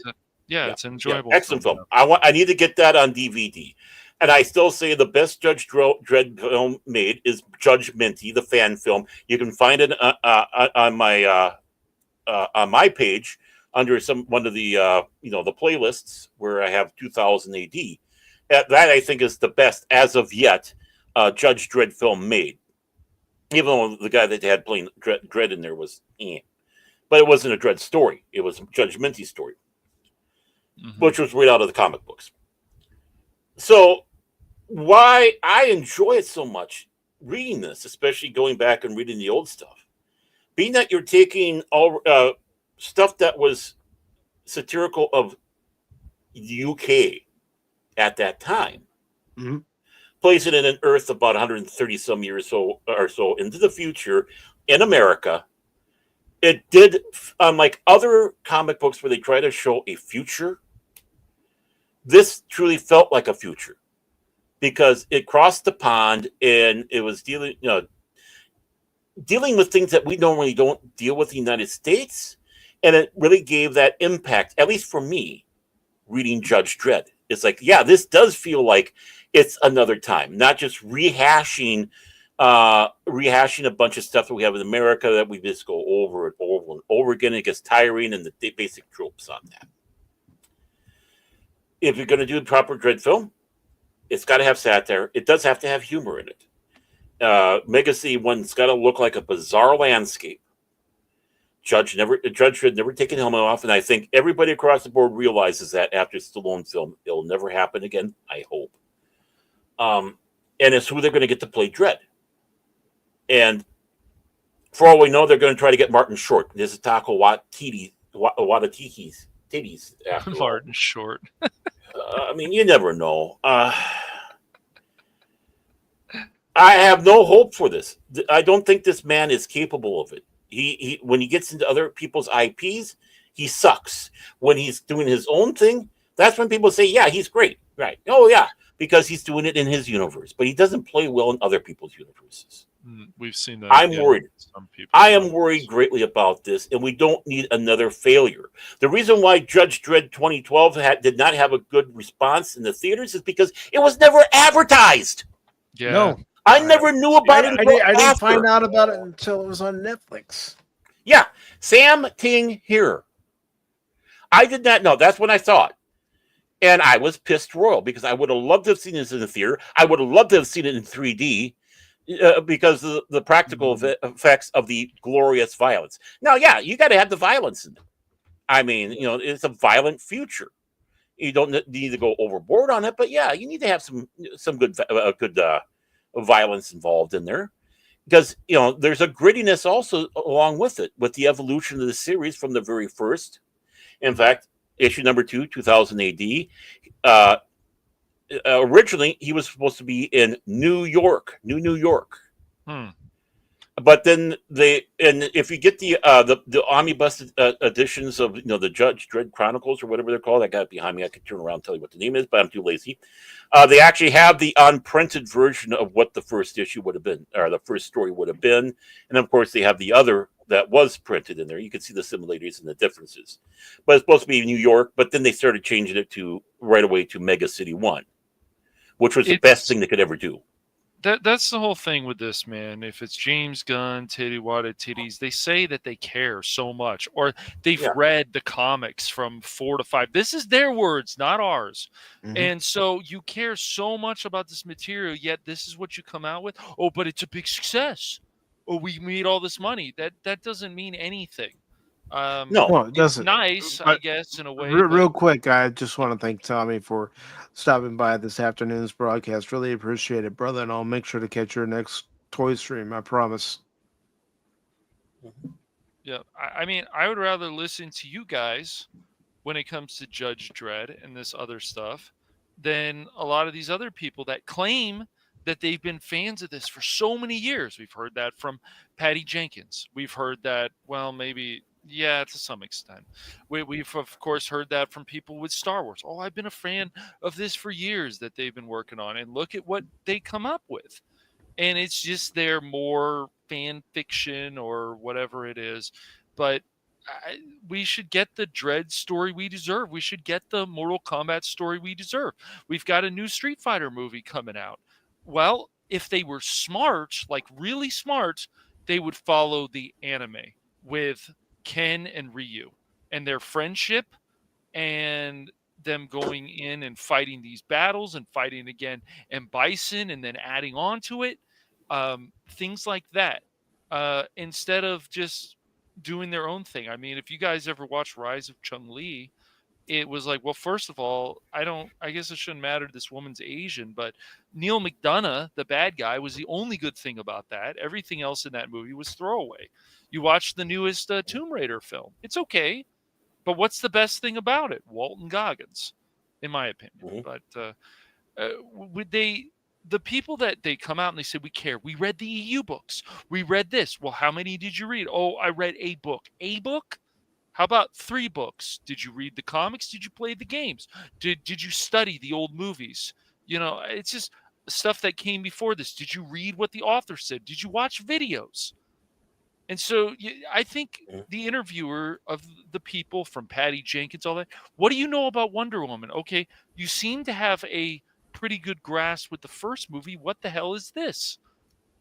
Maybe phrase it a different way, but really, and that's the same thing about titties. They say, oh, I'm a fan of this. Okay, how much? How much do you really care? And so then other people say deflection, oh, it doesn't matter, but it should always matter.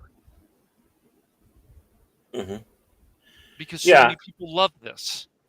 That's yeah, I mean, really honestly, and keep Garth Ennis away from this as well. I mean, I don't want Garth Ennis involved in this project. It's bad enough you having Taika Waititi. And I hope something happens that it gets changed. I mean, I want to see a Dredd bad. And it makes me wonder what's happening with the Judge Dredd TV show that we've been promised for however long it was. I don't get it, man. I just don't understand. At this point, I just wish to say, you know what? Maybe we should just hire some of these fans who are so passionate about this and that. And look, they're fan projects, but are lower budget, obviously, for because it's expensive to make this stuff. But still, you just see the passion and the desire and the love that they put into this. And what do these studios want to do also? They want to ruin that. Instead of hiring these people, hire them. Right. See what happens. Could be amazing because they care so much. Yeah, I mean, that's just the thing. The people who care, people that know it, as long as they keep, of course, their fanboy stuff out. That's the important thing with it. So, I mean, with Judge Dredd, I want to see this succeed. Actually, you know what my preferred way of seeing Judge Dredd? And I do have a fan-made video, again, on my channel under the basically the listing that they have. I'm sounding like biting your mic. Yeah, no, the thing, along with, of course, Judge Minty, and someone did up a short little animated of Judge Dredd. And that's actually how would love to see Judge Dredd done. I would love to have this an animated series. And I'm not talking about just 8 episodes or 10 episodes. More like on than HBO or something, right? Where it would right, be like HBO it has to be adult content because Judge Dredd is violent. Right. Judge This Dredd isn't not, kid. Yeah. It's not a kids show. No. Right. This isn't kids. And here's my $1 million idea on that one as a nod of an homage to what Judge Dredd is. Being that Judge Dredd was in black and white for so many years, then became color. The first opening scenes of the animated would be black and white, and then it would, boom, go into color. I love that. Yeah, I mean, see, right here, I just gave away $1 million idea. Cancel this podcast. Hey, how you doing? I mean, look at how well it worked for something like Sin City. The whole movie was in black and white. Right. But, just an homage to where Judge Dredd came from back in that day. But, yeah, I mean, have, 20 episode seasons of Judge Dredd in animated form, Adult Swim or HBO or whatnot. Because, Judge Dredd is a monster. And it's a shame that it's been treated like crap, especially over here in the States. And it shouldn't be. And of course, again, I blame the marketing for 2012 Dredd. What would have happened if they actually got the marketing going on out there and saying that we got this superhero film? An R-rated film before there was R-rated films. We never had R-rated films before. Yeah, Blade, Judge Dredd, or Judge Dredd even. Stallone's Judge Dredd was R-rated. This Dredd, Dredd 2012 was R-rated. So, please. They certainly had to be R-rated, especially in the 80s, because there was a lot of topless women scenes. I'm not saying that's bad, but I know how a certain Well, I person don't think feels about that. I don't think Stallone's Judge Dredd had topless. It No, was I the don't think violence. it No, was it violent. didn't. It was Violence, mainly yeah. the violence and Which Right. that gets that can get an R rating too, of course, Yeah, especially of how course. gruesome Mhm. it can be. Yeah.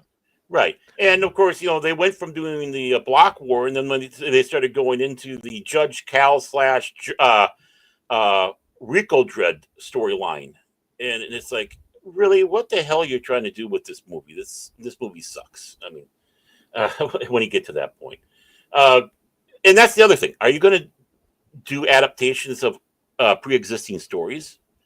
And how you're going to do it? Now, when you're sitting back saying about this modern audience crap stuff again, stop it. Stop it. I'm Yeah. tired of hearing about. We've heard this is that. being made for the modern audience. That's being Yep. made for the modern audience. This game's being developed for the Yep. modern audience. I'm This sick and remake is tired of coming it. out for the modern audience. This is even the people who are at Rockstar now have said that before. I'm not saying it's going to happen, but it's a Mhm. red flag when you hear that. And people go, "No, Right. it hasn't come out yet. You don't know." I'm like, once again, how many times do we need to hear it? Judge Dredd does not need to be changed for modern audiences. No, You know why? Judge Dredd is timeless. I agree. Just off of the reasons that I sit back saying before, and the little switcheroos and stuff like that. It made it timeless. Just like Star Trek, the original series, is timeless. Mhm. Right? Well, built- last night, Shane and I, also known as You're Wrong, watching That You're Which Wrong. Survives. Mhm. And it really is an underrated episode. Mhm. The situation that the Enterprise is put in when it's hurled away from the planet, situation that Kirk and the away team are put in when they can't contact the Enterprise. They're stranded on this planet that has no vegetation that they can eat, Mhm. and they have to look for water. And both the away team and the Enterprise are being attacked by this unknown woman, played by Lee Merriweather. Mhm.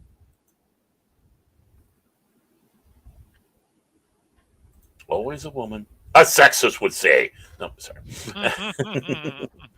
No, this is a horrible idea. I mean, just seeing Taika Waititi's getting assigned to something like this is like, you want failure, don't you? You want to destroy Dredd, don't you? You don't want Dredd to ever get a foothold in the United States, do you?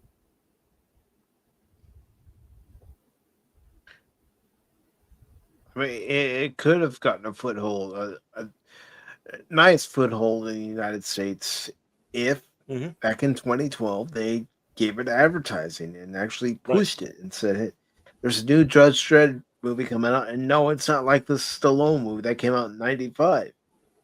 No, marketing Yeah. is very important, and we've seen some poor marketing recently. With Well, some I of mean, these films. hell, I'll always bring up Transformers One. Yep. Look at that first trailer. Yes, even Right. my brother was like, "What the hell?" And he grew up with Transformers as well, so it's it's insulting in a way. It's like this is not what the property's supposed to be about. Well, they want to change it. Well, they're not making it any better. No, If you really believe that. if anything, they're turning away established audiences. I mean, we read that article about Games Workshop. They don't care. They keep doing this fans of shit too. Yeah. making their own figurines. If it interferes with their copyright, all they are concerned about is the money. Yep. But Nintendo, on the other hand, said, "You know what? We're not going to play your little games. We're going to cast who we want to cast, and that's it. Mhm. It's our property, and that's the way it is." Yeah, thank God. Yeah. And that's the important thing. Then that makes people, "Oh, well, I'm interested in seeing this now." And then there's the other people, the angry people, the group people, the drone of course, people. the mob that are going they're after the ones who are like, "I Nintendo want and this anyone person else. off the face of the earth," and that sounds horrible, but that's how people act. It's crazy. Mm-hmm. They get on social media and they start their bullshit, or they send emails. I'm not saying any of that's wrong, or right, but really, it's also the companies that also want to add the flame to the fire too, and they get these people very upset who love these properties for so many years. It's just, But Nintendo, and they do make mistakes, and they do piss off people and it's annoying, especially with that Pal World thing, lawsuit nonsense. But still, it's when they do something right, they should be applauded. No, the other people, you didn't cast this person I wanted. Well, too bad. Well, I mean, talking about their casting idea for Wonder Woman, what some fans have suggested. No, she doesn't look the part. Right. And not only that, James Gunn is, but he always did like those boyish bodies on women. Whoa, where did that come from? Oh man. But it's just like James Gunn and just like Sean Gunn, his brother, like before that movie even came out, Super Goof. And I only call it that because that's how I feel about it. As we always say on this panel, go judge the property for yourself. Don't take our word. Well, when we've said this, especially Baron has said it. When they do something right, you praise it. When they do something wrong, you'll let it be known. Okay, this is what they did wrong. I mean, I'm liking RoboCop, Rogue City, Unfinished Business, but I have two gripes with it. Yeah. One of them is I don't feel that the controls are as smooth as the first one. Now, that could be fixed with a patch easily. No. As can my second gripe. The frame rate drops within the game. Ew. They're not terrible, but they're noticeable. So you would give it a 7 out of 10 so far, then, right? I wouldn't even rate it right now. I'm gonna rate it after I finish playing the game because I'm still having fun playing it. But I have two gripes, which again, like I said, could be easily fixed with a patch. Right, and probably will. I would have thought the controls would have remained the same, because it's just going off the same engine, But yeah, I would still say, we need, if we're going to see more stuff about property, I think stuff like RoboCop is definitely a good direction. That's they've made pretty good money, I think, with those games, and that's good. I think there's obviously a direction. I mean, I'm sure you're pretty happy about a lot of the story in there, Mike. Even I have. Is this a DLC considered, or is that what this is? I would almost consider it kind of an expansion pack. Some consider it a sequel to the game that came out a couple of years ago. Okay, so just depends on your take, right? But I will say the visuals are cleaner than they were in the first one. Nice. Ooh. So I mean, when it comes to RoboCop Rogue City, Unfinished Business, it feels like they learned lessons from the first one, and they tried to improve on it. Like I said, my only major gripe right now, because I'm not even finished with it yet, is the controls and the frame rate drops. But again, that could be easily fixed with a patch. And it's good to see DJ Ronnie G, who says, "There's Mike's voice." Nerd. Wait, whoa! What's wrong with mine? And Baron and Cash. Calm down, Baron. There you go. Jeez, man. Where's mine? Why am I not mine? I'm the important one. Come on, man. I'm more important than anybody else on this panel. How dare you? It's Baron, Orman, Tagge, and the Pop Talk Gang. It's like talking about the frame rate in RoboCop Rogue City Unfinished Business. It's only a couple parts I've experienced it so far, and like I said, it could be easily patched by the developer in an update patch.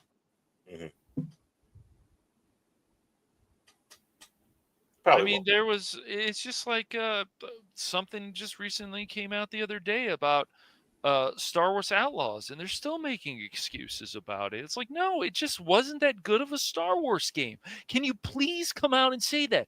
It wasn't that good of a Star Wars game, and we're going to work on doing a lot better. Can't hear that. We can't hear those words. It's so frustrating.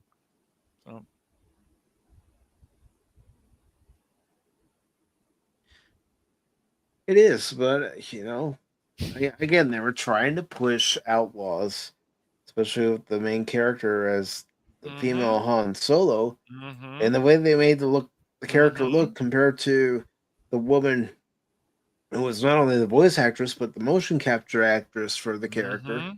It's like, what the heck, guys? Yep.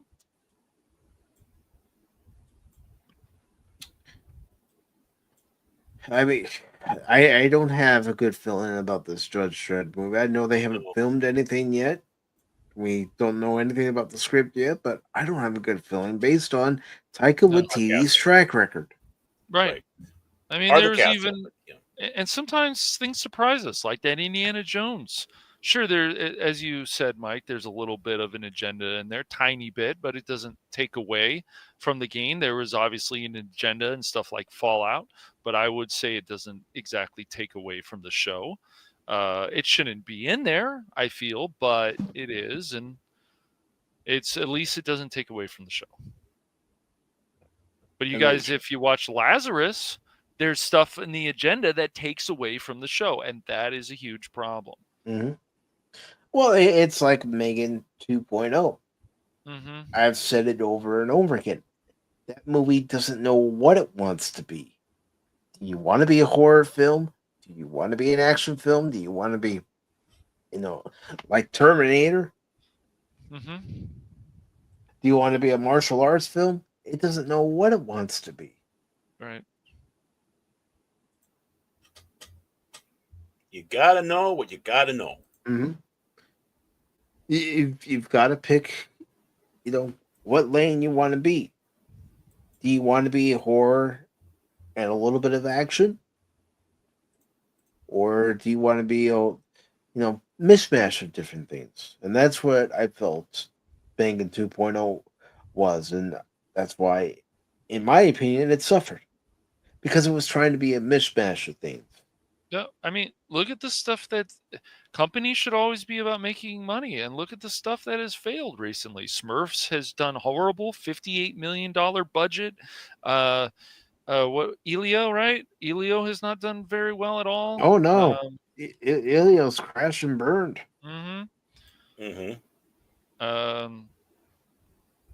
Just there was another movie too that didn't do very well either. Superman, of course, or Super Goof, as I like to call it. I know that upsets people, but I don't care. You don't care, folks. I mean, from what I've seen of the clips from Superman, they're always yelling, "Oh my God, where's the dog? Where's the dog, Cash? Where'd you put the dog?" Oh well, it's just. It's everything in that movie. Like, I don't want to spoil it for people, but they change what his biological parents are. They change what his step parents are. And other people will tell me it's a great movie. It's a great film. And I'm like, well, I'm glad you enjoyed it. It's a fantastic film. Oh, it's about hope, hope, hope. That's usually what I hear from people that love this movie. Hope, hope, hope. And I'm like, didn't James Gunn say that in an interview? So did Clinton. It stinks. It's not that this movie is going to ruin your life, and you should never let any kind of entertainment ruin your life, but it really does feel like, if you really dig deeper into it, Guardians of the Galaxy meets Superman, which is ridiculous to me. You've got a sex joke from Cat. You got all these things that I keep asking the same questions about, like, why is Crypto in this movie so much? Why is Crypto owned by Supergirl? Why is Supergirl acting like a bitch in the only scene she has in the movie? Spoiler alert. And this is what they want to continue, because that's what the comic James Gunn wants to do, where Supergirl goes to other planets, she gets drunk, and then she acts stupid. You're triggering me, Cash. You're triggering me. We have a serious moment with Lex, and then what happens? Crypto pops up and starts throwing him around. It's so funny. How is that not like Guardians of the Galaxy kind of humor? But other people will tell you it was hope. It was change. Superman wanted to save everybody, even the bad guys. That's who Superman always is. And it's like, yeah, and Superman was also crying at one point. We saw a tear down his eyes. Let's have a... Yeah. Okay, Cash, I'm sorry. I got to do this. Mike, can you put up a spoiler alert, please? I think there's an elephant in the room. Let me get to it. Yep. Let me get to it. Yeah. If you There you want go. to, Yeah, no problem. There you There's go. There you go. There's an yeah, elephant. that's fine. Cash. We know you want it. We know you want it. Go ahead. Yeah, no, I haven't really I haven't spoiled that much. It's just the Well- thing is, Superman is supposed to be, look, other people, Phil, of course, hated the movie.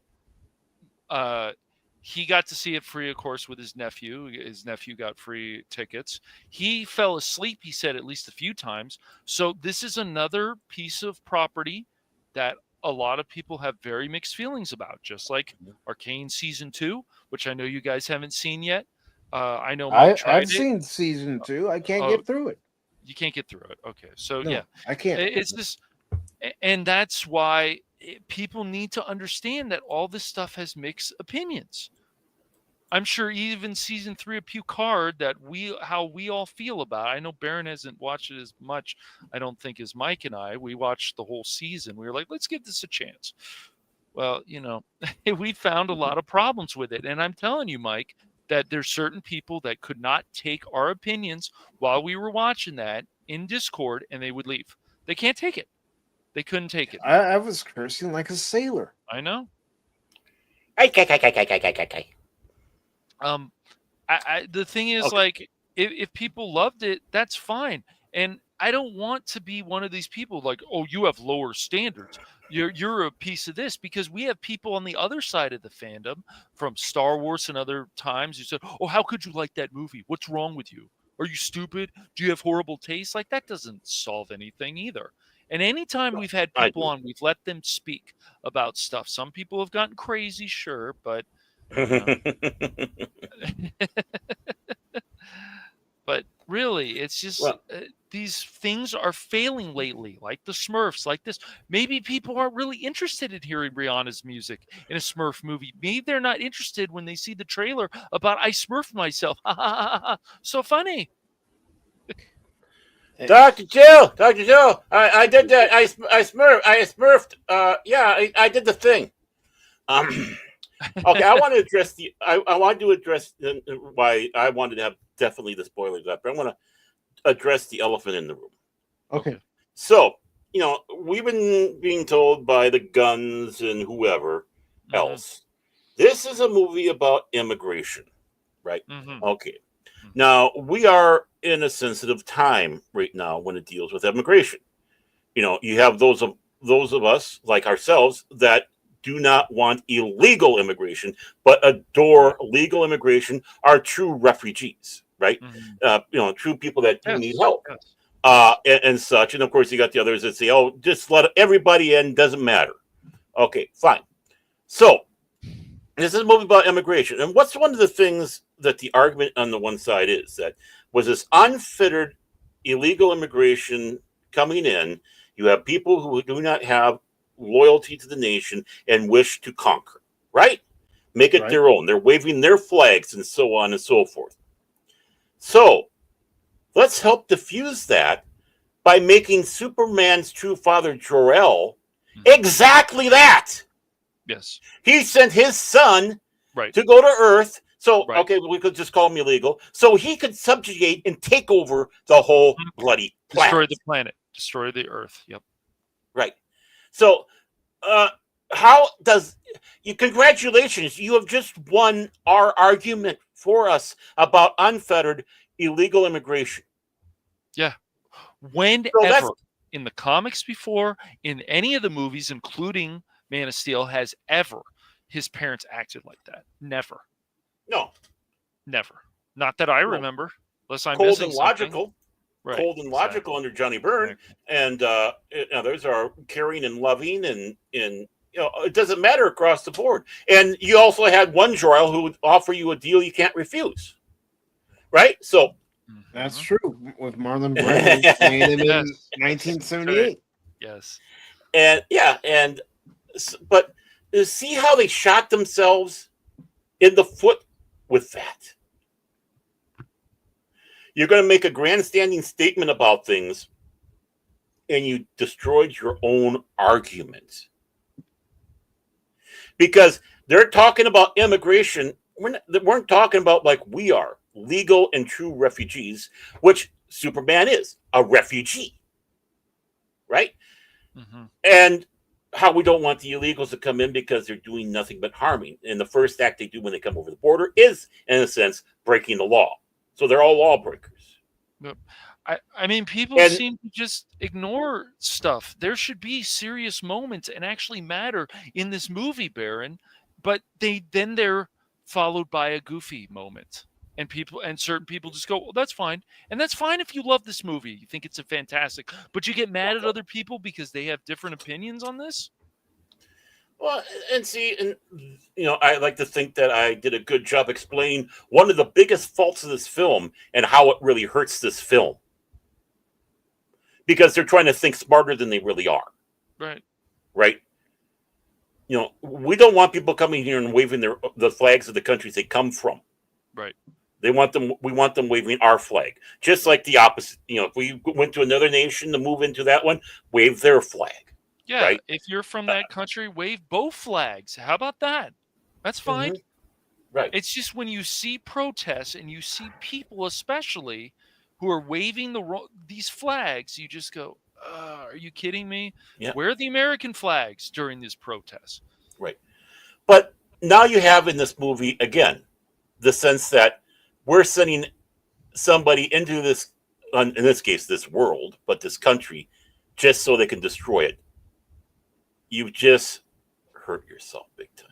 You're an idiot, James Gunn. Unless that's what you truly do feel underneath, which I doubt.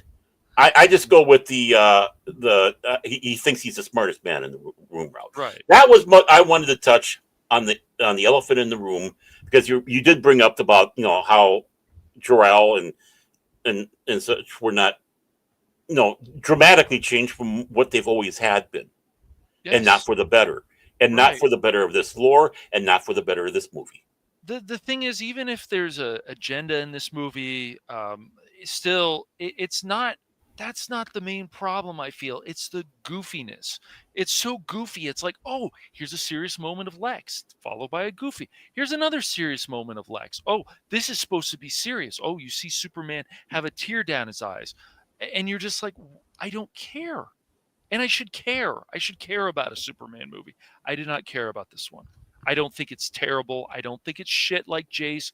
I just think it's just there, and you can take it or not. I just think it's too goofy, and I just don't like. But the one thing, Baron, that really annoys me about this film is how disrespectful they were to Clark's step-parents. And I don't care what anybody says about that. That was very disrespectful to them. They are smart people. I don't care if they're farm people. They're smart people. Some of the smartest people on earth are farm people. That's right. Mm-hmm. They have to be to run a farm. This is not an easy task at hand. And of course, what do you expect from someone who calls this flyover country? They only think intellectuals are like them, like James Gunn over there, and everybody in between is just the unwashed masses of whatever. But I guarantee you, a lot of these farmers could take them to task on a lot of stuff. Some of the most informed in what's going on in the world, not just the United States, in the world, because they have to deal with crop prices and how are things going. They're more in tune on what's going on economy-wise and such because of that. Why? Because it's their job. They're the CEO. Mm-hmm. They're the king, baby.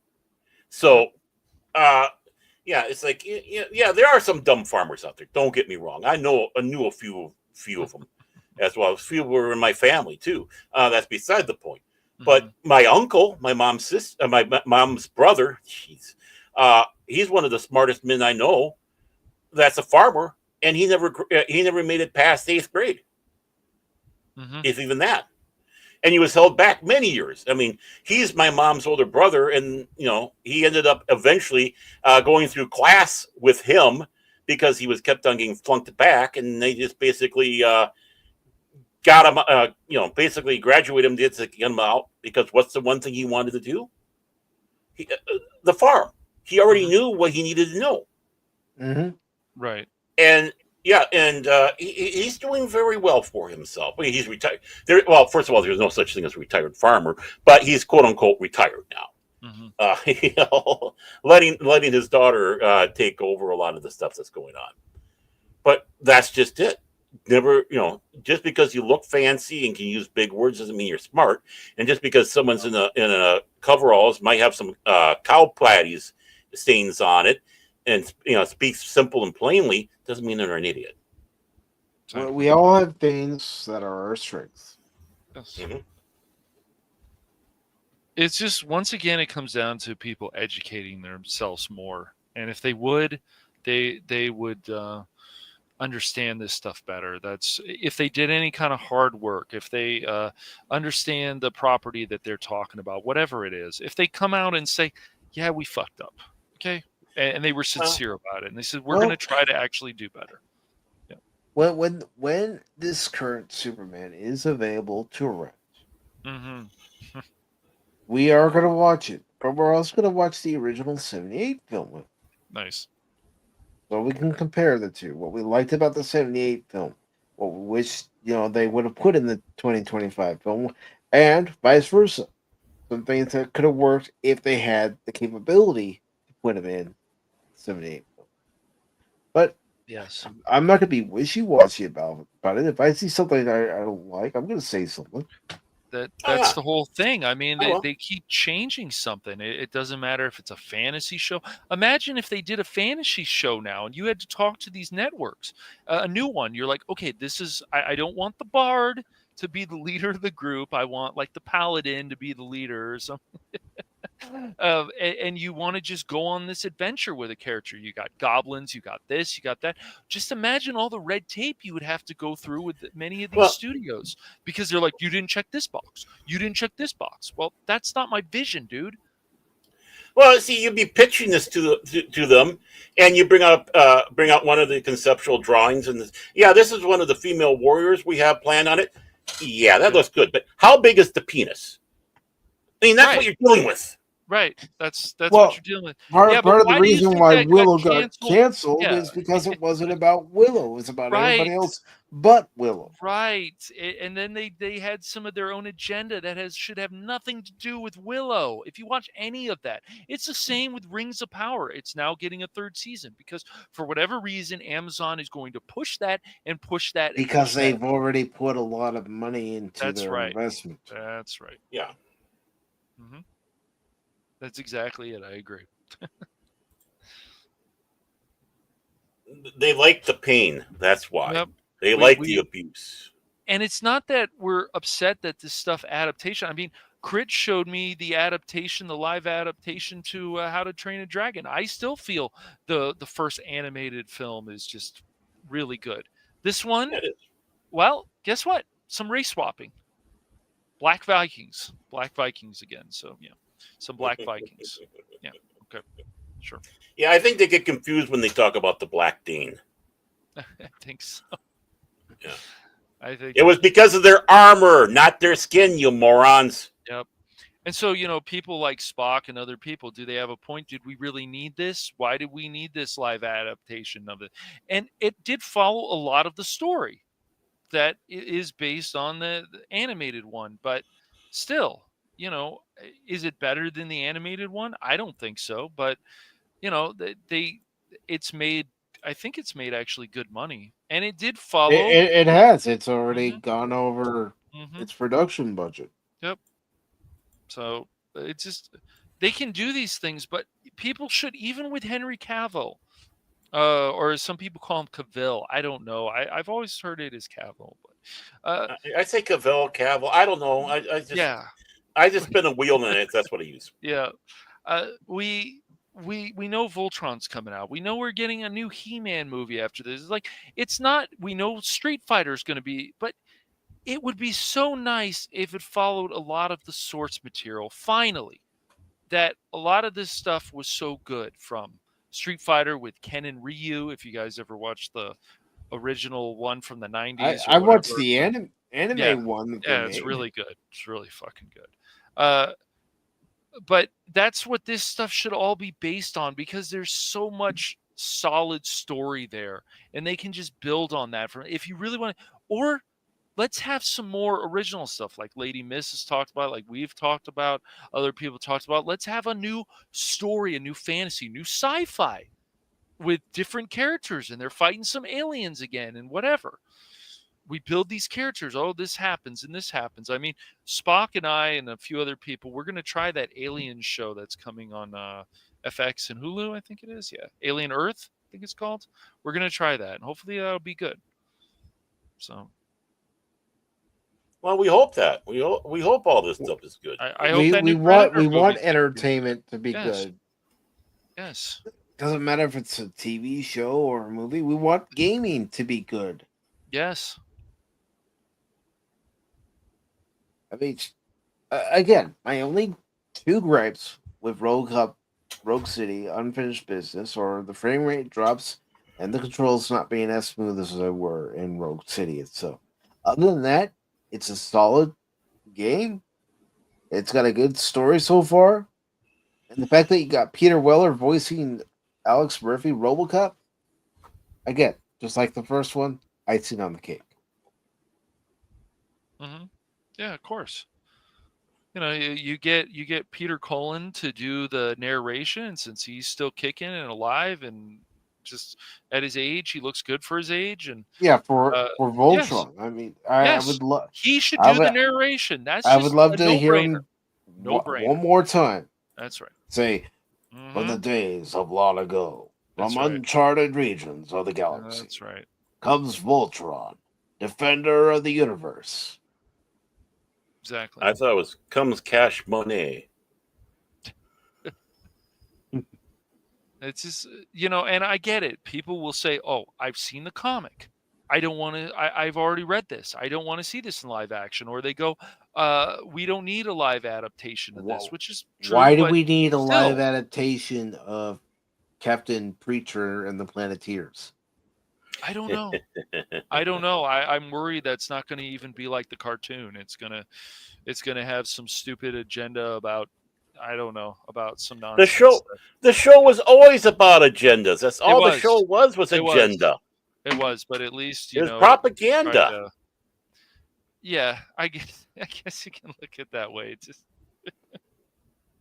I don't think it's the worst thing to ever come out. I mean, they were trying to say, let's help the planet, which is good, but you know. I understand wanting to help the planet. I get it. Yes. Mm-hmm. It's just how far they push things, and when But how why, pompous right. and arrogant Captain Planet seemed to be.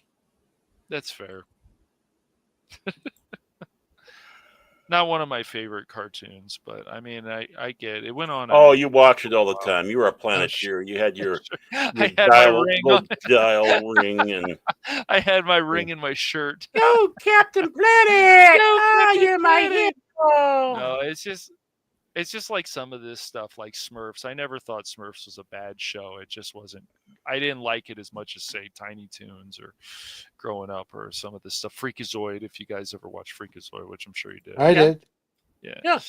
Freakazoid was great. You know, it was funny. Earlier, Vor was saying, dude, you know, the Karens of the world and these other groups and stuff, they're the ones who ruined a lot of these cartoons. And I said, they used to have all these great messages, and they were so helpful to people's growing up.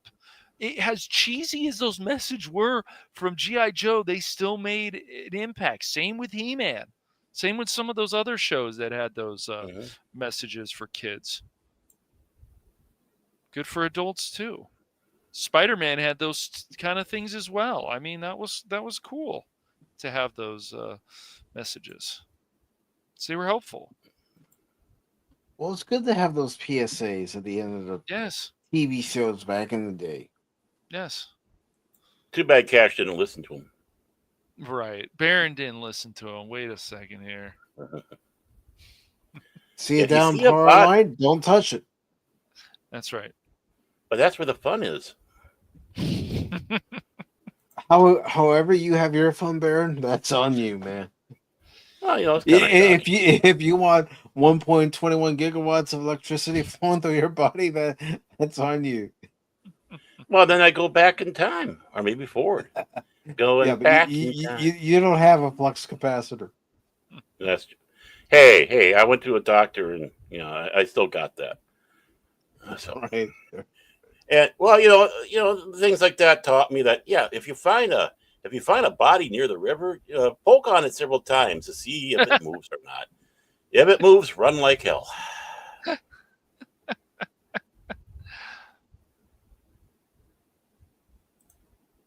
Oh, I brought the room to it.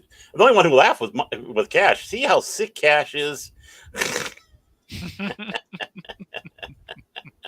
No, I was looking at X, and there's a thing where people were talking about Ryan Sandberg, who's been battling cancer for the last year. Oh, The last update that was given, it just doesn't sound good. Hate to hear that. Hate to lose him. Yeah. My favorite player of all time. Yeah, at least you got to meet him a couple times. I did. Yep.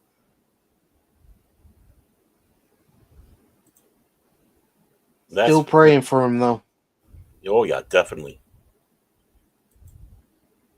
You never stop. You keep going. You never know what will happen. So. Right. Yeah. But is there anything else you gentlemen would like to talk about before we start wrapping up and promote what's going on? I need to talk about the thing. That thing there. You gotta talk about the thing. The Thing from Fantastic. You know, all the long suffering had to do was grab her shovel and say, "Baron." No, it's her cane. Actually, she's got the cane close by.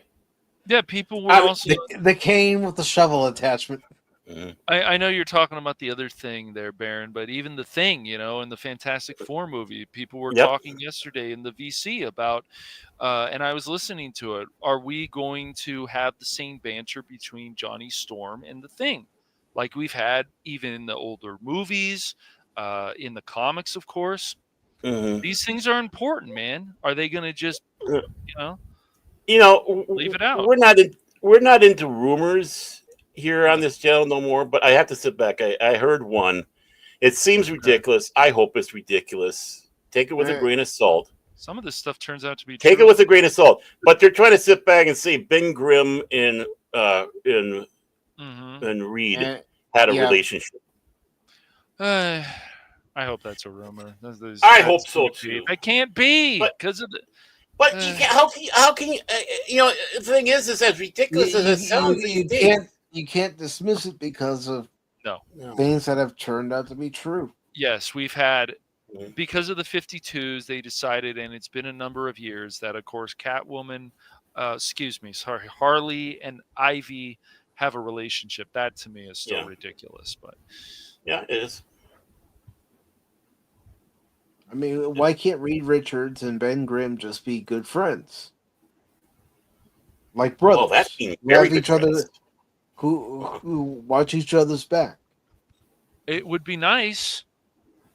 They think when it's a bromance or something that means they're gay. No, it doesn't. No.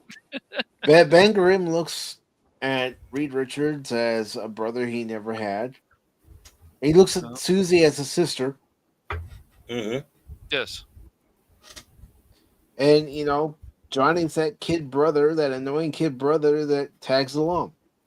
Yeah, and if he really is not a womanizer, as they've said he isn't, that's a problem, because even in the Fox ones, he was a womanizer. That's part of his character. Yes. Maybe it's not women. Maybe it's men. Could be. I mean, they hinted, of course, what was it, in the Gotham Knights, and we talked about this before, that for some reason, let's start turning Nightwing bi. What? No. Are you kidding me? It's so offensive. Well, I know that's all offensive, and it is. The big thing is offensive. It had been so easy at one time to dismiss it, but knowing the Pedro Pascal and his obsession, yes, and of course the studio's obsession, and it's scary. That's all. I mean, I hope not. It's scary, but it's just a thing where, again, just like Superman, we have to watch it for ourselves and say, this is actually what's going on. That's right. Right. Exactly. That's why I'm not putting too much in it. Just like, yeah, just bringing out again more of the stupid, because I know that the quote unquote allies and stuff like that, the ones who, that tell who they're trying to be the ally to shut up. They can speak for them because they know better.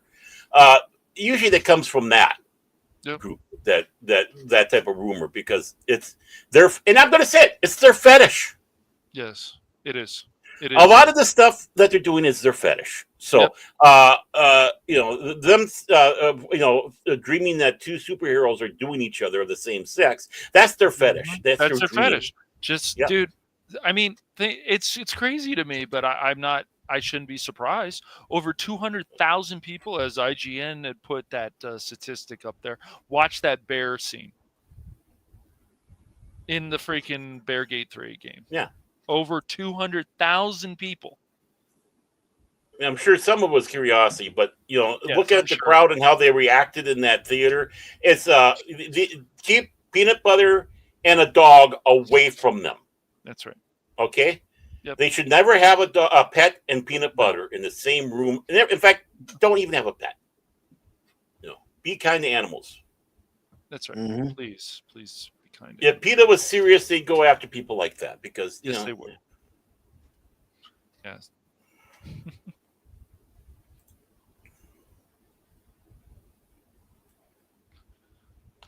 But I have nothing to say for myself about anything anymore, including promoting anything, except I'm here with you guys and I'm having fun, and it's great that Cash came in when he did. Mm-hmm. Perfect timing. So nothing coming up for Contraband Police? Defending the great nation of Afghanistan? We have a couple of things going on Monday and Tuesday, so unfortunately not this week. But it's just finishing up with stuff with the long stuff, and she still has to go to PT and stuff like that, and so on and so forth. So never ends. Well, it'll end. She's doing so good. I mean, they're very impressed at PT when they saw her. So awesome. So, and of course, then I got to go bum shelf on Tuesday, because I'm a bum. So bum shelf. Please, sir, may I have some filet mignon?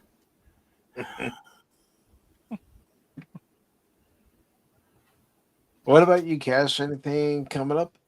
Anything in the pipeline?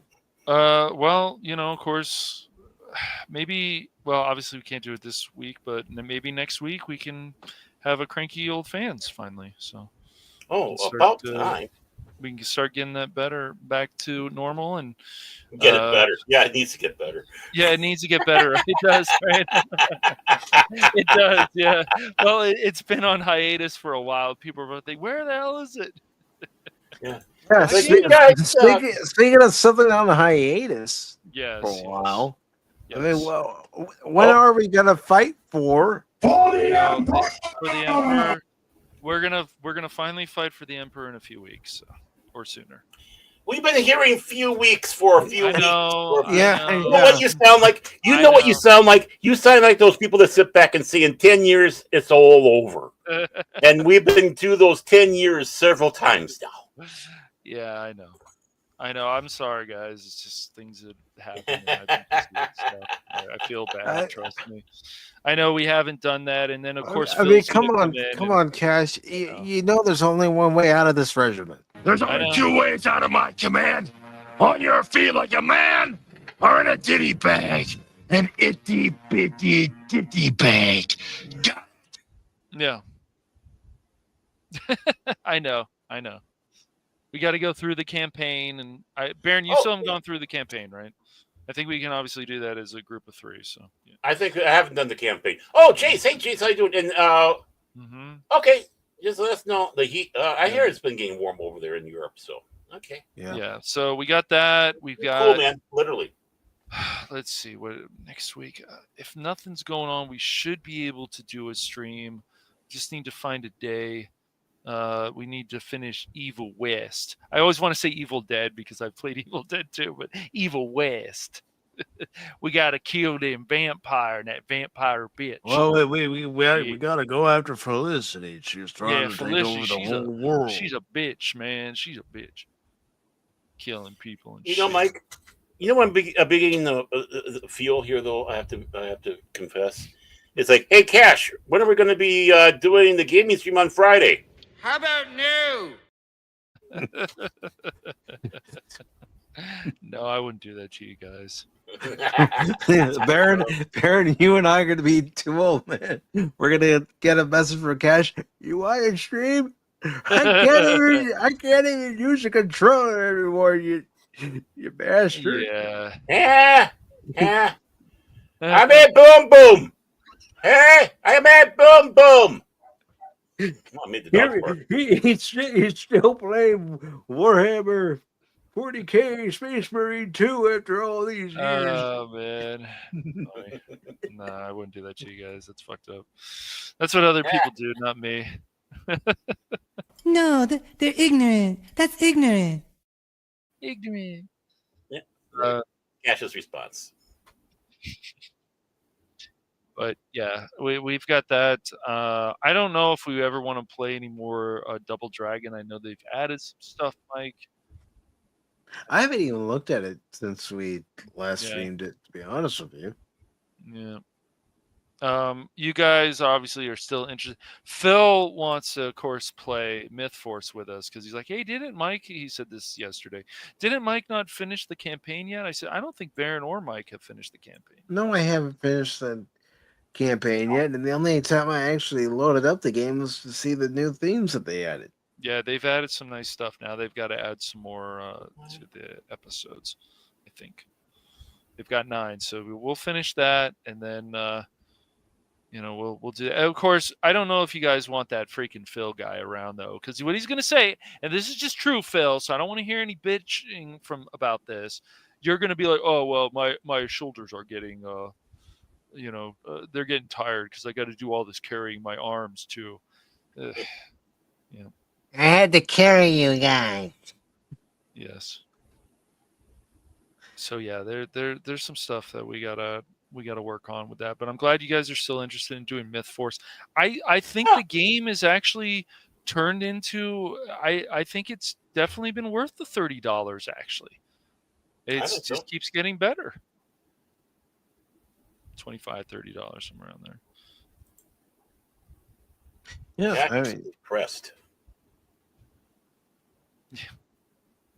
Yeah, geez. But getting back to Myth Force, getting back to the Friday night streams, Dark Tide, Vermintide.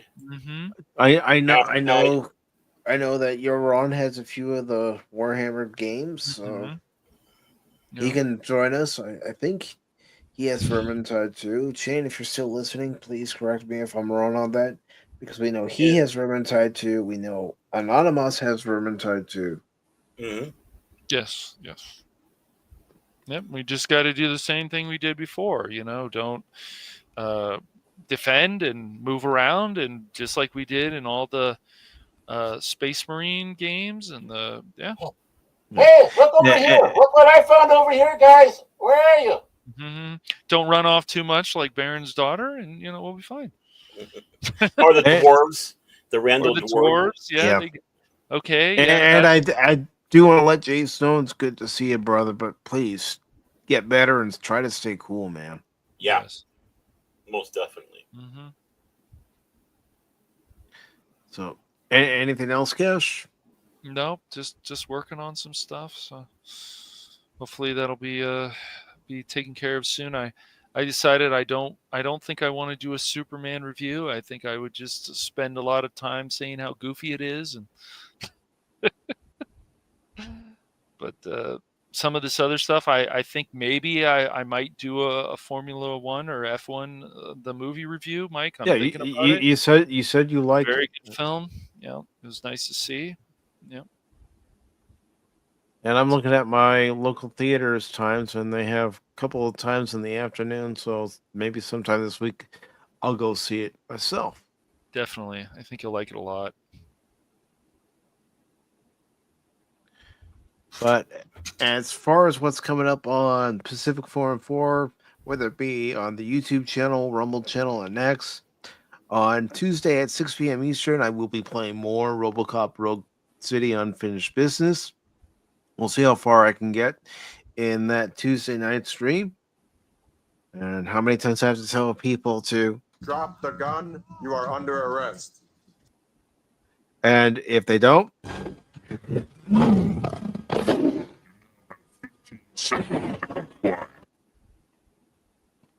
so again, I'll be playing that on the YouTube and Rumble channel this coming Tuesday at 6 p.m. Eastern.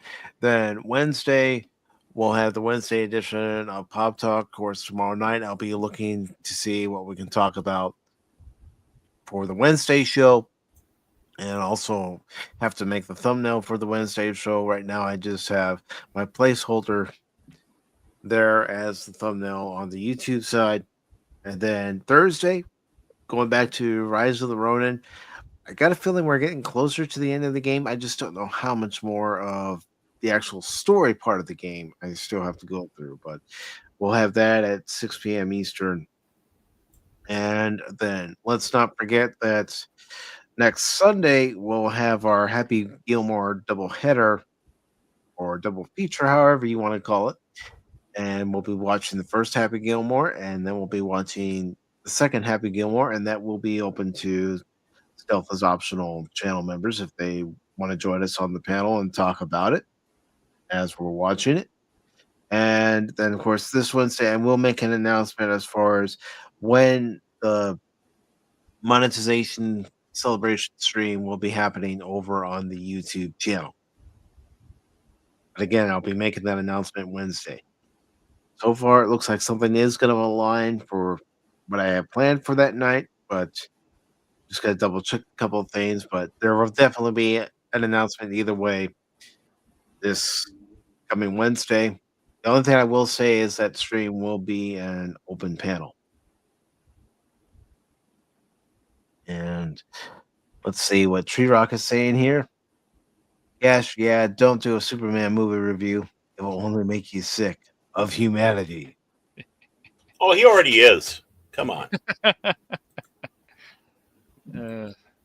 But I want to thank everybody who watched over on YouTube and Rumble and also on X. Greatly appreciate everybody being here today. As a matter of fact, we'll go ahead and start in no particular order. Lady Mist, thank you as always for being here. Always glad to see you. Thank you for your support of the channel. Of course, we also had Shane, also known as Yaron, who was my special guest last night on episode 7 of The Adventure Continues, the Star Trek discussion. And of course, on August 2nd at 8 p.m. Eastern, we'll be watching and discussing the Corbinite Maneuver with Master Paul, formerly of the Star Wars Guide, now of Fandomology. So that'll be a lot of fun. Then we also had Jet Sparks stop by. Thank you, Jet, for stopping by. The long-suffering Miss Tagge also stopped by. You know, she's ready to, hit Baron with that cane because he likes to push her buttons. And Tree Rock, thank you for being here today. Padawannabe, thank you for being here today. Low Spec, thank you for being here today, brother. Greatly appreciate it. Blues, thank you for being here today over on the Rumble side. And, of course, the Troll of Trolls, Phil McCracken. Thank you for being here today, Phil. And also Tim. He was here today. Glad to have you here, especially after you got home from work. Wolfie, thank you for stopping in on both the Rumble and YouTube side. Also, Cancel This Podcast. Thank you for stopping in on the Rumble side. DJ Ronnie G, thank you for being here today. And Jace, 540 Studio. Thank you for stopping by, Jace. Again, I hope you feel better and try to stay cool, my friend. And let me just, let's see. Just want to make sure I'm not missing any messages. Babyface, Balak. Yeah. But everybody, you have yourselves a good rest of your Sunday. I appreciate everybody who was here during this edition of Pacific 414 Pop Talk. And until Tuesday stream, remember, don't ever give up on me in a game, because just when you do, you might miss something. And also on this channel, along those same lines, No, never give up, never surrender. so until next time, everybody, take care. Autobots, transform and roll out!